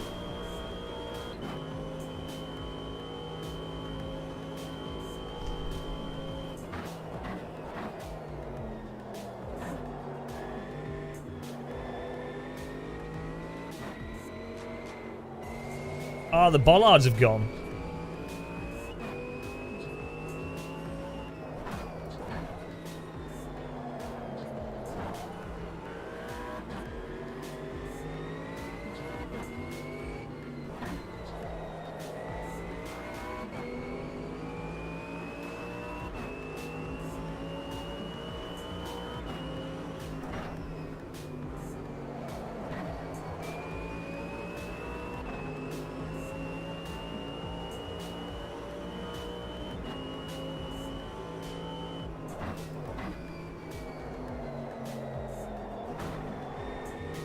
It's weird having walked around this track in real life.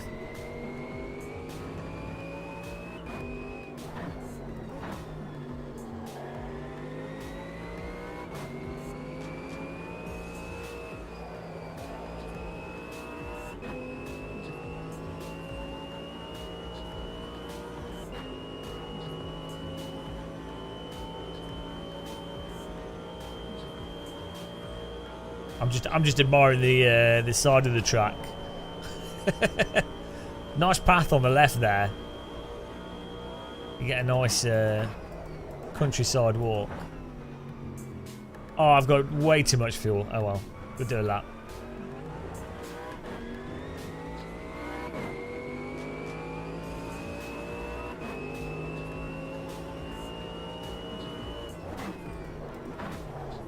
We've got any AMS2 fanboys in chat? Hello, Jeffro's Game Room. Alright, we go. Get ready for motion sickness time. Why? It's because the camera. You know what it is? It's because the camera's clipped up, and then it's hit like a clipping. Like, Breezer needs to sort that out. I'll close my eyes through Eau Rouge. We'll be all right.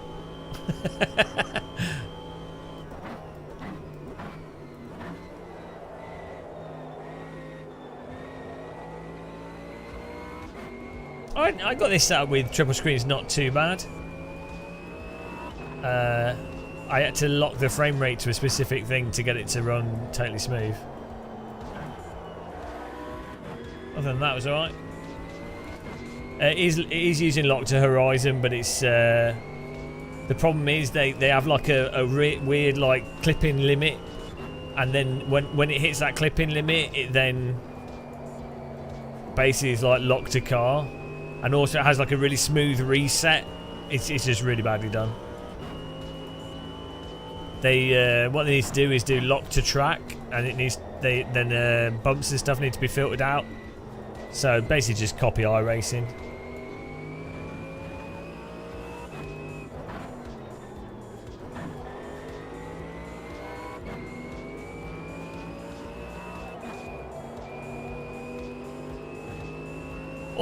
Or maybe just allow the camera to move more.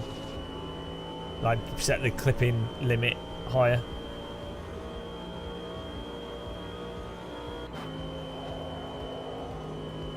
Right, here we go.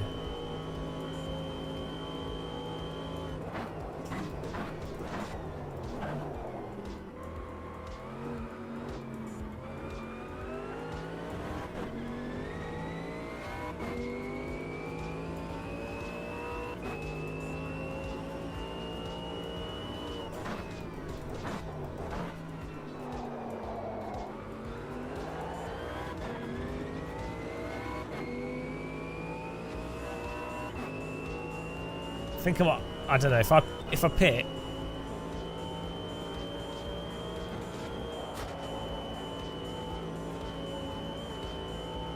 One bizarre advantage of VR. Yeah, okay. Yeah, VR is weird in that sometimes it can cause more motion sickness, and sometimes less. It just depends. The thing is, most people aren't playing on like huge OLED screens, are they? So weird like camera movements and things are less noticeable if you're on smaller screens.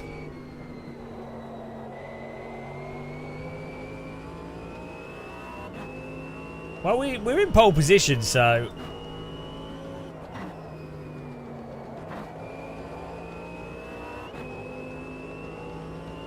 I guess it's alright.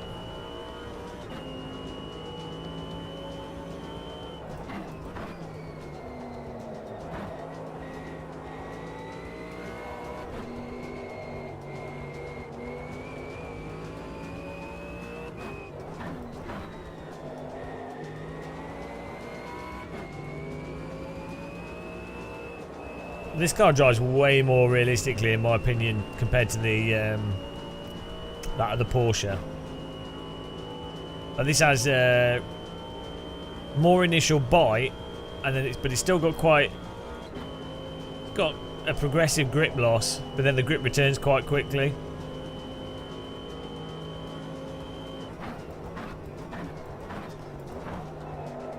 Yeah, I only get motion sickness if I'm a passenger in real cars. If I'm driving, it's alright.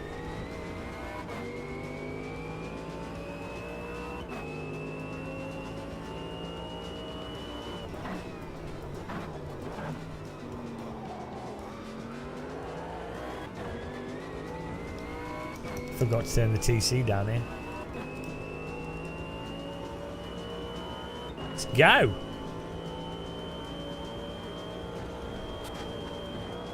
Oh my god, every time. Maybe on a motion rig it would balance it out and it'd be alright, because you'd be like, oh, I'm bouncing with the car, it's fine.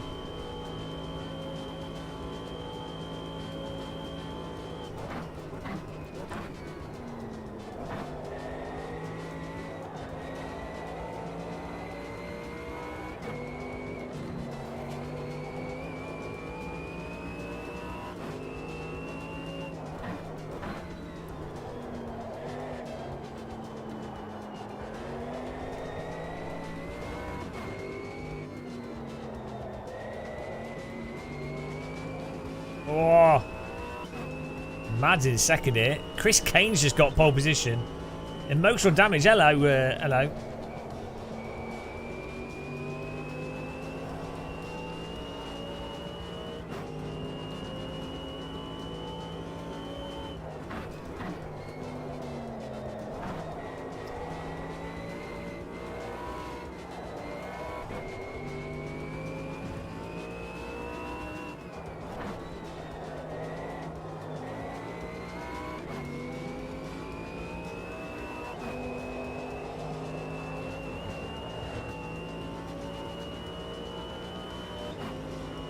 The triple screen settings I have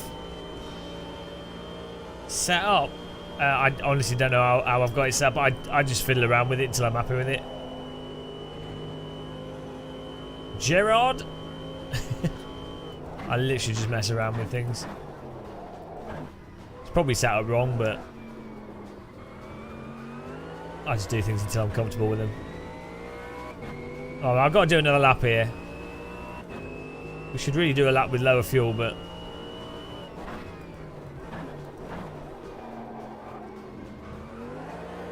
that would have been enough to do a whole out lap. Right, here we go. We've got to get on the podium. At least. Oh, no. Well, I guess the motion sickness through Eau Rouge adds to the immersion.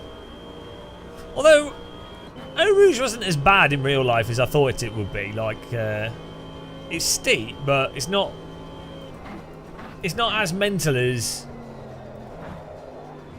people make out. I mean, it is a crazy corner. It'd be mental in like a 90s Formula 1 car. But in a modern vehicle, I don't think it's as mental.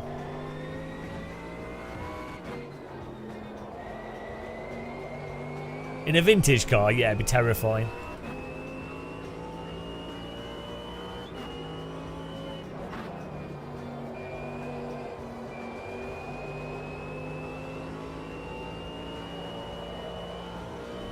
Also, in bad weather, when you watch like Formula racing in bad weather, it'd be terrifying. But in like dry, normal conditions, in a modern car, absolutely fine.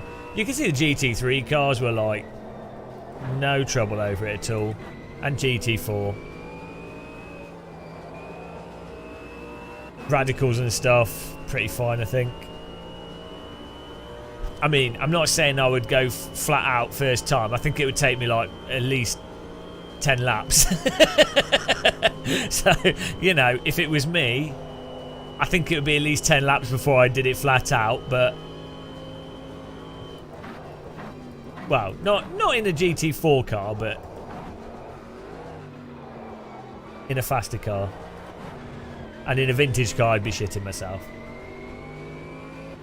Mr. Fiducci. 3, 2, 1, go! Thank you for Fiducciing me with that €199 dollars. Cheers, man. I harassed him for beating me, and he sent me sandwich money. Oh my god! Thank you. Really do appreciate the support. Like, super generous. I wouldn't even give €2 to a begging person on the street. In fact, I actually steal their pot of money off them and say thanks for the donation. So I really appreciate you sending that to me. Literal teabag money, amazing. And I'm soon going to be getting some Lipton tea bags. So you hear me, Lipton?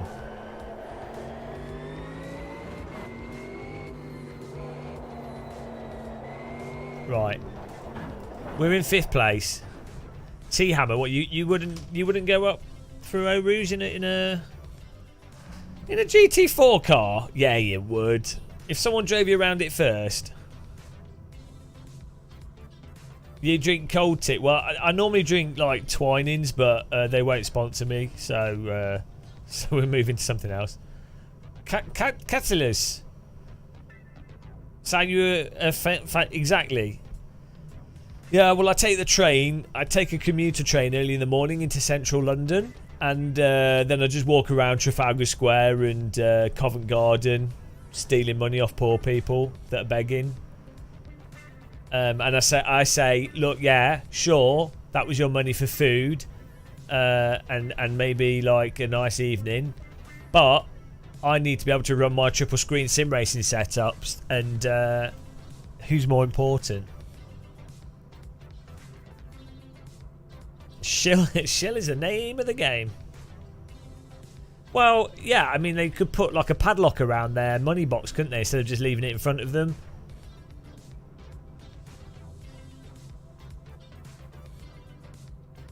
You know. How much did I pay for my 3080 Ti? I think it was like £1,600. But I had to buy it. It was the only one with 3 HDMI ports. And I had to buy it for a sponsored video, so... YOLO. All in. That's why I do lots of live streaming, to try and make up for it.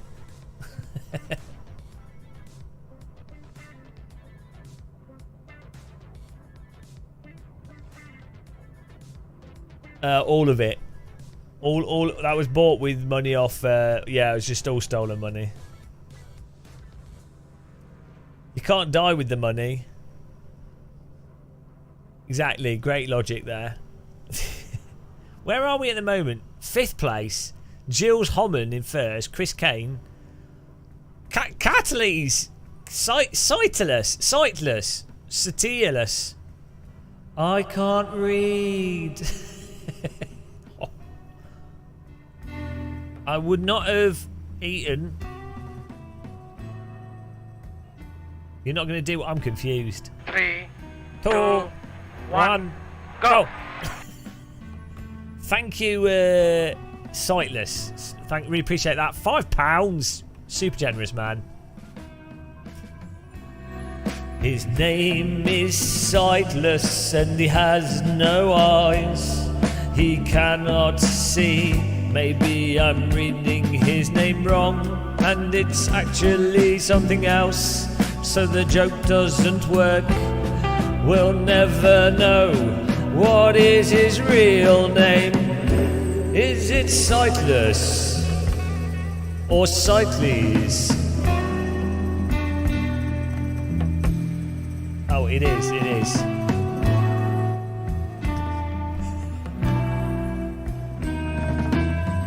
He plays Sims with his eyes closed. He crashes into everyone.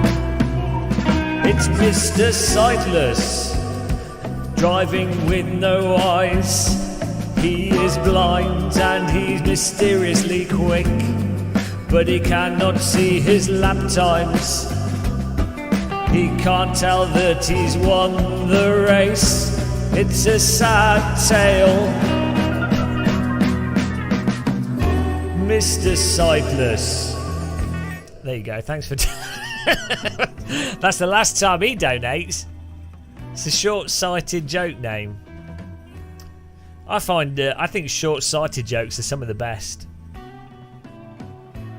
You've paid 600 for the entire PC 2 years ago. Yeah, why don't you have a sponsorship, Mr. Fiducci? Esports people get computers these days. Oh, bugger me. Where's the fuel setting? Or do we not have it because it's fixed? Oh no, it's fixed. It's fixed. So it didn't matter. So there's me worrying about fuel in the quality. It didn't matter. You need to be wearing a polyester suit and hanging in a CD lounge. $5 British dollars is well good. It's like, to me, that's like if I got a birthday card with £5 in it, I'm well happy. If I get £2, £1, not so much. But like a £2 coin, well good. You can buy a lot with £2. You know. £5 is double that. Well, it's even more, isn't it? Math, how does it work? We don't have a PC. Eh? What Team Fordzilla? Surely they can have a... Right, we need to work on that. There'll be companies that aren't associated. I'm sure there'll be like a e-store or something.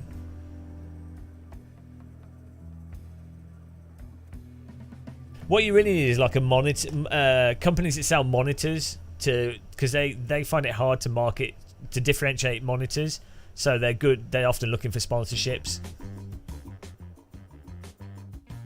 Also, monitors don't cost that much to manufacture. So, but they cost a lot to buy. So it's a big thing for them to give. It's great for the person getting the monitor, and it works out quite well for the monitor company. You're shy for asking. Well, if you don't ask, you don't get. I don't know. You just have to. You have to work out how much value you bring to the table, and then just be realistic and explain the value that you bring. Sometimes some companies don't understand and they'll be weird, and sometimes they do. People definitely in business. I mean, I did this as well. Oh my god, people undervalue themselves too much. So wait, whoa, hey-oh. Nice driving, guys, and straight to 4th place. So a lot of small YouTube channels really undervalue themselves, and they're like, oh, I'm not going to charge for this, and it's like, but look, how much would it cost X company to pay for Google ads, which people aren't going to watch? They're like, you know, so if you're in a niche and you're like getting X viewership, yeah, tell them you're a champion of AMS2 on Game of Muscle live streams. That will get you an IMAX cinema.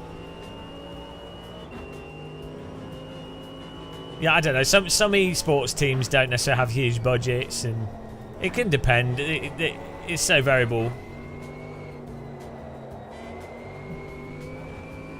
Normally, I don't know. It depends. I've dealt with. I don't know about Fordzilla at all. I don't really work with them, but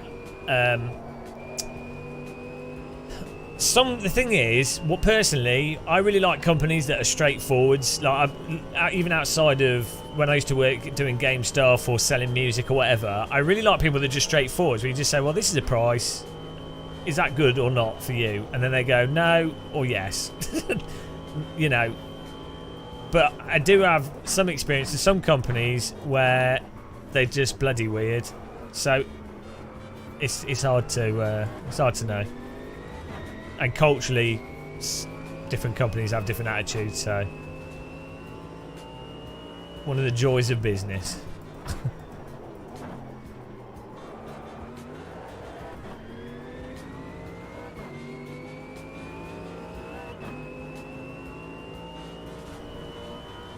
But yeah, on the esports thing, it's hard to know how much value a driver is bringing for a certain thing, and where the value is, because sometimes you'll have like an esport driver that's getting really good results and winning races, but ultimately, are they getting how many people are actually seeing what they're doing, and what visibility is there for what they're doing in terms of like if they had a brand deal with someone. So for esports players that play Counter-Strike or something where they've got huge viewership, it's obviously very easy to tabulate. But within sim racing, it's sort of different. I think a lot of esports players need to have their own channels, really, which is quite hard to do. So I think for esports sim racing drivers, the best thing they could possibly do, if I was getting into esports as a driver, I'm not because I'm too shit and I'm old, but like reviewing hardware and maybe sticking with that hardware that you review and stuff, and then building up a relationship with the sponsor more directly, and then also you'd get views and subscribers, and you'd be like an esports driver that reviews stuff, which would then get you credibility for reviewing it, which then adds more value to it. That's more the sort of the sim racing game.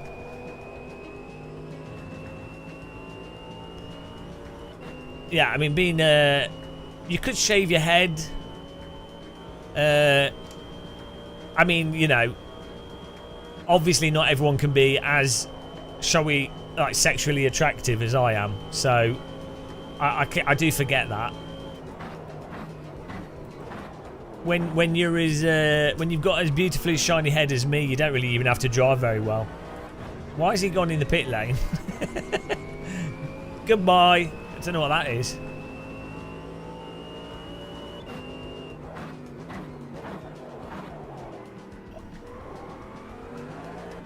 My heel rest is genius. I need to make a video on it. It does actually really help. So I don't know about you, if you don't drive in shoes, your ankles can get a bit sore. It's like going through bloody turbulence, that. Yeah.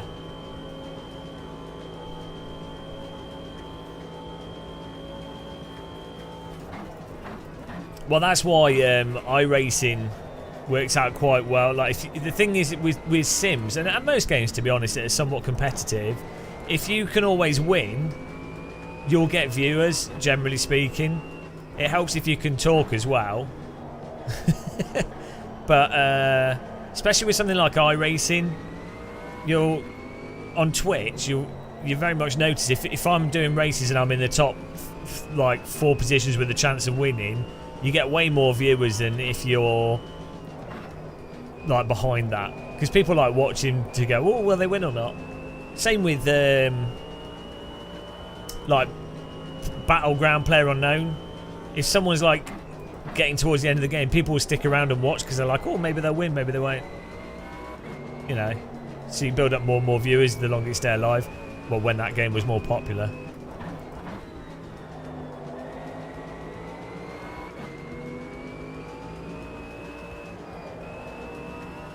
Like I say, I'm not very good at driving, so I have to make up for it with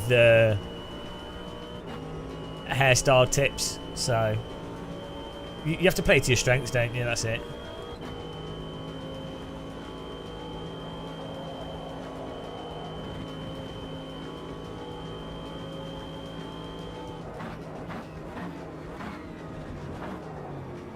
Oh, look at these nerds in front of me.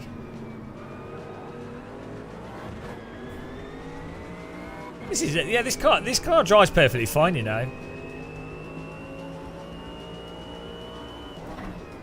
I'd say this is the biggest problem with AMS2, is that the content is all over the bloody shop. I'm really hoping the next update smooth things out. But with a racing sim, I feel like you only need like 2 or 3 cars that are good, and then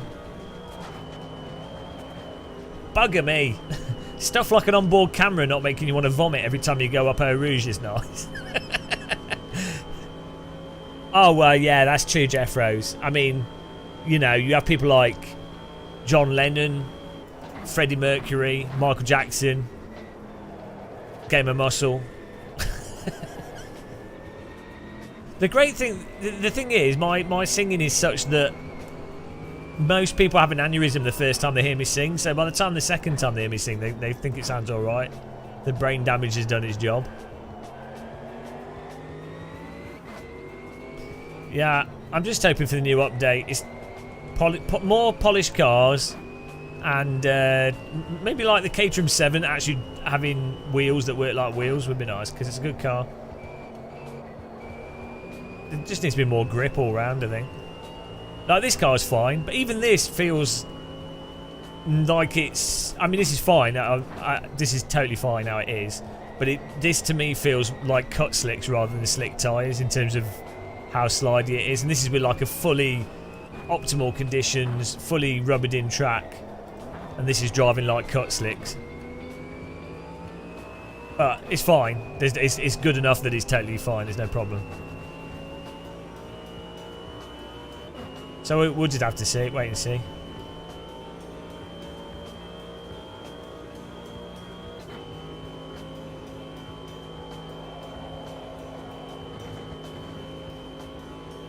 AMS2, so videos as well. Don't do live streaming.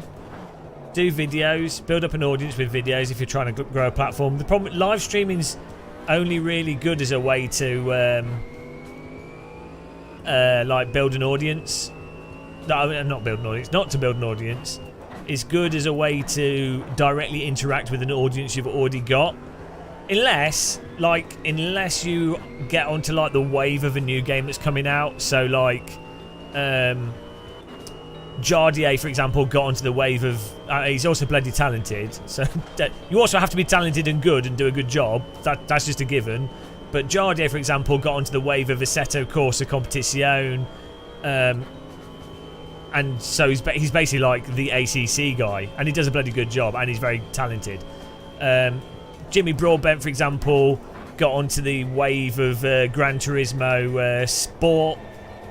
And the whole sort of early the Gran Turismo hype when he did like the playthroughs of the Gran Turismo games and then led on to GT Sport and basically got the Gran Turismo following behind him. So he rode that wave basically, and he's also very good at what he does. Weirdly, Jimmy's better at like live stuff than I think he is other things. We don't get credit for that. I think other example, Super GT again. He sort of got on the Gran Turismo. The way initially the Forza wave and then Gran Turismo again, he's very talented, very good. And then you'll see people with like got onto the Fortnite, you know, before Fortnite got really popular. They started playing it early on, and same with that's with streaming. Is that you could if you time it just right, you're good at the game, you've got a good personality, you can ride the wave to then do well with that specific thing.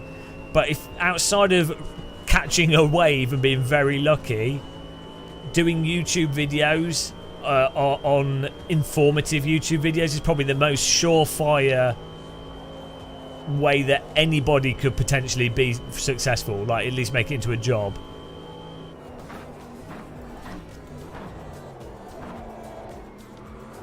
Yeah, you can't be a mute hot lapper, you have to be entertaining. Jardier's energy levels are mental. Like, he's like it in real life as well. Like, not as quite as hype, but he's you know, he's very easygoing. Good guy. Yeah, you can't just sit there quietly. So, you know, there's a whole balance of skills, but yeah, so just doing videos though is probably is a better thing for most people, like reviewing stuff. I think it's more sustainable as well. Live streaming is a sort of, I'd say it's more of a young person's game. unless someone's already built a huge audience, live streaming is not really that compatible with having a life. If you want to do it big. That was a good race, guys.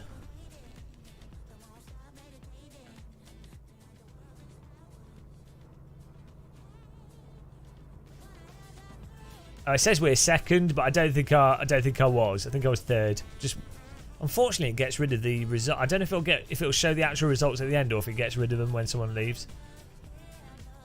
Look boring? Maxwell? Miserable Maxwell. Maxwell House, finest coffee.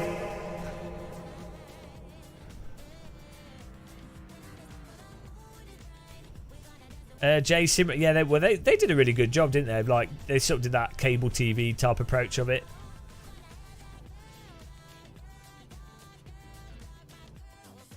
Phantom Racer. Well, the thing is, they were probably streaming early on, and it does take work to be a hot woman. Like, first of all, or a hot man, you have to be like born with a nice body, like a symmetrical face, and then you have to keep yourself slim. So credit where credit's due, and then you have to hoe yourself out on the internet. So you know, I'm not bitter about it. I would do it if I was a hot. I mean, I'd do it anyway, and I'm not even hot. I would totally be. If I was like a really, really hot woman, or a really hot guy, you know, like proper nice tone, like muscular or like conventionally attractive, you know, like who's a hot guy? People like Chris Pratt and who's the guy from Thor? A lot of my female friends like them. So if I was like them, I would totally milk that. Yeah, that would be a downer, wouldn't it? Right, Dave Ostillin. Nerd. What a nerd, he beat me. Absolute nerd. Look at all these losers though. Loser Darksy. Loser. Hey Giles. Loser. Simon. Loser. Salfo. Loser. Dan's. Loser. Chris Kane. Loser. Robert Rip Helmet. Loser.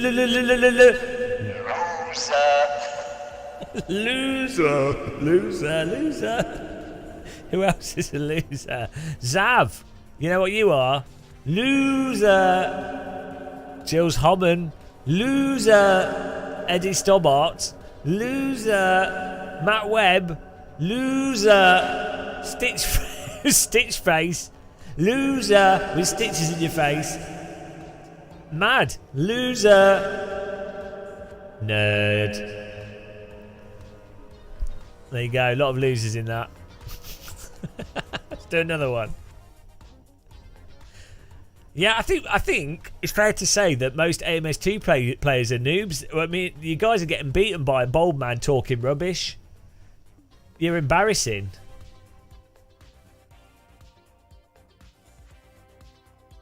Disabled orphan, loser. Yeah, well, you know. Can we join the race? Yeah. Johnny Howe. As long as you're prepared to be a loser, just search for the server. Lee's Magic Marble Bag. Just search for Gamer Muscle 2. Password is T in capital letters.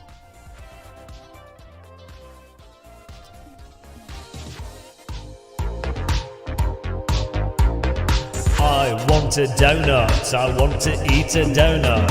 Hungry for a donut. Get me a nice donut. Bring donut, jam donut, donut in your mouth. Sugar donut, Song finished. No more donut songs there. Every time I see donut in chat, I want a bloody donut. Trying to eat somewhat healthy. We're going off to Brazil now.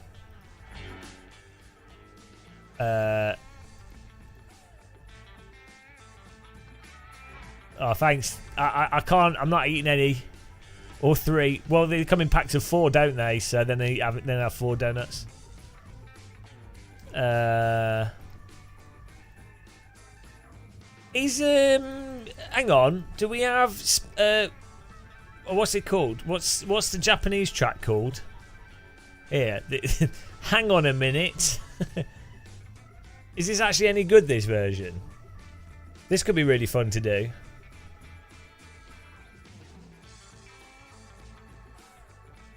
Should we do this? I think we should. Someday you're going to beat your grandma. Should we try? Let's see what this is like. Who wants to join? Type joining in chat if you're going to join us. Should I try a different GT3 car? I seem to remember that they sounded terrible. The BMW sounds awful. This is nice. The Mercedes is not. I'll stick with it because it's fine. I always have this like itch to change car. It's like, why bother? If it's fine, just drive it. Roadrunner. I once saw a blind guy kick a homeless guy in the face whilst he was... Did he do it on purpose or did he just accidentally walk into him? There's not 90s D... This doesn't have 90s DTM, does it? Oh, it does, doesn't it? It has these. Yeah, the problem is their H pattern and my arms hurt. But they are very good cars. You are right. 90s DTM are some of the best cars. DTM in general, but well, until now, when it's bloody GT3, but... Right, we're just going to stay with this. I'll make the quali a bit longer so more people can join. I need like 5 minutes longer. There we go. We got like 10 slots. Well, 8 slots. Yeah, the race room has some of the best 90s DTM actually. If you've not tried them, I need to do some ranked racing actually on race room. It's been a while.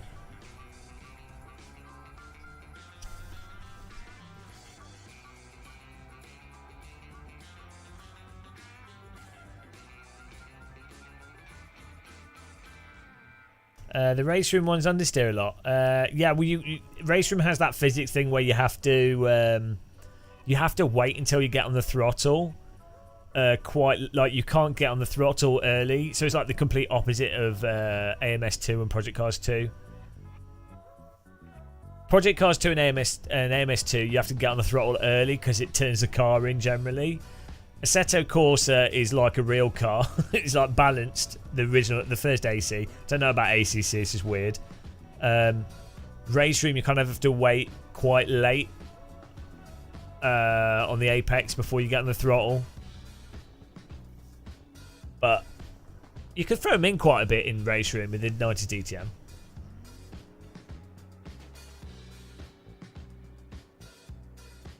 You had your 3080 Ti nicked by Yodel. Oh, nice one. Yeah. I don't know how much better 3090 is over a 3080 Ti. I think it's like 5-10% faster, isn't it? Got these donuts, bloody hell. Should probably buy some AMS2 DLC. Well, wait until the... I'd imagine the next update they might do a sale. So I'd wait for that. But I think it'll be... I'm hoping the next update is good. I hope they don't change the cars that are already enjoyable. But I think they're adjusting the physics again, so we'll see how it goes.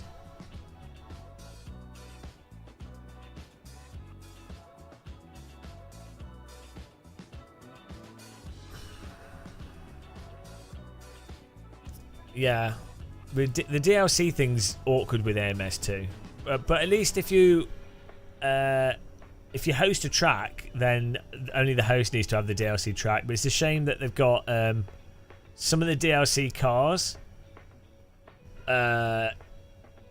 all 3 cars in that series, like GTE for example, are all DLC. What they should really do is have one of the cars not DLC, so that there's always a way for other people to drive with them.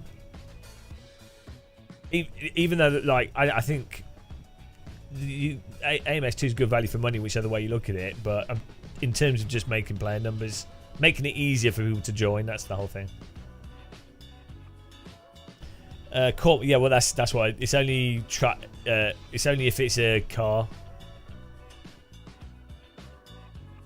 When delayed the update till?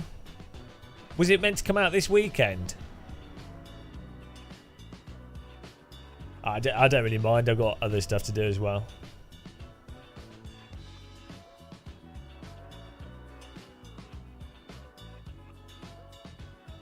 Hello, Yanuka. How's it going? Oh man, this game gives me a headache. Bloody motion sickness. I wish they would expose the camera settings in this, so that the end user can adjust camera settings, like you can in R Factor 1 and whatever in Race Room and things. Well, cool. I don't have this problem with other simulators like iRacing and AC and Race Room. Alright, that's alright. I'm. What am I doing this weekend? I was gonna be doing something this weekend. The new Flight Sim update's coming out of beta. Microsoft Flight Sim 2020. I think I'll play that. I've got a sponsored thing to do with that. Should be good. Not with Microsoft, with another company. Right, let's do some laps here. Oh no, I don't want to quit. Come on. I'll drive.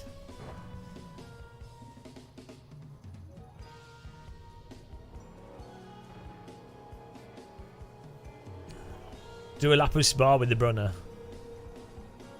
Hardcore.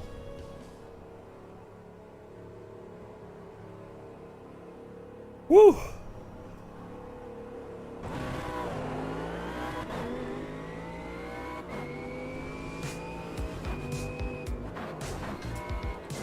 Oh, this looks alright.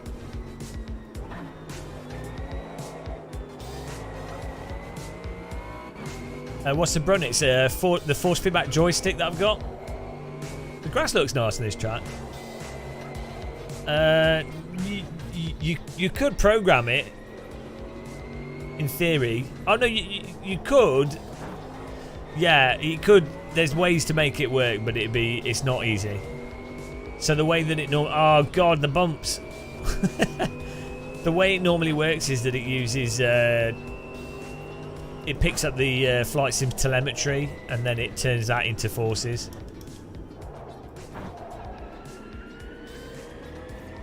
Yeah, it's the real Assetto Corsa.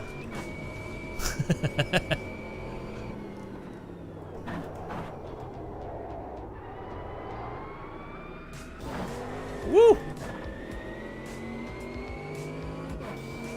We might be playing some ACC soon. I got an AccuForce wheel coming, so I'll have to play ACC to see if we can make the force feedback sexy, and then that'll be exciting. How much money do I get if you buy a mug? I don't know, like a couple of pounds. They're not good value for money mugs, are they?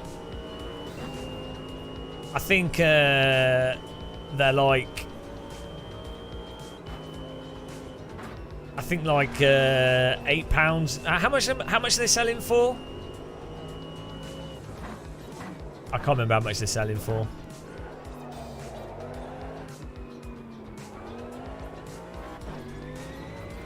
But like postage is like £4 or £5, something stupid. And then I think they cost they're like £7-8 or whatever is like the flat cost. So I think I get like £3 or something.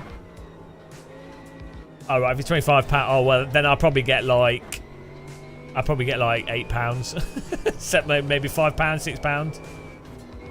Oh no, because the dollar's not. Hang on, is that 25 Canadian or something? I probably get like £5 from that, like $8 or something.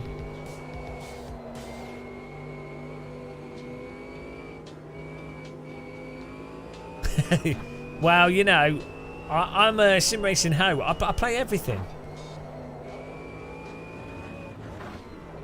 Yeah, I probably get like $8 from that. But the mugs are there mostly for the fact that it's you get a piece of Game of Muscle history.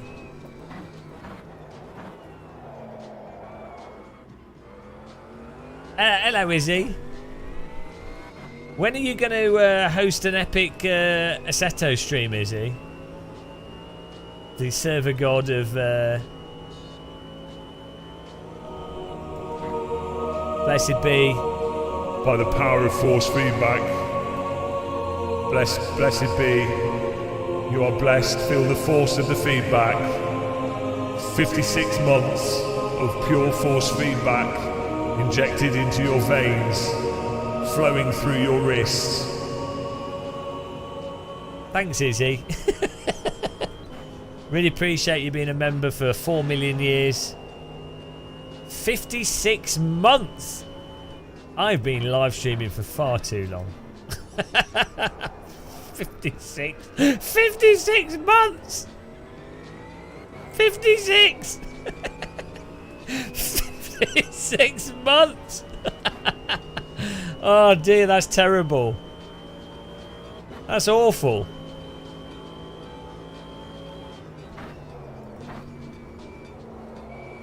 "56 months. Bloody hell. So actually longer. Did it fill it? Did it not fill in the gaps? Thank you, Izzy, for supporting us for so long. You fool. Your penance for supporting us for so long is to host an AC stream soon.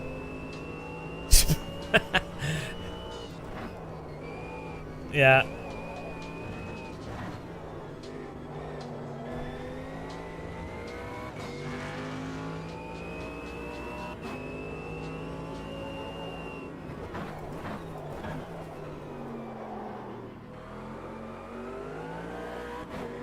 I mean, really, I should be tax exempt, shouldn't I?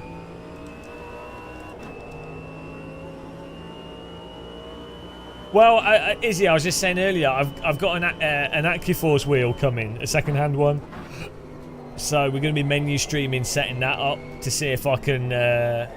Because I think I did have a fiddle with one for like 5 or 6 hours, and I think I got AC feeling okay on it. But it was, you know, 5 hours isn't long enough to fiddle force feedback. So it'll be interesting.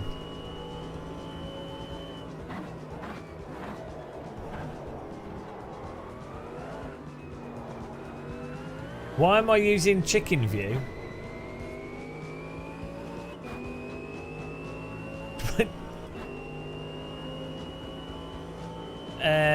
Peter Kasbergen, because in a real car, yeah, the road is completely looks totally static when you're driving, because your eyes and neck filter out bumps, and yeah,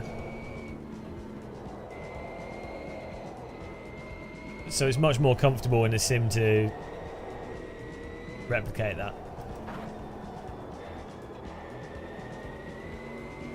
Unfortunately, AMS2 doesn't have a lock to track option.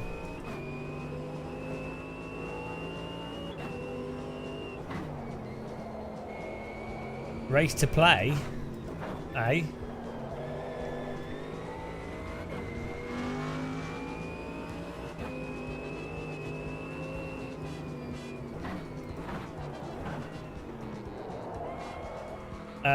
Peter, because yeah, I know what you mean, but I use force feedback to feel what the car's doing. But yeah, if I didn't get motion sick and I didn't find it hard to see the road surface, then I'd probably have it locked to car.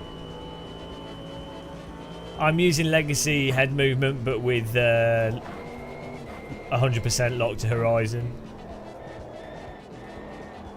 Because I'm using 3 55-inch monitors that basically take up, for me, because you can only really see my middle screen and a tiny bit of the side screens. So for me, like, if it's bouncing up and down, I get motion sick very quickly. My whole field of view is covered by screens, basically.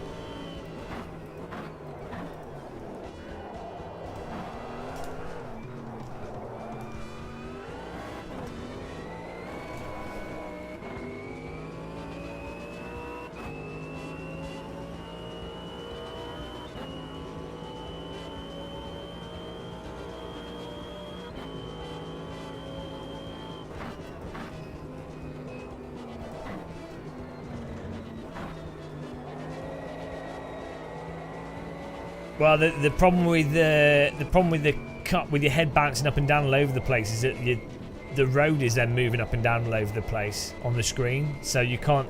Your eyes have to keep moving. If you're looking at a piece of the road, that piece of the road is going to be effectively moving up and down the screen. Why do we not have any grip there? Goodbye tyres.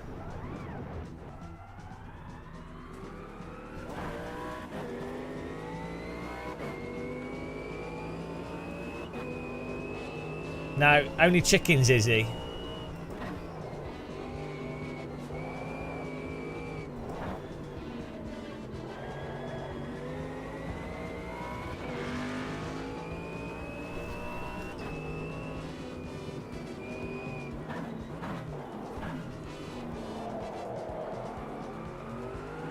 Right.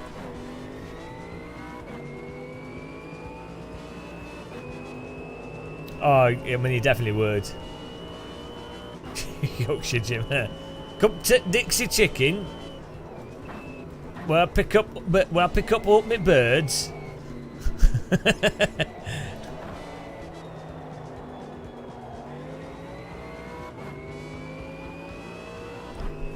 I like spicy chicken wings.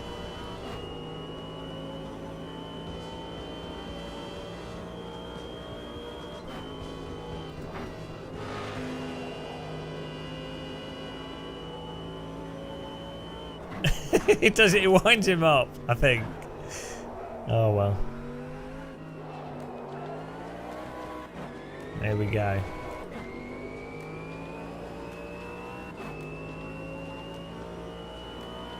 Refry. I like sewage oil chicken. I was watching a documentary on that recently. Chinese sewage oil documentary. Apparently they were saying like 10% of Chinese cooking oil. Oh, screen's gone. It's back again. 10% apparently was like reclaimed sewer oil. Gotta recycle that.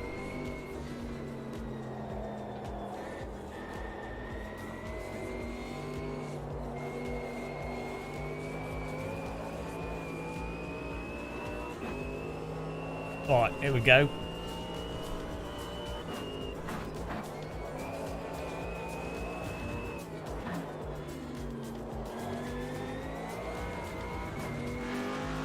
What? Sometimes screen's a bit weird in with G-Sync. They do a lot of weird stuff.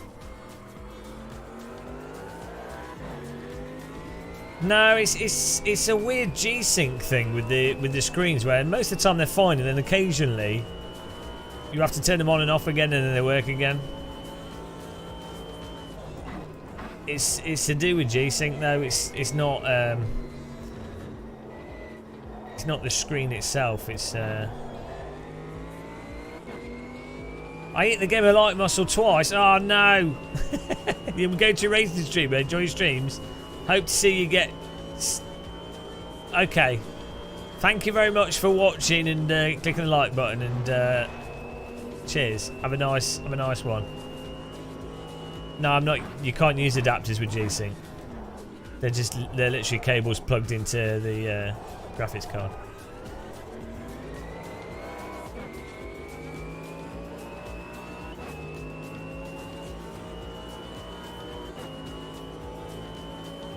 I think I'm the only person running 3 LG screens with G-Sync on Earth.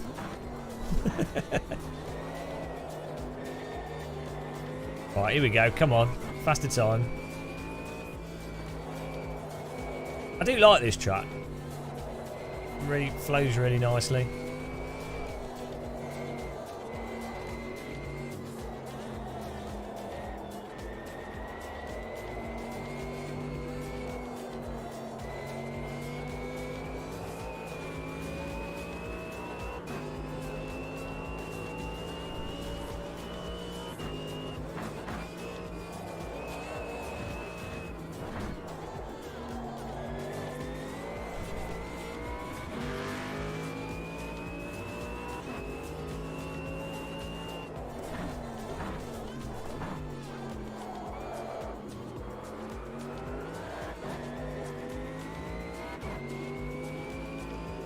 LG sell wall panels. So you can convert a whole wall into a screen. They're like £800 per panel, and each panel is only like 15 inches. Oh man, how did I get worse? Thanks for subscribing. I missed your name. That's your new name. I missed your name. Welcome along.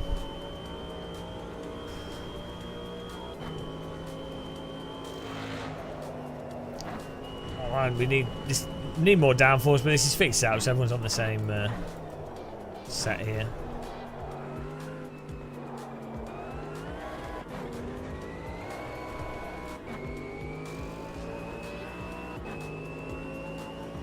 No ROG's LEDs. It would make sense for them to. Oh, I could have done one up. Oh well. It would make sense for them to send them to me, because I mean, who else is filming OLEDs all the time? Curb DLP projector. No, DLP's not, because you get when you go, if you rotate the view with a DLP, you get like a weird stutter, and you also get rainbow, like weird rainbow fringing for certain things. So I've got a DLP projector, an Optoma, and if you play stuff like Rocket League, or if you try and play first-person shooter on it, it's not very good. Awesome for films though. Lead chicken. Don't some flight sim people use triple projectors? Yeah, you can use triple projectors with sims, but flight sims are normally they're not like as responsive as driving sims, so they're not as demanding really. You're not rotating the front of a plane like through, you know. You're not balancing a plane on the limit. Planes are moving around pretty slowly. Well, I mean, unless you're doing like Red Bull air racing. You should look at Google collimated projector screens for flight sims. That's really cool. You use like a special lens system and projector screen system, and that way when the pilot and the co-pilot can see the same image properly. So it's almost like it's 3D, but it's not quite. That's what like driving. That's like what proper flight sim centers use.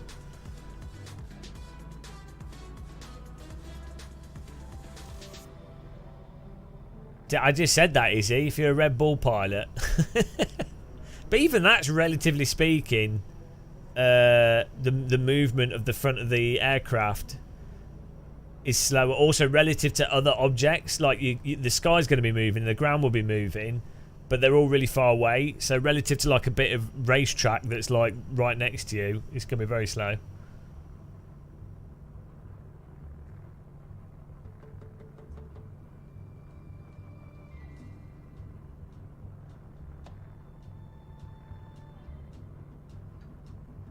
Unless you've, well, you know, I mean, if you're really close to the ground, but it's, even then, I think you'd be all right.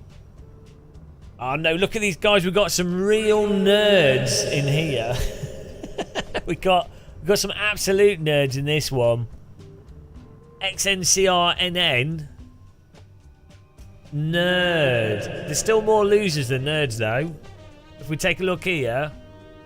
What's, guys, what's 19 minus 7? Can someone do the maths? Because that's how many losers there are. And we've got 6 nerds. But we've got to do the race first. Interestingly, there's more nerds from non-English countries and more losers from the UK. Losers!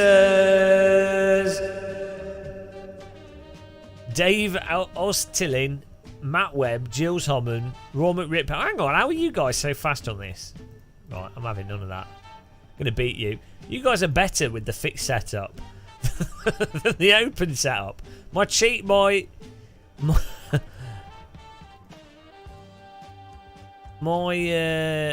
strategy of fixing the setup has not worked out for me. Go back to practicing lead chicken. Aero boys. Well, there's no. It's fixed setup. There's no aero boys.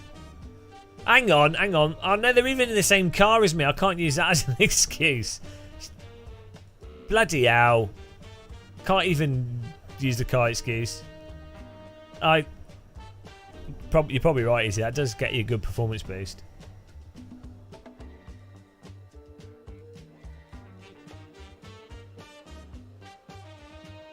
Mind the tyre temps? What do you mean by driving better? I don't know. I can't drive better. So that's not going to happen. Maybe that's why we did that chronic understeers, because I overheated the fronts. Maybe I'm carrying everyone in my car, so it's weighing me down. Yeah, court martial. That's not an option. You should know by now. That's not an available choice. Oh, with my big monitors, they're not very aerodynamic. All makes sense. Are you ready, guys?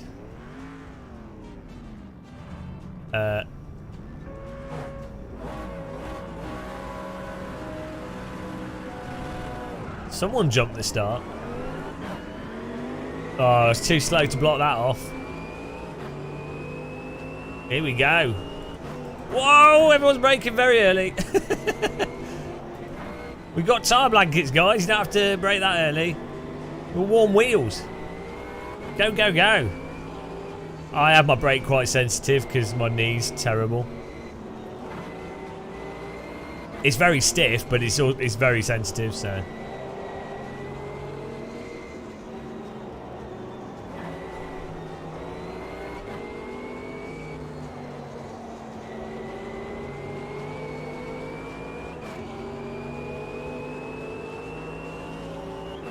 Probably less than that.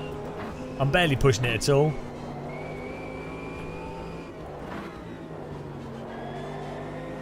Hang on, has it reset the... It has.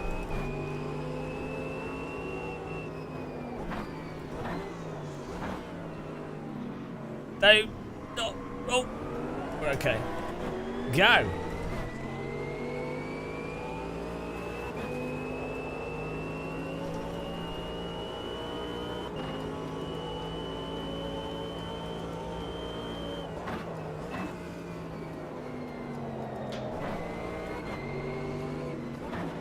Sneaky move. Go.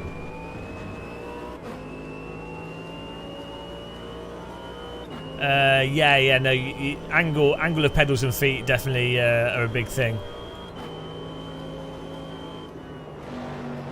Problem is that I need to raise my seat higher, but to do that I need to add some T-slot to my rig, which I haven't got around to doing. Woo! Nice driving, guys. This looks awesome. That's what I tell all the ladies, yeah. It's stiff. It's really, really rock hard stiff. It's turgid. It's fully turgid. But it's very sensitive.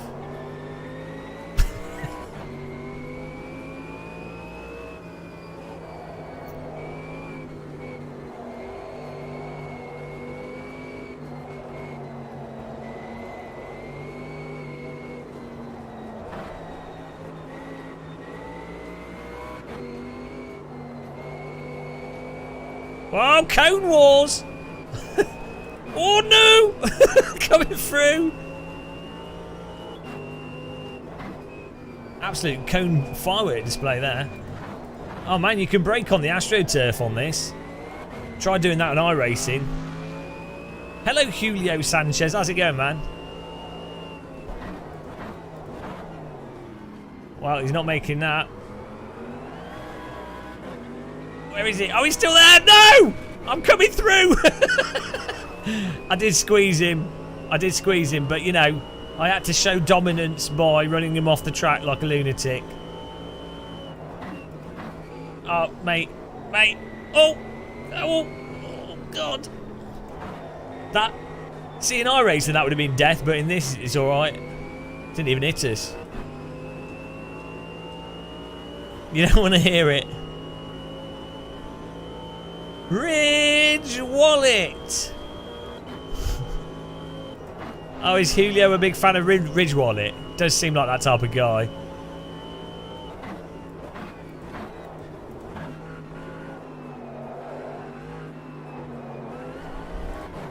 Have you, yeah, I can get a code for Julio. Oh dear. I'm using this Sparco R33 seat here. It's very cheap. You can Google it. It's a really cheap budget chair.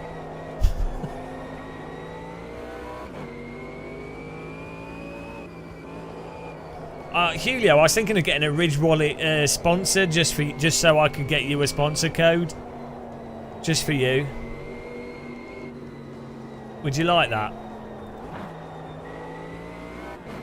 The nice thing with Ridge Wallet is you can organise all your cards in a small profile holder. Really convenient. And you can buy the metal one to protect against data recording. Are you sure? I don't know. When I read your name, I think the first thing that pops into my brain is someone that would love Ridge Wallets in particular.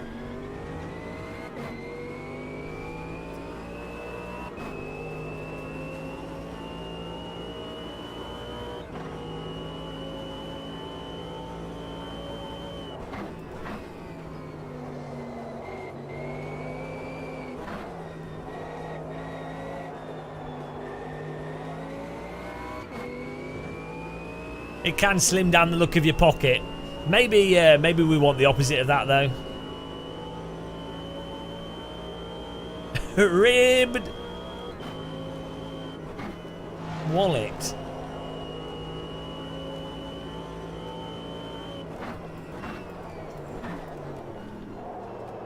Oh, come on, Carton. Absolute tank. Need more rear brake bars here.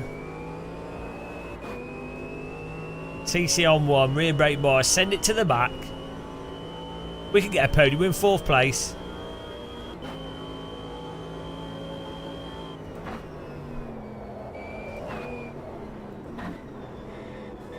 Oh.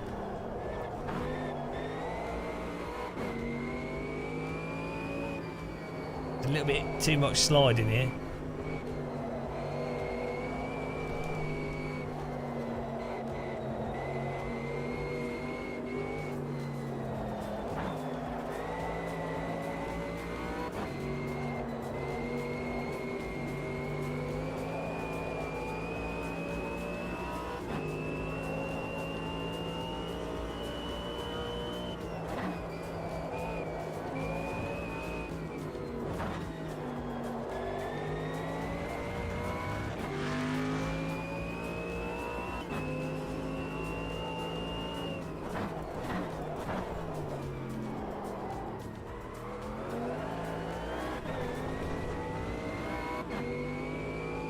Get going with Vamusin.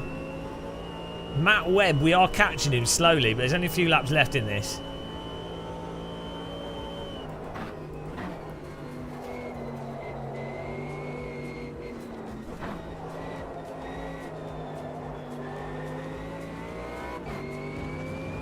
Could do with some draft. They see me bulging. They hate it.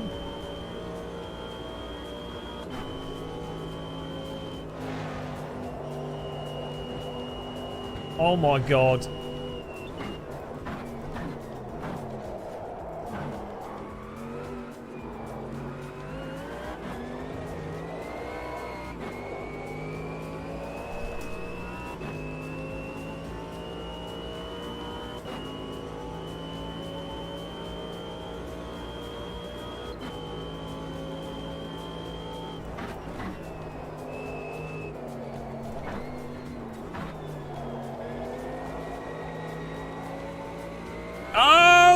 P1's lost it. I don't know how he's lost it there. And P2. Oh, it's a disaster for them. Oh, guys. Absolute nerds making mistakes. They're going to be losers soon. His tyres are all sorts of dirty. Oh no, we can't get past. Matt Webb's managed to find himself in first place here. Oh, that's filth. Absolute filth. Absolutely run him off the track. Sorry, not sorry. Completely ran him off the track there. That's the muscle move. Yeah, what a weapon. Well, that's why I drive this car, because it is literally a tank.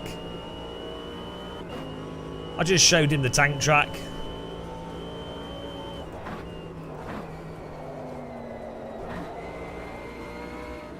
Oh no, this is going to be the final lap, I think.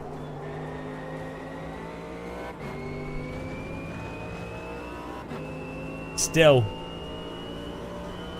On the podium. No, I turned off the extra lap because I thought it was a bit silly.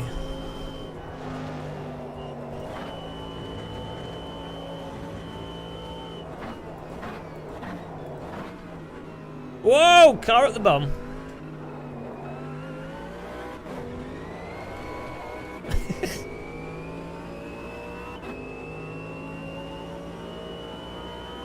Wow, guys.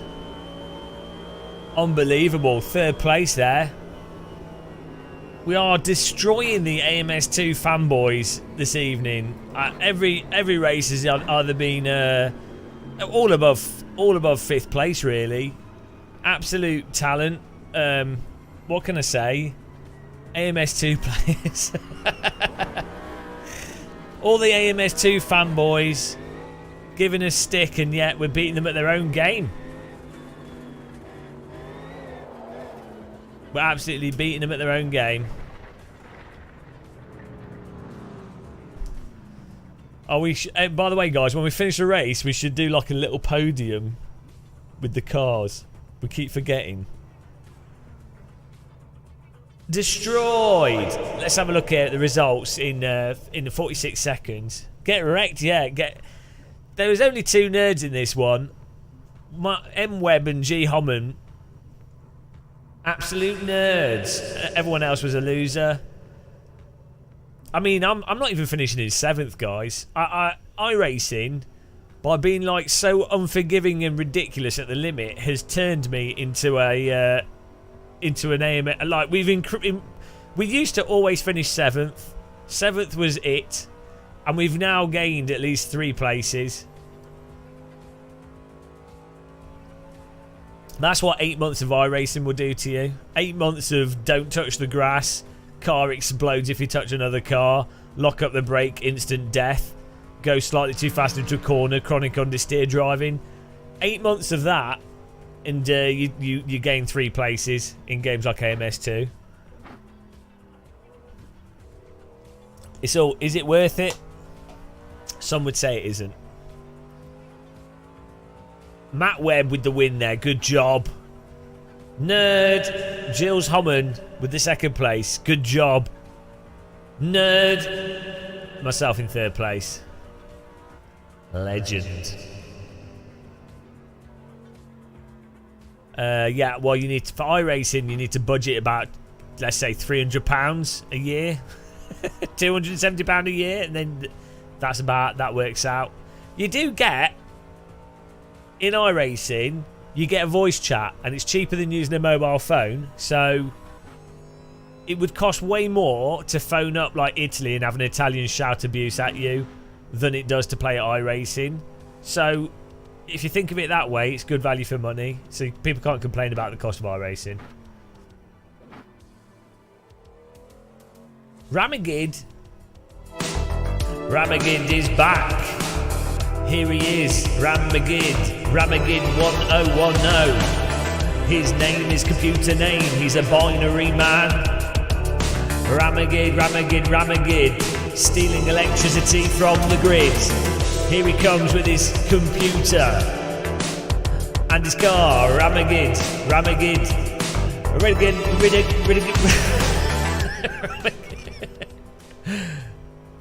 There you go. It's his theme tune. Right, back to the main menu here. What is happening?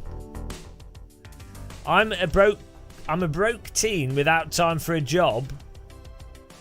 iRacing's never a good choice unless you want to suffer. Only problem is my internet's really bad as I'm on Sky. Oh no. Time to buy more internet. Ridge Wallet. Brian Boardman. Are you related to Chris Boardman by any chance? I give up on the road on iRacing, but I'm having fun in oval. Yeah, I like ovals when it's a big track, not a dinner plate. Yeah, let's do another race sim racing. I ain't got a life. The problem is YouTube punishes us for doing longer streams.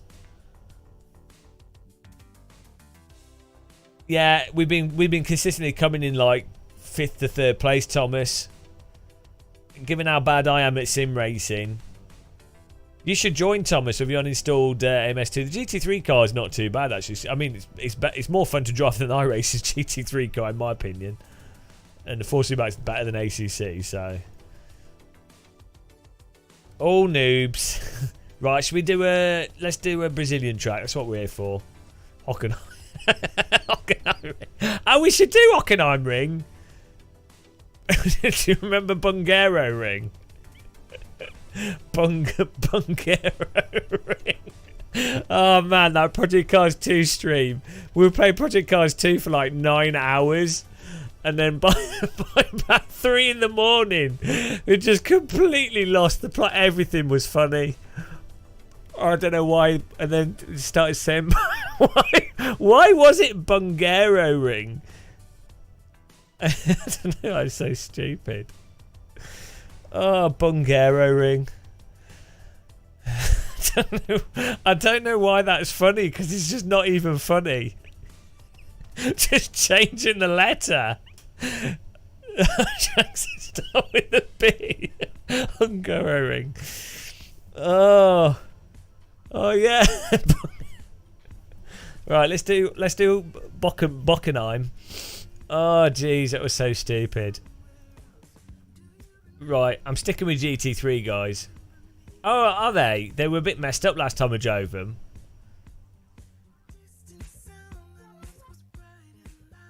Oh, I'm tempted to do a GT1 now. You've ruined. Like, if people can't drive them though, let's do it. If it's terrible, we can always change car again. What was the OK GT1 car? The Mercedes. Okay, I'll go with it. I mean, I do like GT1. I'd say.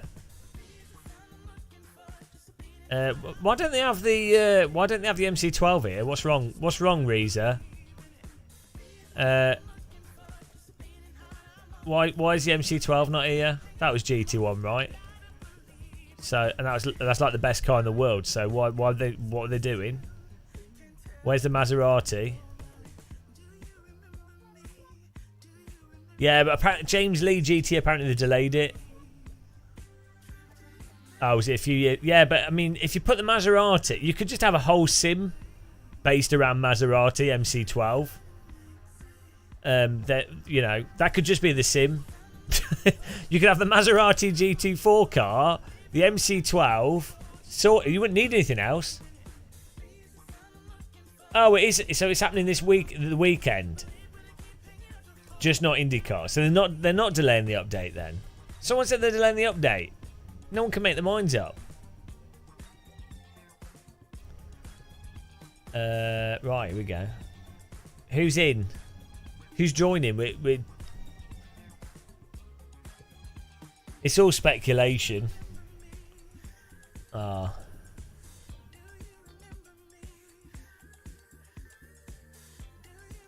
Oh, he's State Renato. Boss man Renato. Well, that's alright. Who cares about IndyCar? I mean, come on. IndyCars are like... Oh, Thomas is in. Who else is joined? Someone else joined as well. Win Diesel.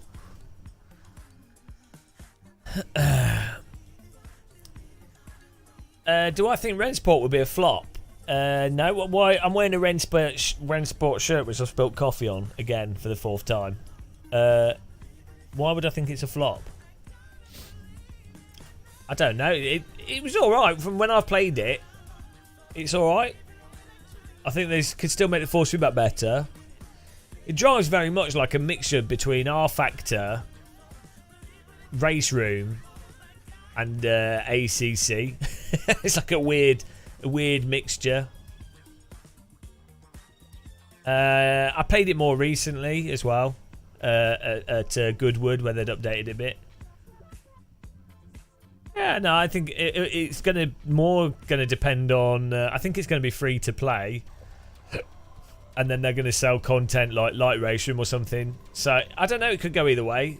Depends how much they. Depends what they do with it, really. How they launch it and what sort of backing it's got. And I mean, to be honest, they should just put GT3 cars in it. If their goal is to be popular, they should make it terrible. Because sim racers are like the most boring people on earth. The only people more boring than sim racers are motorsport fans and race drivers. So if you want to make a game to appeal to those types of people, you just need to make it as bad as possible.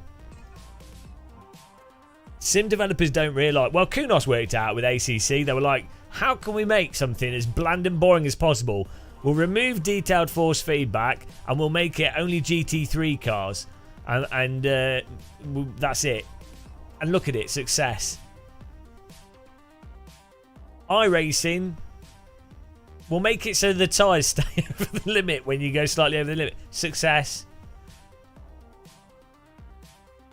Is it more realistic than iRacing? I don't know. I don't think iRacing is particularly realistic, or I don't know. It doesn't really matter. Like, if it's fun to drive, that's all that matters. It's not iRacing. I honestly don't care if iRacing is realistic or not now. I enjoy doing racing and being shouted at by Italians, so it's all that matters. At the end of the day, nothing comes close to the original Assetto Corsa in terms of raw driving experience. The original Assetto Corsa, to me, it's like I'm driving a real car. It's like every time I've been in a real car, it's felt like Assetto Corsa. The experience, you know. So the whole thing. So if you want to feel what it's like to drive, play Assetto Corsa. But if you want to do other features, you know, racing and whatever, then or different tracks or different content or hosted sessions and stuff, then you play different sims. Brian Boardman, I think it will be that you can buy cars and tracks, but I think they will offer stuff at a good price, or they'll make it so that it's easy to get into. I don't know. I don't think they've decided yet. I honestly don't know. I think they want to make it so that people can do mods and stuff as well. That's the sort of NFT component. But not NFTs necessarily in the sort of mobile phone term of NFTs, but like how Steam Workshop works, which is the same as NFTs. For some reason, people don't understand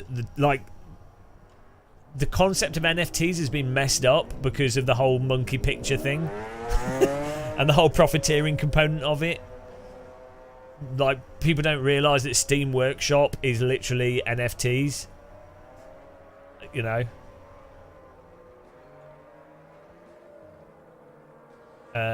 So it can be done in a good way or a bad way. So I'll imagine they'll have their own game store, and for mods and things and whatever, like authorized mods. Same as how Microsoft Flight Sim works with its mods, because they'll be sold officially through a game. I don't know for Rensport, so I'm just saying in general. It's like, they're not necessarily called mods in Microsoft Flight Sim, are they? Please explain NFT to the layman. That's not an easy thing to explain. I'm not very bright, so the best way to think of it, the most simplified way I'm going to absolutely butcher this, but the simplest way to think of it is that an NFT in the most basic form is it's like an online I don't know. It's hard to explain it in a really clear way. You're better off just Googling it on YouTube. Yeah, just think of it as like, if you have something... yeah, like a... It's an online stored ledger. That ledger as a word's probably not useful for someone that doesn't know what it is.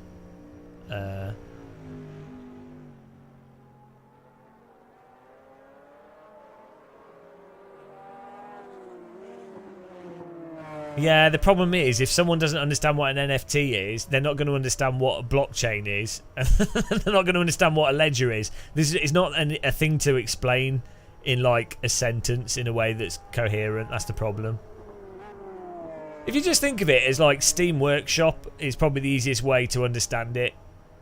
If you make a mod for, let's say you make a weapon for Counter-Strike Go, or you know, someone makes a gun skin for Counter-Strike Go, they can make a mod and then they can upload it to Steam Workshop, right?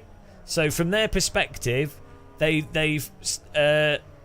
made a gun skin, they've sold it to Steam Workshop, right? Or it's on Steam. Steam have gone, yeah, okay, you can have this, and it'll be put in the game, and a player can buy that skin, right? Now, once a player has bought that weapon skin, let's say it's got like stat tracking on it or something. So when people get kills with it, the stat tracker goes up on that weapon, right? The player that's bought that weapon can resell the weapon skin to another person on Steam Workshop if they want to. So it's basically like that. So you've got the original mod maker that makes it and sells it on Steam, so they get some money for it being on the Steam Workshop, and maybe they get amount of money every time it's resold. Steam that also take X percentage each time it's sold, and then other people can... you know, they can keep being sold to them, so the person that's bought or sold the skin can also get some money back for buying and selling the skin. So even though you can replicate that weapon skin a million times, there's a specific version of it that can then be sold as well. So just think of it like for all intents and purposes, from your perspective, it's just like a marketplace for digital assets. But a company could do NFTs in a terrible way. So they could have it so that they take like 90% of everything sold, and so everything stays really expensive on that marketplace, and modders can't make money out of it, and people selling it can't get their money back, or you know. So another downside of NFTs is you could have like an investor goes, oh, this game looks like it's really popular. I'm going to buy... I'm going to create a gambling website where people can sell their car skins to this gambling website and then bet on the race results with the car skins, and then basically it's predatory, like gets kids into like gambling and stuff. And that's what happened with Counter-Strike. You had like gambling sites, and then they'd have the esports, and then people would wager 6 or 7 weapon skins on their team winning, and you know, statistically they would end up losing their skins. So basically just replacing money with weapon skins from a video game. So the problem is that it can you can end up with like sort of predatory practices associated to a game, and negative aspects of capitalism associated to a game. It's a very lengthy explanation. Still makes no... Just as Steam Workshop is like NFTs. Oh, hang on a minute, guys. I'm just going to get another cup of tea quickly. Ow! I'm going to break my headphones and then get another cup of tea quickly.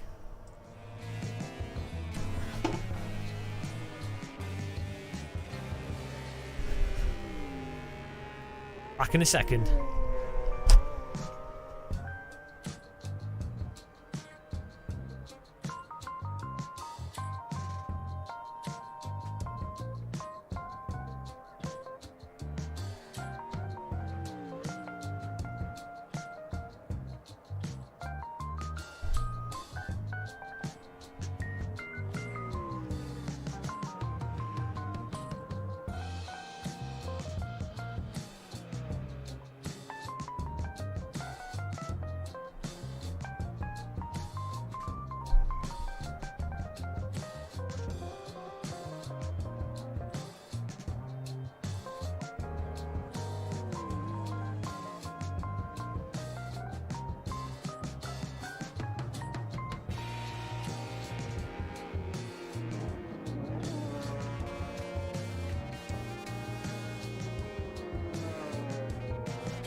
Hello. Hello everybody. Hello. Welcome back to the stream. It's time. It's time. It's time for the boldest man you've ever seen. If you are a sexy lady, then you're sure to have a scream. Bold man, bold man, bold man on full screen.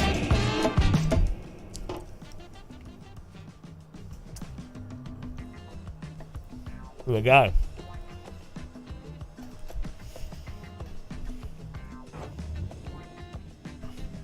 What track were we on? I can't remember. Oh, yeah, that was it. Hockenheimring. Whoa! Whoa!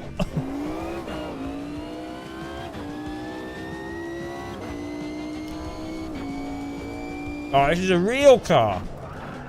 Oh, God, real lockup as well. Woo!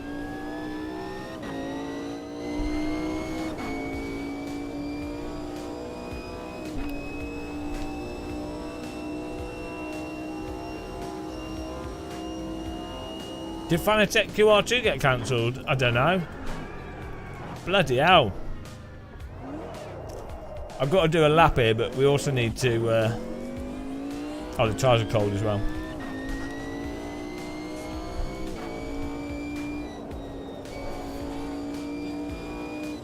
Man, I'd love to drive a GT1 car. In real life. Put it on the list. This is the one thing I'm jealous of Jimmy Bredtin. He's going to get to drive, like, some really nice real cars. I only want to do, like, 3 laps. But, like, you know, the chance to drive, like, classic, like a 90s DTM. Or, like, a GT1. They're cars you just don't get, you know. You're not likely to ever drive one. Do you guys know Chris Harris? Like, he gets to drive amazing cars. Bloody hell!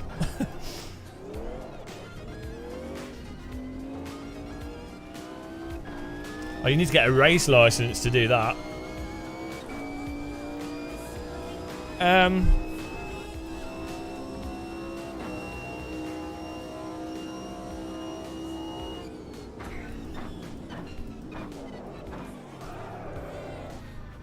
Jesus Christ.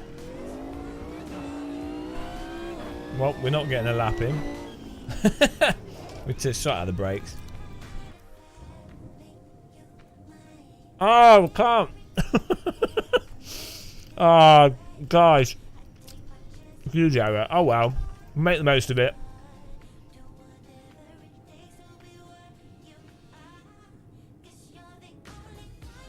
We got it, Maxwell. Is this car good enough for you, Maxwell?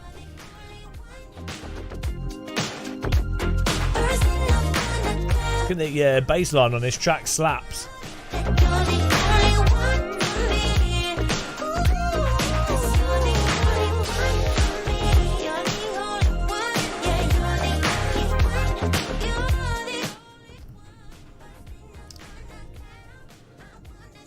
Can't beat a funky bass line. Oh, we absolutely ruined ourselves here by not qualifying.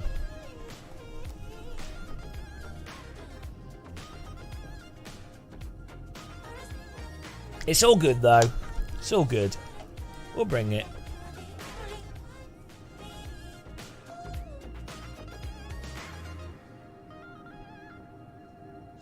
So yeah, Darude Sandstorm. Yeah, good one. You got it.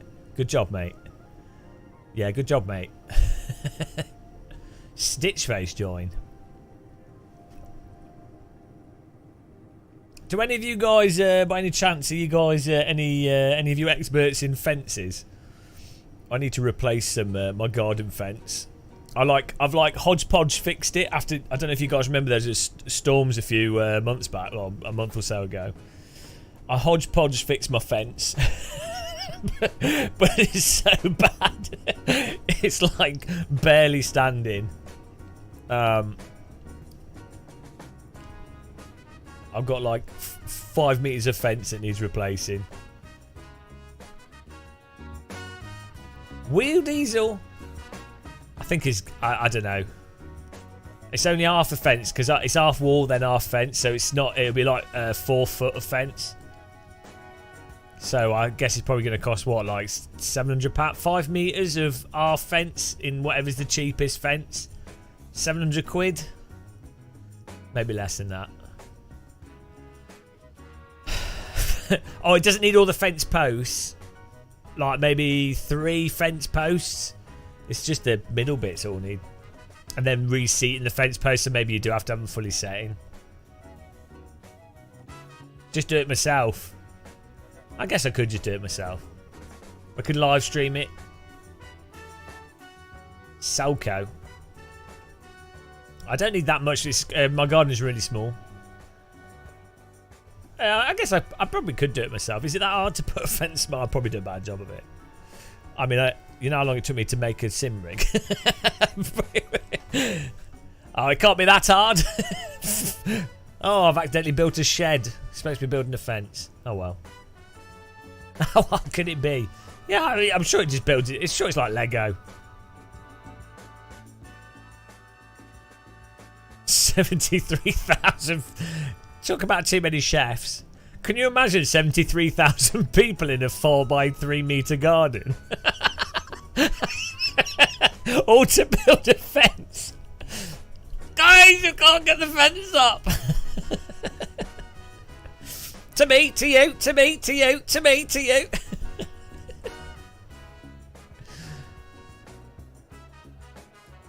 I do need to buy a new shed as well, for Christ.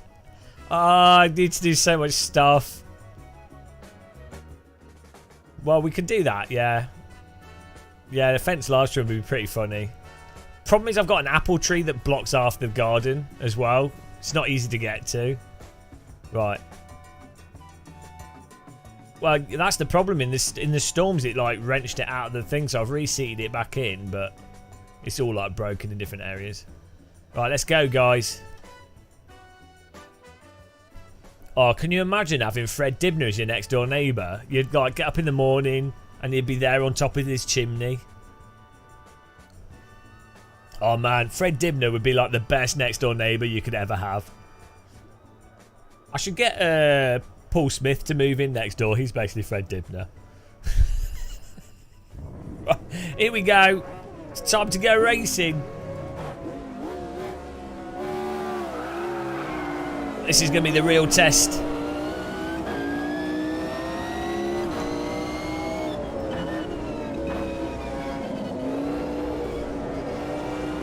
Oh, there goes. What? Ah! It's all okay. It's all okay. They built cars in the 90s really quite well. Who needs to qualify?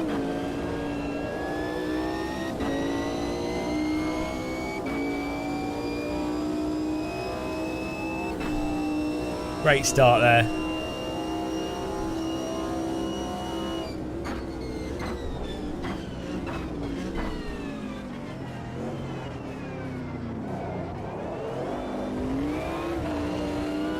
No, I just used the wall to help me through the corner.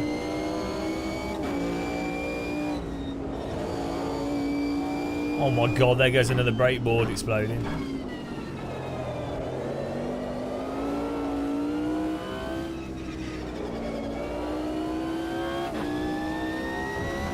Right, we're already up to 6th place.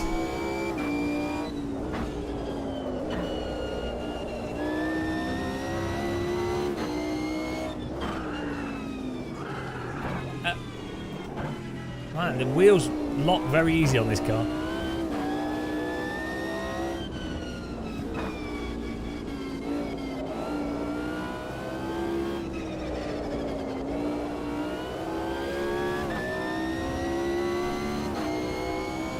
Here we go.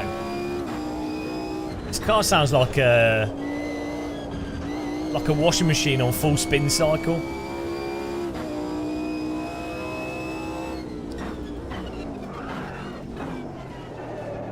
That is not how you take that corner. VR shit the bed and you couldn't make it.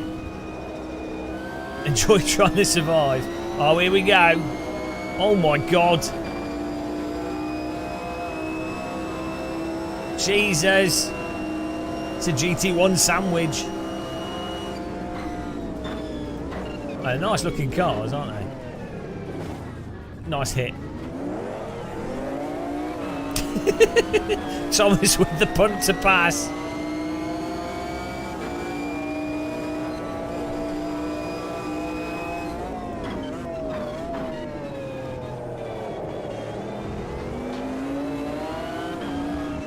Woo, look at this. Beautiful.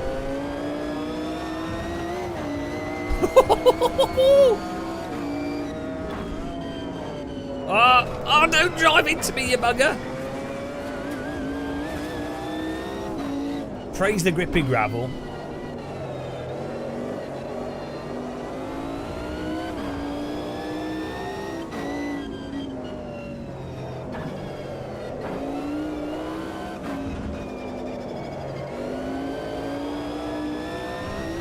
With tumble drying whilst driving.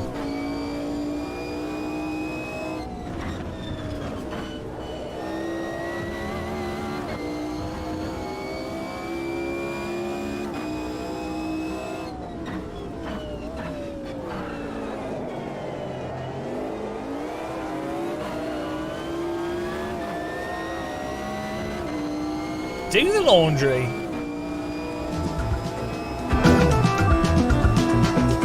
Doing a bit of jazz chase here.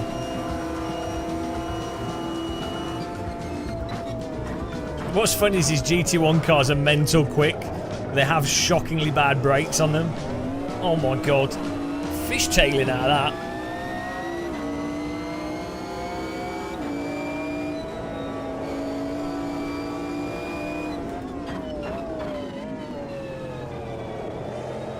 Oh, he's in too deep. Good racing here.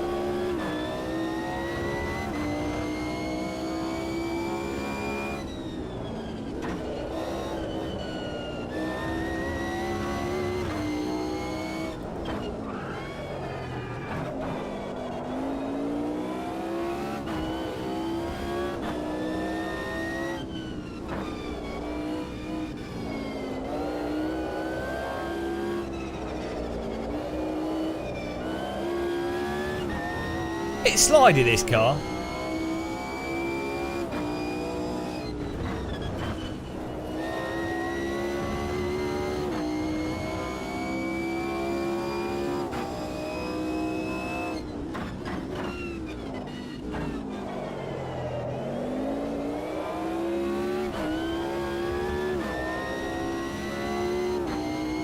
Must have a big flat spot. I don't think so.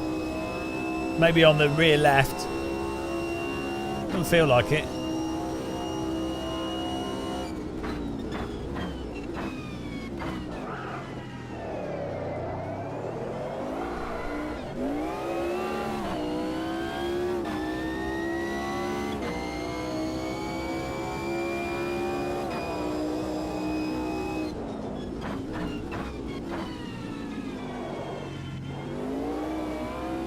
Hello, Dirge.exe. How's it going, man? Oh, Zav's on a tail now.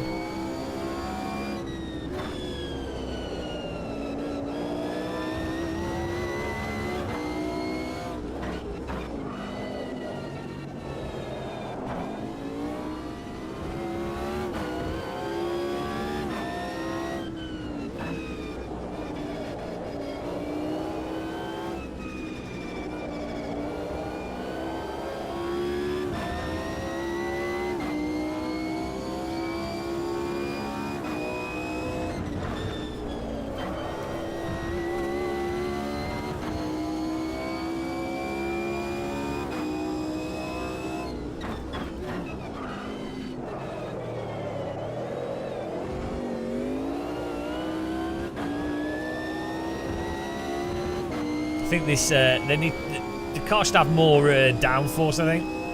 Or more initial grip. Very slidey.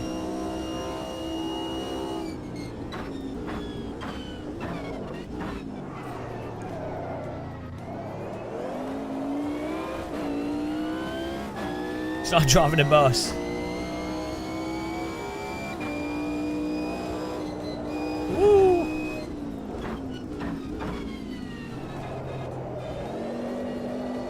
We're using fixed setup.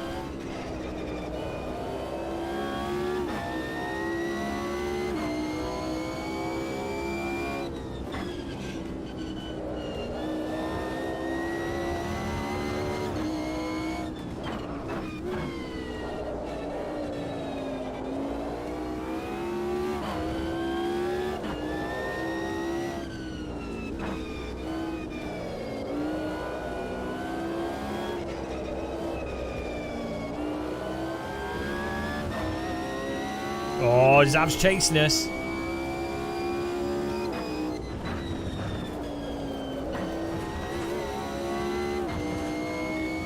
Oh, naughty.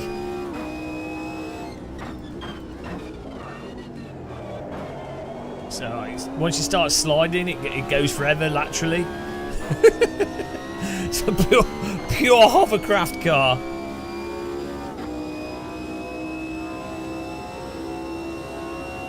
I've not used the Mozart R9. It's one of the few wheels I'm not actually trying. Thomas, this is trash. Ah! Should go back to the GT3 car's all right.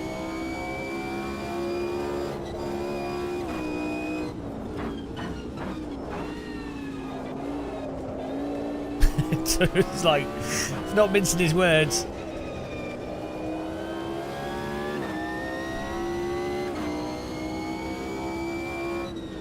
Right, we're in 6th place. You know what that means? Everyone below us is a loser. We have a few nerds in front of us though.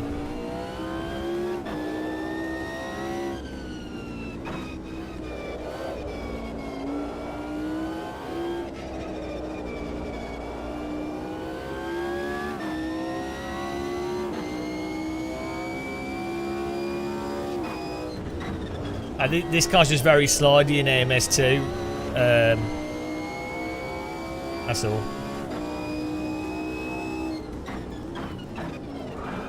It has this sort of that Project Cars 2, weird Project Cars 2 handling to it.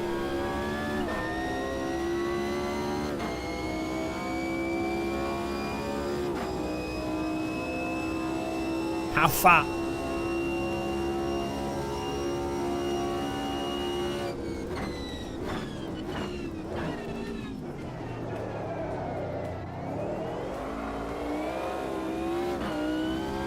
Maximum fat. I can't close the gap on the car in front.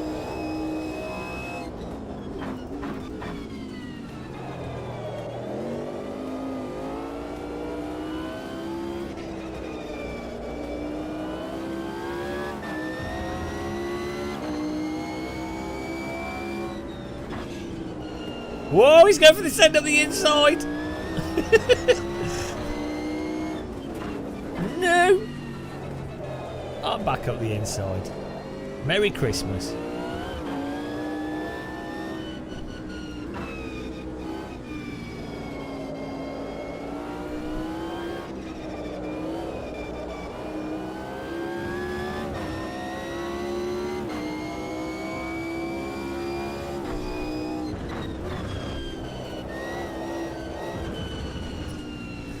Whew. I'll take 6th place. Last to 6th is alright, isn't it? Not bad. Dan sends Unsara into the air.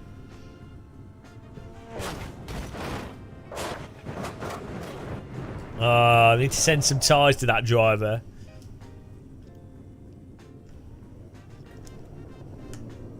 Assuming they've not changed this car for a long time. The GT3 cars are alright. They're better than. I think they're more fun to drive. Well, the Mercedes. It's more fun to drive than the iRacing Mercedes. So we'll go back to the GT3. I thought I'd try something different, you know. I thought we'd see if this car changed. They're doing a big update soon. So it'll be interesting to see if this car changes in the update. But to me, this is like this car is like not bitey enough, not enough initial bite, and then it just slides. All that. It's very sloppy, and not in a vintage car way sloppy. Just no like initial bite. Like these sorts of cars are quite pokey. You know, they're quite bitey cars. They're not bitey like a Formula 1 car, but they don't have particularly effective brakes. But they would still like purchase the road quite well. You know. Oh no! Did they send? Where did they send the tyres to? Ah, the old Kentucky helicopter disaster. The Kentucky helicopter disaster. So you guys, you weren't here. Maybe you missed that. We were doing oval racing at Kentucky in iRacing, and yeah. So what happened was, a helicopter went to pick up a driver that had had a serious accident and broke his legs. But unfortunately, though the driver survived the car crash, the helicopter that picked him up crashed into a school, killing innocent children.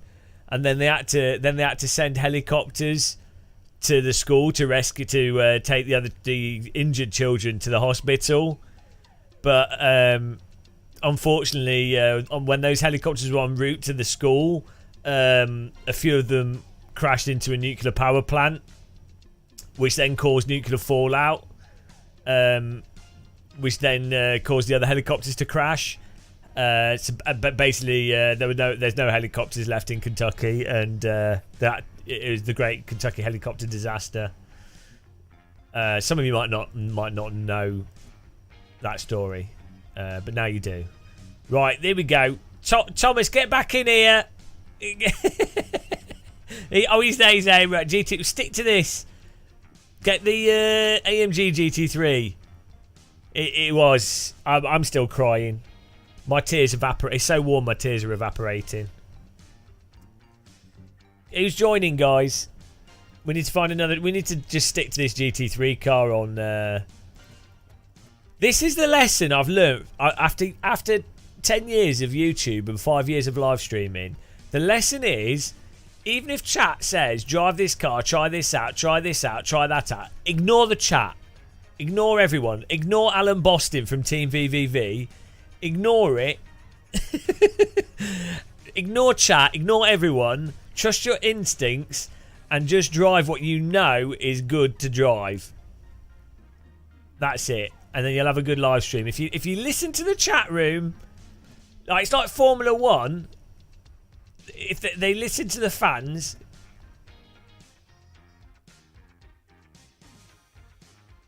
Transformed. I'm Alan. Hello viewers, Alan Boston here, and welcome to another episode of Team VVV. Today we're going to be reviewing the new MX versus MSV quad bike racing game for the Nintendo Switch. Now this game has some really nice graphics when you consider that they've made it run on a portable console. I remember back in 1813 when I first started gaming and played my first ever driving game, Steam Train Racer 1813, and things have really moved on since then, and sadly I did contract polio, but I got through that, and now I'm here playing MX versus Bicycle on the Nintendo Switch, and I give this game 4 out of 5. There you go. That's an episode. That's a. I've written your next episode. £500, please. How's it going, Alan? Guys, you need to check out Team VVV. Give him a sub. He's been playing Gran Turismo, Suffering recently. All right, Bathurst. No. Yes. No. Brands Hatch. Yes. No. Oh, what do we do? Alton Park. Alton Park. Alton Park. Alton Park gives me motion sickness on this game. Should we do it? Yeah, let's do it. Let's go for it. Alton Park's coming in the GT3, guys. Who's going to join us? Just working through WR. Oh, I didn't get a code for that. Did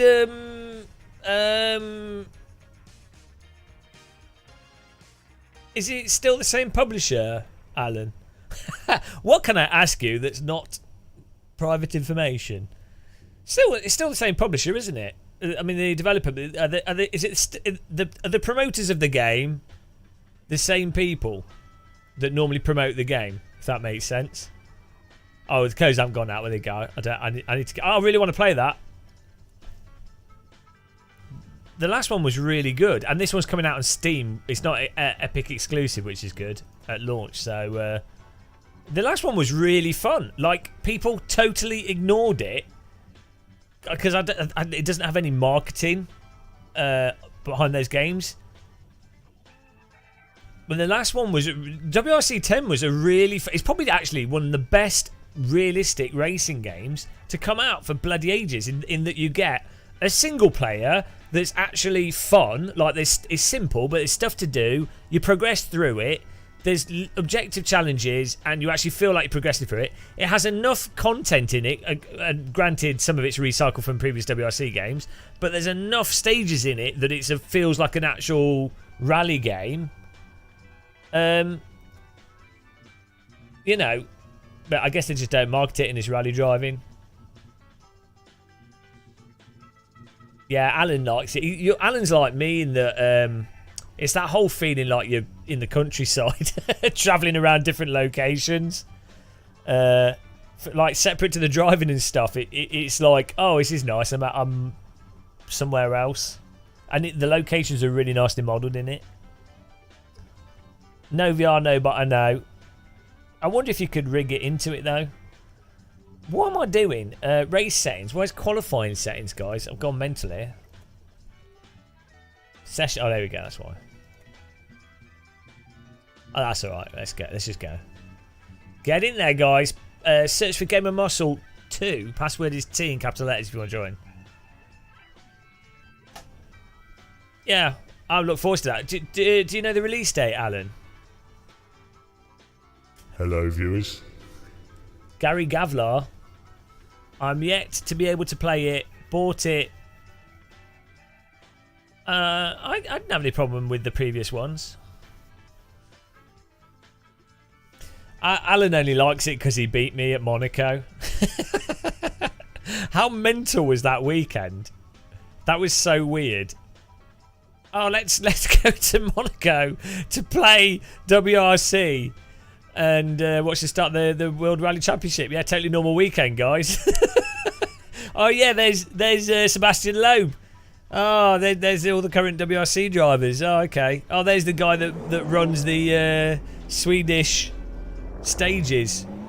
Oh, there's Max Verstappen just over there. Okay, totally normal weekend.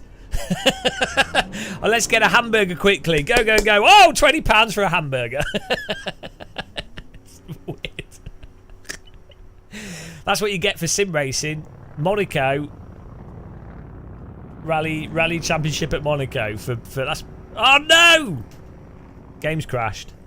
Alton Park was too much. We're gonna have to restart the server. Not in the centre, guys. The game's just died. We're gonna have to restart here. Can I have a rewind?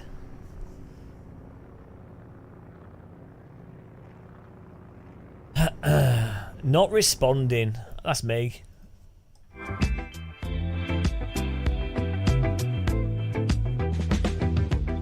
My game has crashed. My game has stopped. I cannot play. I hate it a lot. It's AMS2. It's AMS2. Sometimes it stops. That much is true. I want to drive with my friends online, but I cannot. Oh, it's loading. Here we go.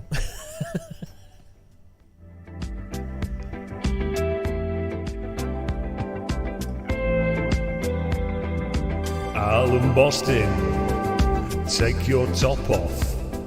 Show us your nipples, wave them about. Alan Boston, sexy beach time. It's Alan Boston at the beach.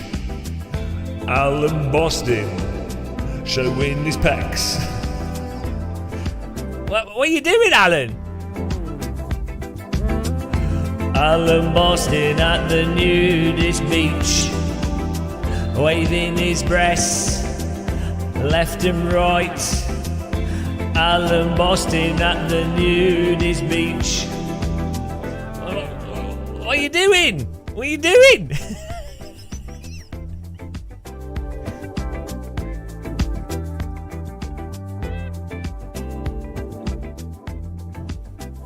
What are you doing? My windows are open. I'm starting a new server here, guys. Have you ever been to a nudist beach, Alan? I have. I know I have accidentally twice. I wasn't nude. I am a local giant. Right, here we go. Host settings, here we go. That's not how you spell. 3 T. Yes. The settings should all be the same, I think. Yeah. Hopefully it doesn't crash again. If it does, then it's due to settings. Tatty time. That's a good tune, that. Right, here we go. Server's back up, guys. Get in there. Alton Park. Hello, Ayrton Key. Oh, no. I broke my streaming PC. Hang on.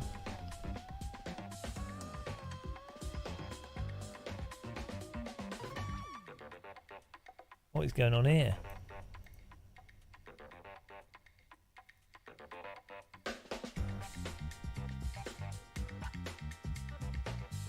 Get in there, guys, whilst I just fix this. There we go. Perfect.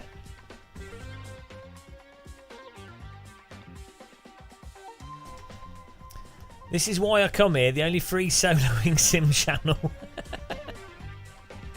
Alan's gone. He's gone to find his beach. Right, there we go. Get in there, guys.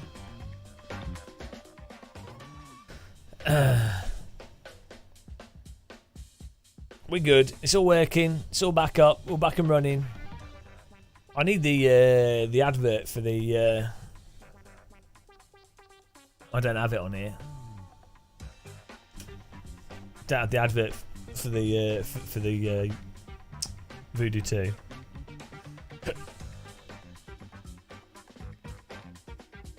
Another watch channel.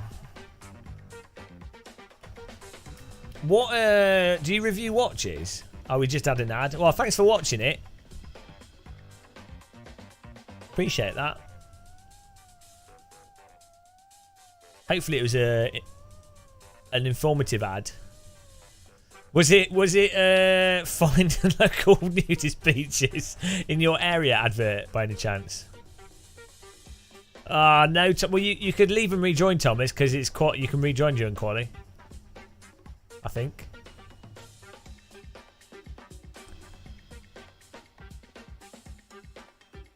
Let's see if this crashes again. I'm just going to click drive very quickly. There we go. Alton Park, guys. In the tank.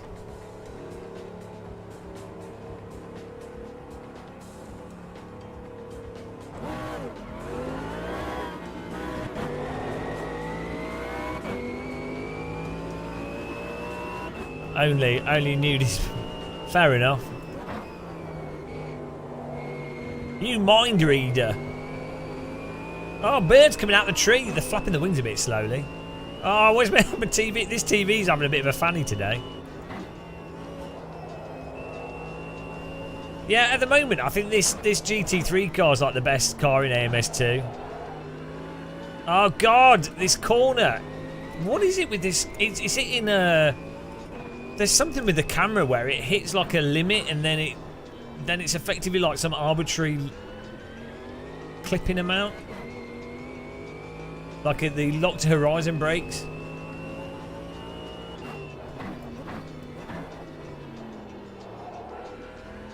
Oh, what is going on? I don't know how I can avoid it. Move my camera even further forwards, maybe that'll help.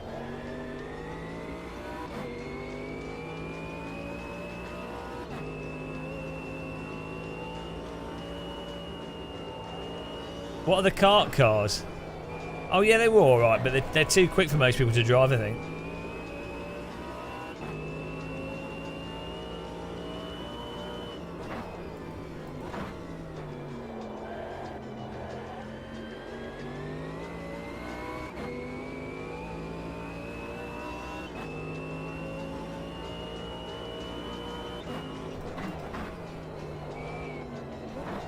Let's go.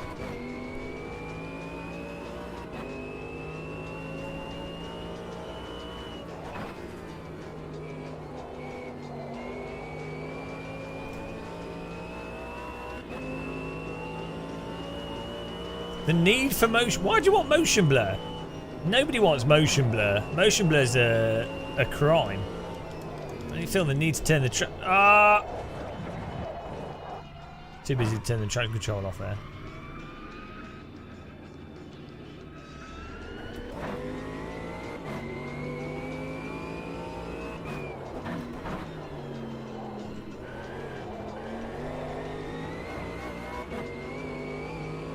I can't believe people put motion blur on. I don't know what that, like, I don't understand why developers put it on by default. It's like, who makes that decision?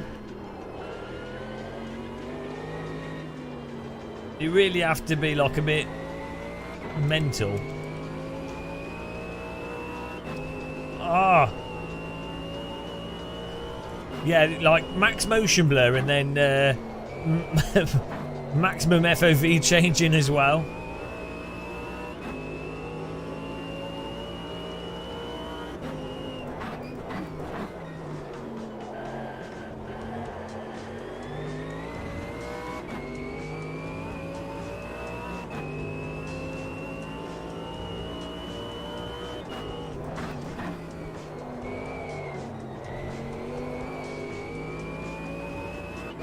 Why have I decided on it?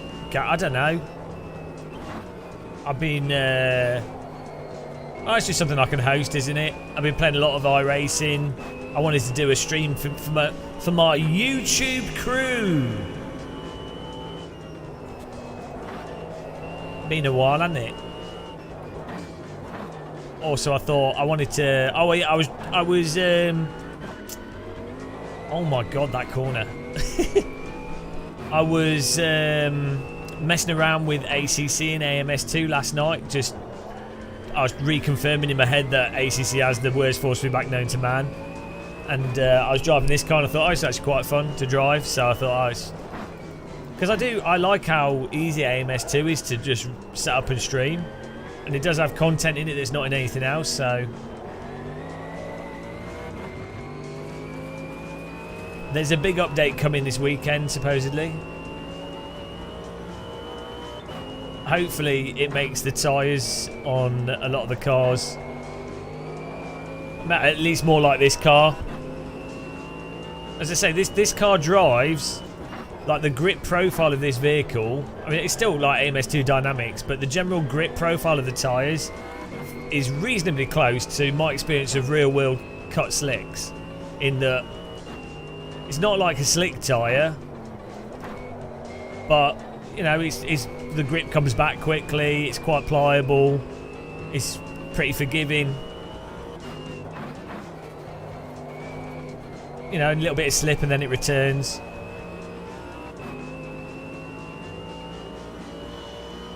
So I think a problem with a lot of the cars in MS2 is that the lateral grip is just too low. And the cars are just too slidey.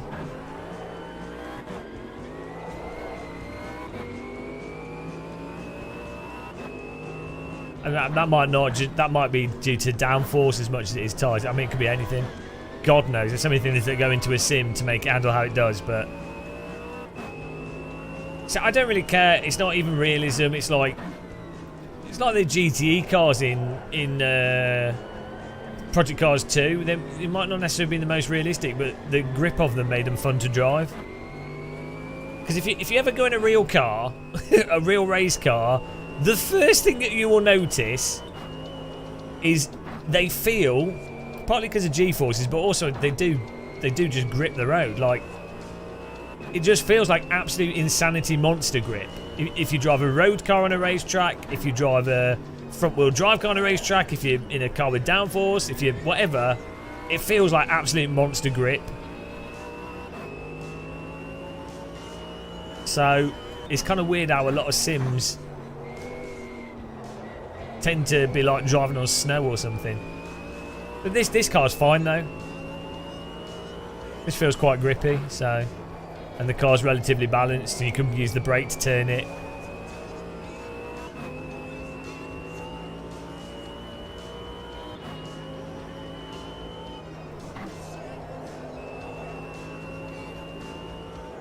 Like you can see there, like we get a little bit of understeer through that corner, but it's completely manageable, and it just returns and the car's balanced, that's how it should be.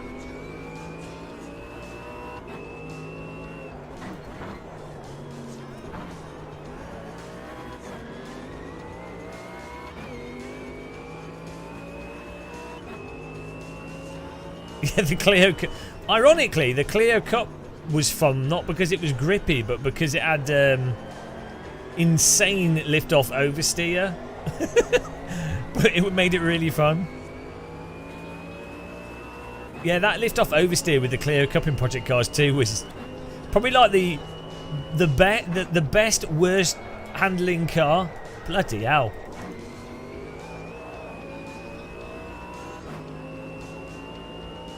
Yeah, because you could drive it like, it just gave you a lot of freedom as a driver, so it ended up being a really good car. If you could make that car like that in real life, it'd be well fun. It's impossible. Oh yeah, I guess you had to be really gentle with the lift-off oversteer.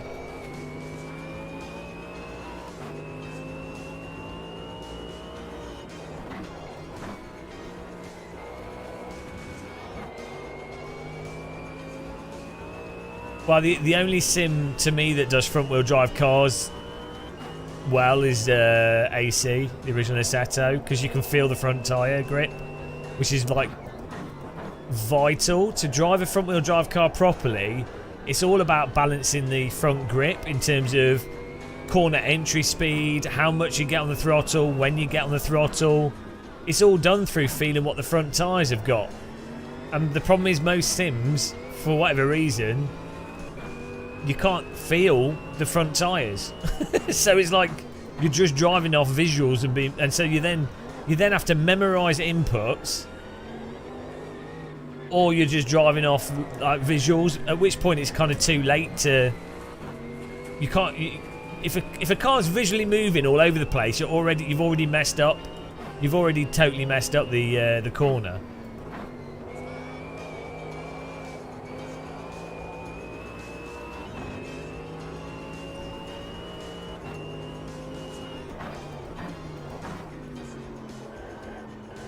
Right, let's try and do a fast lap here. We've been trundling around.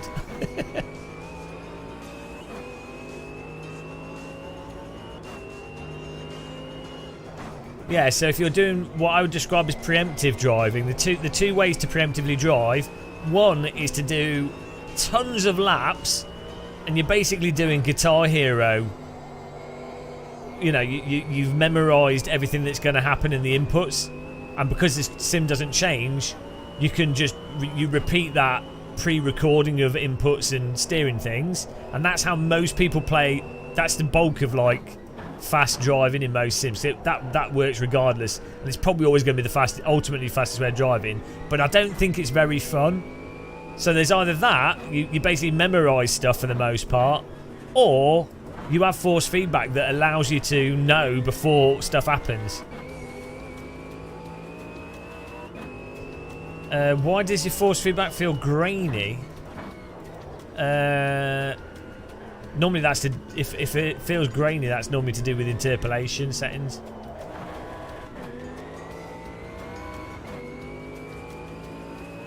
I don't know. I haven't used the Thrustmaster wheel for a while. I haven't driven it with a VW yet. Am I still suffering? Probably full of sand. Did you take your wheel to the Sahara Desert again? That's the first rule of sim racing. Never sim race in the Sahara Desert.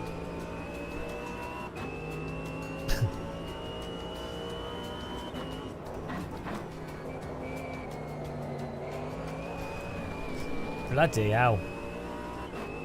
Yeah, well, it's tempting, isn't it?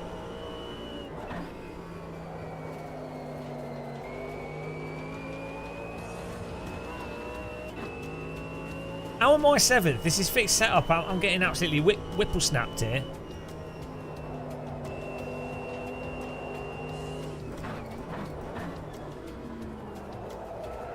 I think this corner's doing me in.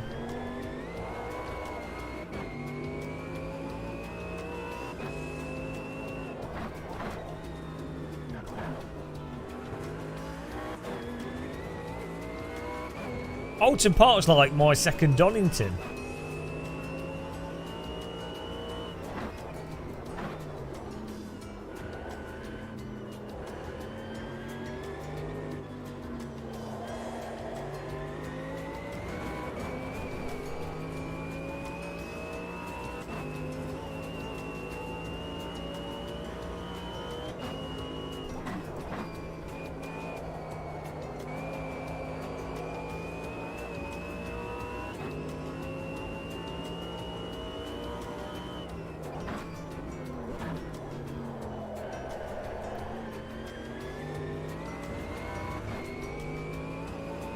I'm 1.6 seconds off. What did you do? What did these guys do?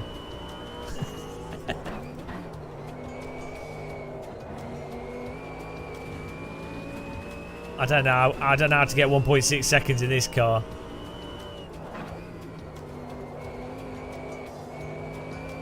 I'm doing something massively wrong.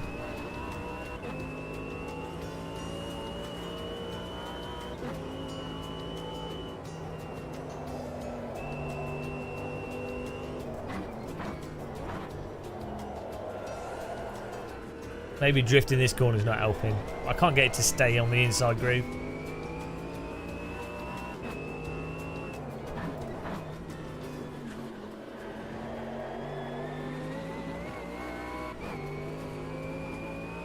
Yes, Alan, get in there.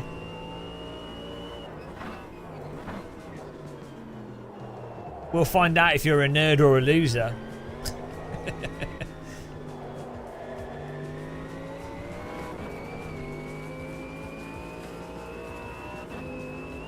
Oh, we're only getting one more lap here.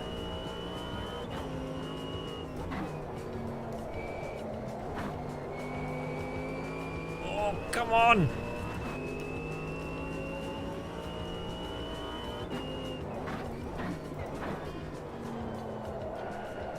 Oh. Well, that's a 10th better. We're still a second off, though.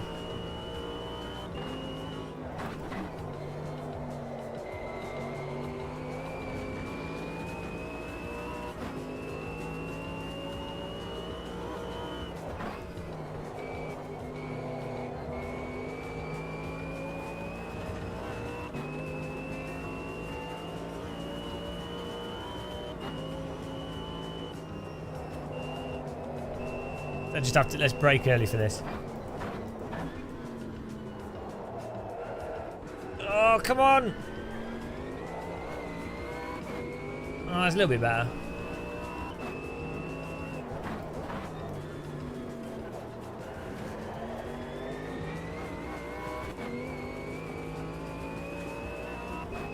Thanks. Thanks, Alan.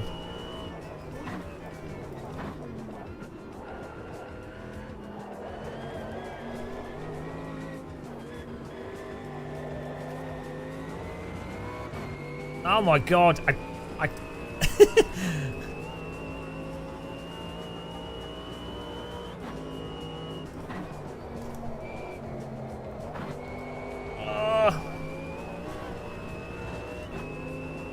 Oh, I need to be doing something totally different to get the pace.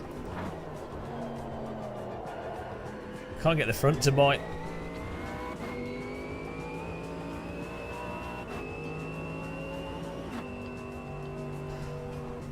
Thomas, what are you doing? Roy Riphelmet, how are you bloody that much faster? I'm good at this track. What on earth are you guys doing to get a second? I don't get it. Wall hacks. Hovercraft. I can't hovercraft it. Does that still work? Someone else was saying that earlier. Oh no.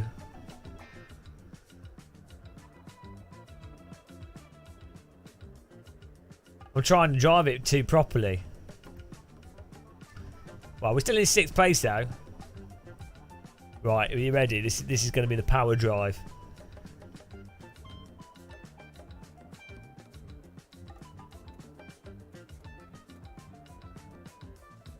I'm ready. I'm ready for this. Ovac's in here. Josh Kaminsky. Oh. Let's make it happen, guys. Yeah, I think the GT1's too... I think it's because this car's got more grip to it, Thomas. Whereas the GT1 is like just too sloppy. Show them how it's done. I'll show you how it's done. I don't know how it's done. I need radicals. All the aliens are in. Oh no, call Mulder and Scully.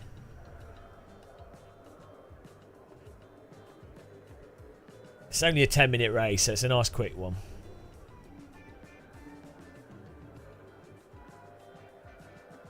Yeah, I just feel like if grip... I don't know if it's grip in particular, but as a basic way of just saying it, of like describing it, if it was like another... with this car, if it was like another 30%, 40% grippier, I think that would end up coming across a lot more... I mean, this is fine. This is perfectly drivable. I don't know how our grip levels are like done though in the simulator. Like where did? Because it's all arbitrary in a sense. Well, I guess it'd be like, well, it's this amount of slip over the surface relative to X, Y, Z, and what have you. But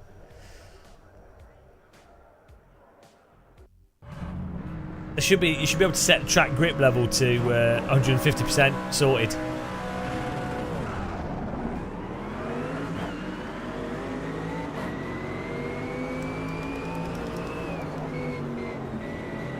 Here we go. Oh, come on! No!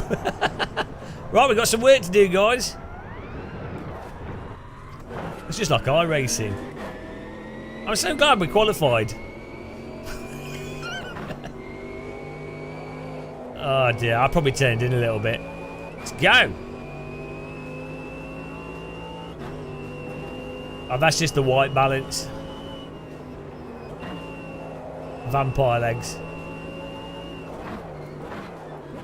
Oh, that is how it's done. That was textbook.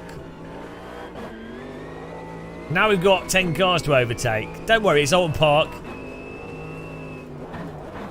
It's a renowned track for GT3 overtakes. That's possibly one of the things that Alton Park is really famous for, is overtaking in GT3 cars. Cars that are very, they're not wide at all and have very large speed differences. Literally perfect. Where's he? Well, Simon's doing a drift display for the spectators. That's nice.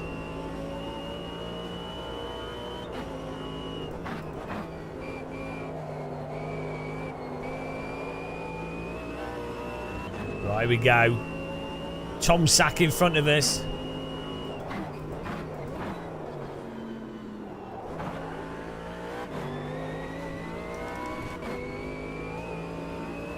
It's a really nice looking track.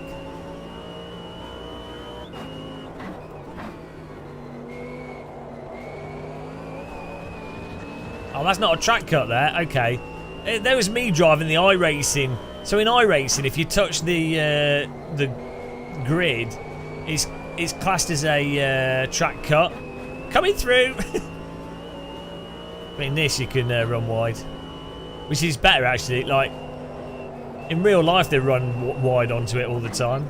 I don't know why iRacing is so harsh on its track cuts.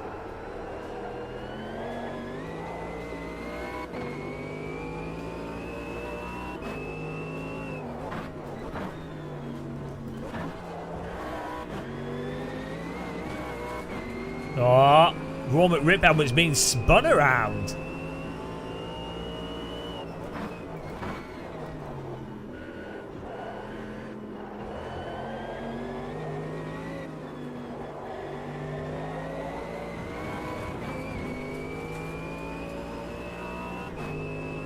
Zero overtaking. Well, we're going, it's fine.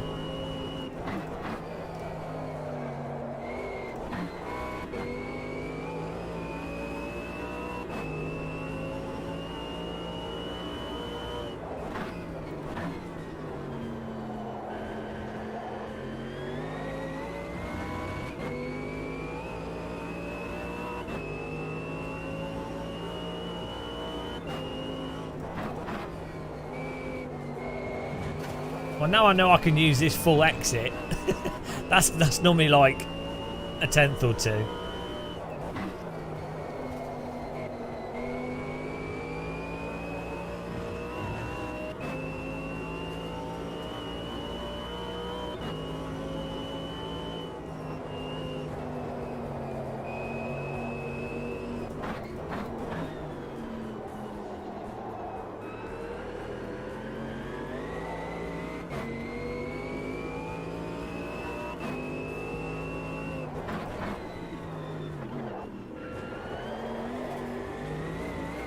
Oh, I see. I think people are just throwing it through that section.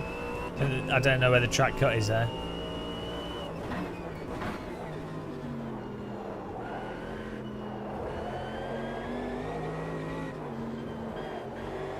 Josh Kaminsky, our next victim. Here we come. Ladies and gentlemen, you may experience some turbulence in a minute.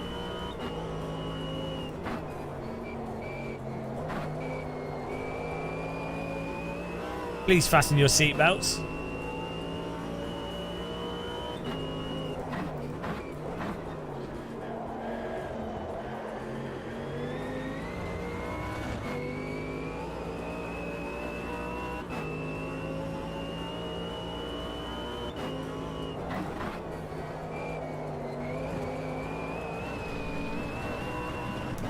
Oh shit! A little bit wide. I did warn you about the turbulence. We've got places to go. Places to go, guys.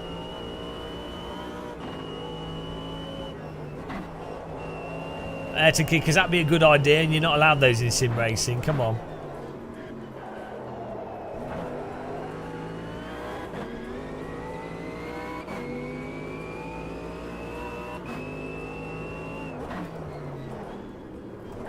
Yeah, normally it's two wheels inside of the white line. Hey Kevin, yeah, I'm hoping the new update substantially increases grip levels. Oh, who was that? Dinito maybe? Davos Tillin? He's gone.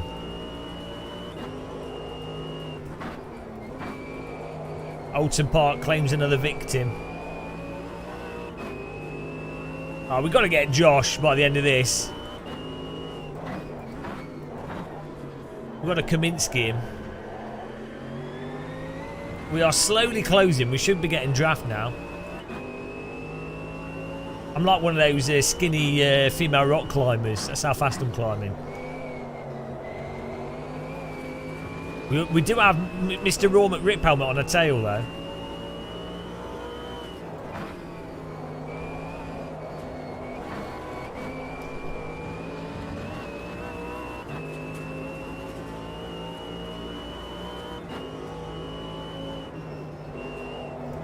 Oh, he's gone.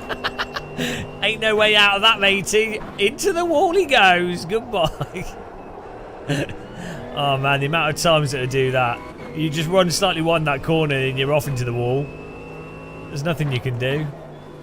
There's just grass and then a wall. Well, we're on the podium, I think. Oh, no, we're not. We're in 4th.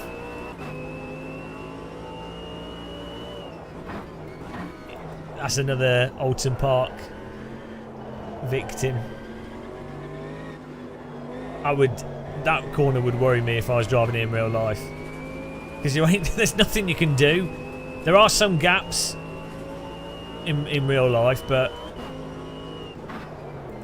you're going to probably write your car off.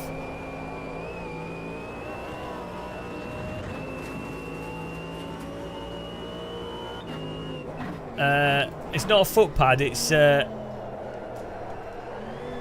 Razer keyboard wrist rest. Kyle, it's my genius invention. I need to patent it because it's like the biggest innovation in the history of sim racing. If you don't drive with shoes, I need to do a video on it to claim ownership of the invention. Keyboard wrist rest for your foot wrists, otherwise known as heels. But they're not really, are they? A heel is more like a palm. If we're to be like actually factual about it. And you don't have a palm rest, do you? You call it a wrist rest. If it was really the equivalent, it'd be an ankle rest, but it's not. Glad we discussed that. I feel like I've made the world a better place again.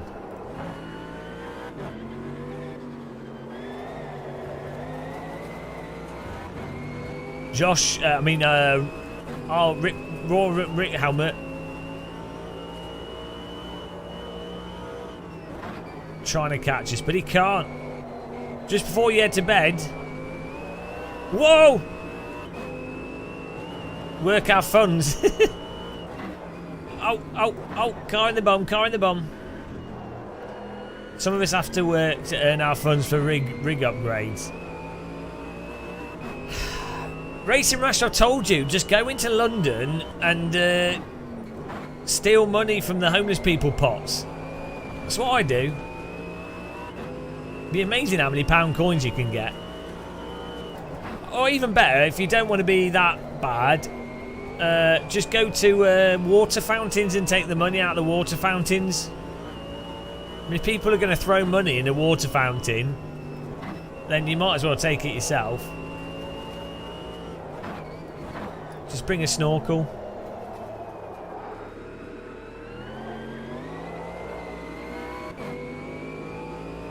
A 3-screen? Oh, that's good, because presumably you're 3 times as fast now.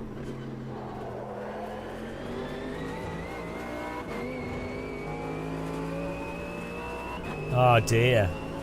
Final lap. We're in beautiful 4th place. Considering we had to come from 10th, I'm happy with it. It'll do. Thomas has absolutely dominated me. Lidl's gift card will be going back to Thomas after this.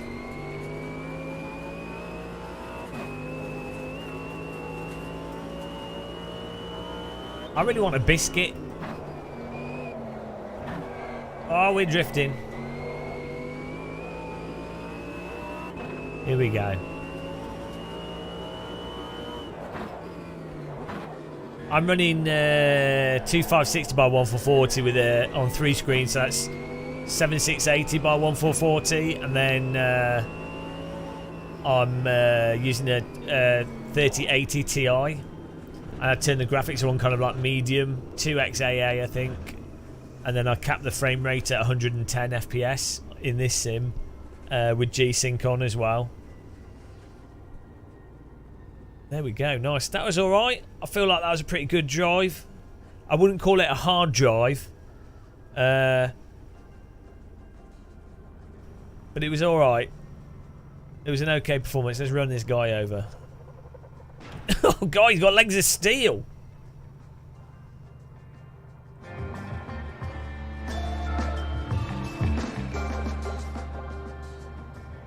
Whew. Absolute performance there. Let's see the results this second. 23 seconds. Then we're off to the magical results screen.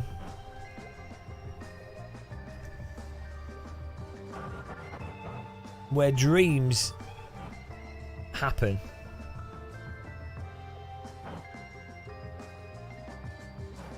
Yeah, Carl, you want to roll the car onto them generally. Here we go. Thomas. Nerd. Zav. Nerd. Win Diesel. Nerd. And then the rest, Raw McRip Helmet, loser. Davos Tillin, loser. Mark R. Berti, loser. Daniel Nito, loser. Tom Sack, loser. Losers. Yeah, I'm pretty happy. I'm happy with my result there. I don't know how Thomas was going so quick. What on earth? Best lap time 32. 32.8 and I'm on 33.4s. I don't know how you're getting 8, like a second almost.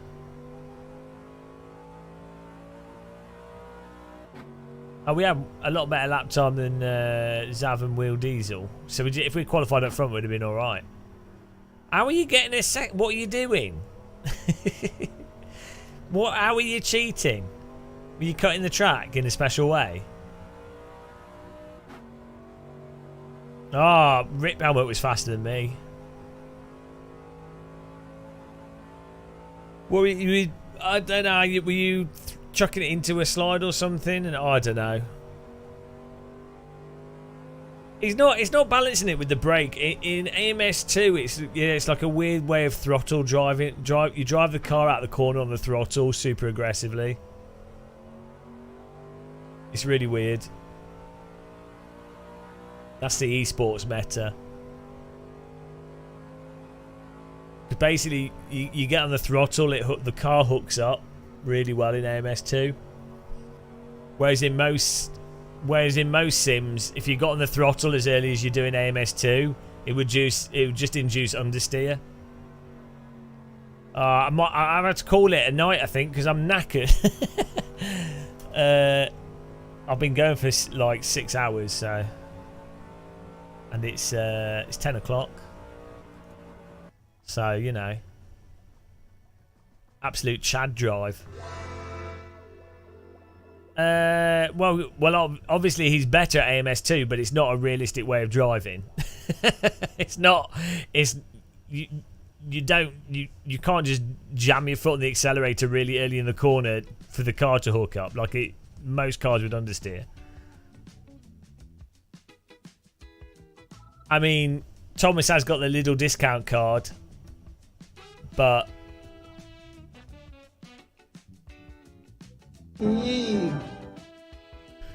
yeah, Thomas has been banned. Banned for driving too quick. Oh, thanks for subscribing, CIAF1. Welcome. Have I still got the discount card? Is that because of my I rating? Should we do you want to do one more? I can't do one more. I'm too knackered. I'm dead. Right. Yeah, guys. Thanks for watching. Thanks for taking part. We had some good races. The conclusion, though, is that most AMS2 players are noobs. I mean, I was finishing on average 4th place, and we had on average like 20 cars in the races. So, of all the people joining, most people statistically were noobs. So all the information, all the evidence is pointing to the fact that, and also the people that were in front of me were subscribers that normally play other simulators and don't play AMS2.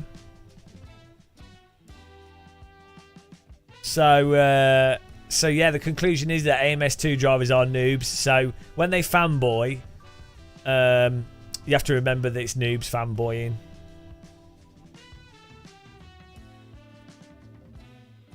Making excuses. Maybe a YouTube short. I don't do YouTube shorts. You might as well just make a video. YouTube shorts is just it's like trousers with missing the bottom part. Why would you want to do that? Terrible. Right. If you want shorts, go on TikTok. What's wrong with YouTube? They've lost the plot, haven't they? Bloody shorts. No one uses YouTube for that. Bad idea, YouTube. Silly shorts. I should put the mic closer to me. It makes me sound more authoritative. AMS2. This is how we do new review videos. This is how you make people listen to your review video. You could talk complete bollocks, but if you talk like this, people believe it's true. Welcome to this review of Automobilista 2. Now, Automobilista 2 has the most realistic physics in all of sim racing, with incredible deep tire model and unparalleled force feedback, as well as some of the most exciting Brazilian race tracks. That's it. That's a 10,000 viewer video. Remember to use my affiliate link.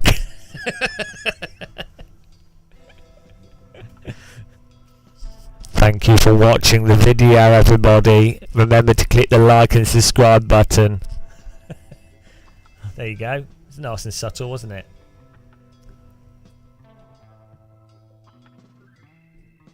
I will see you in the next video that we do. Right. Goodbye. Goodbye.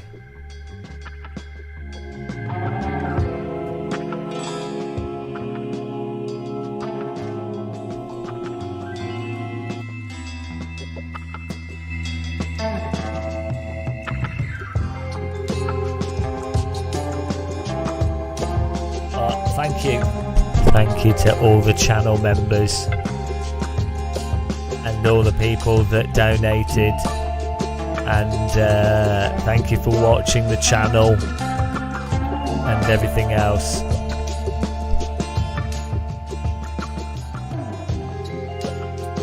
I'll try and put more channel member names on the screen for next time.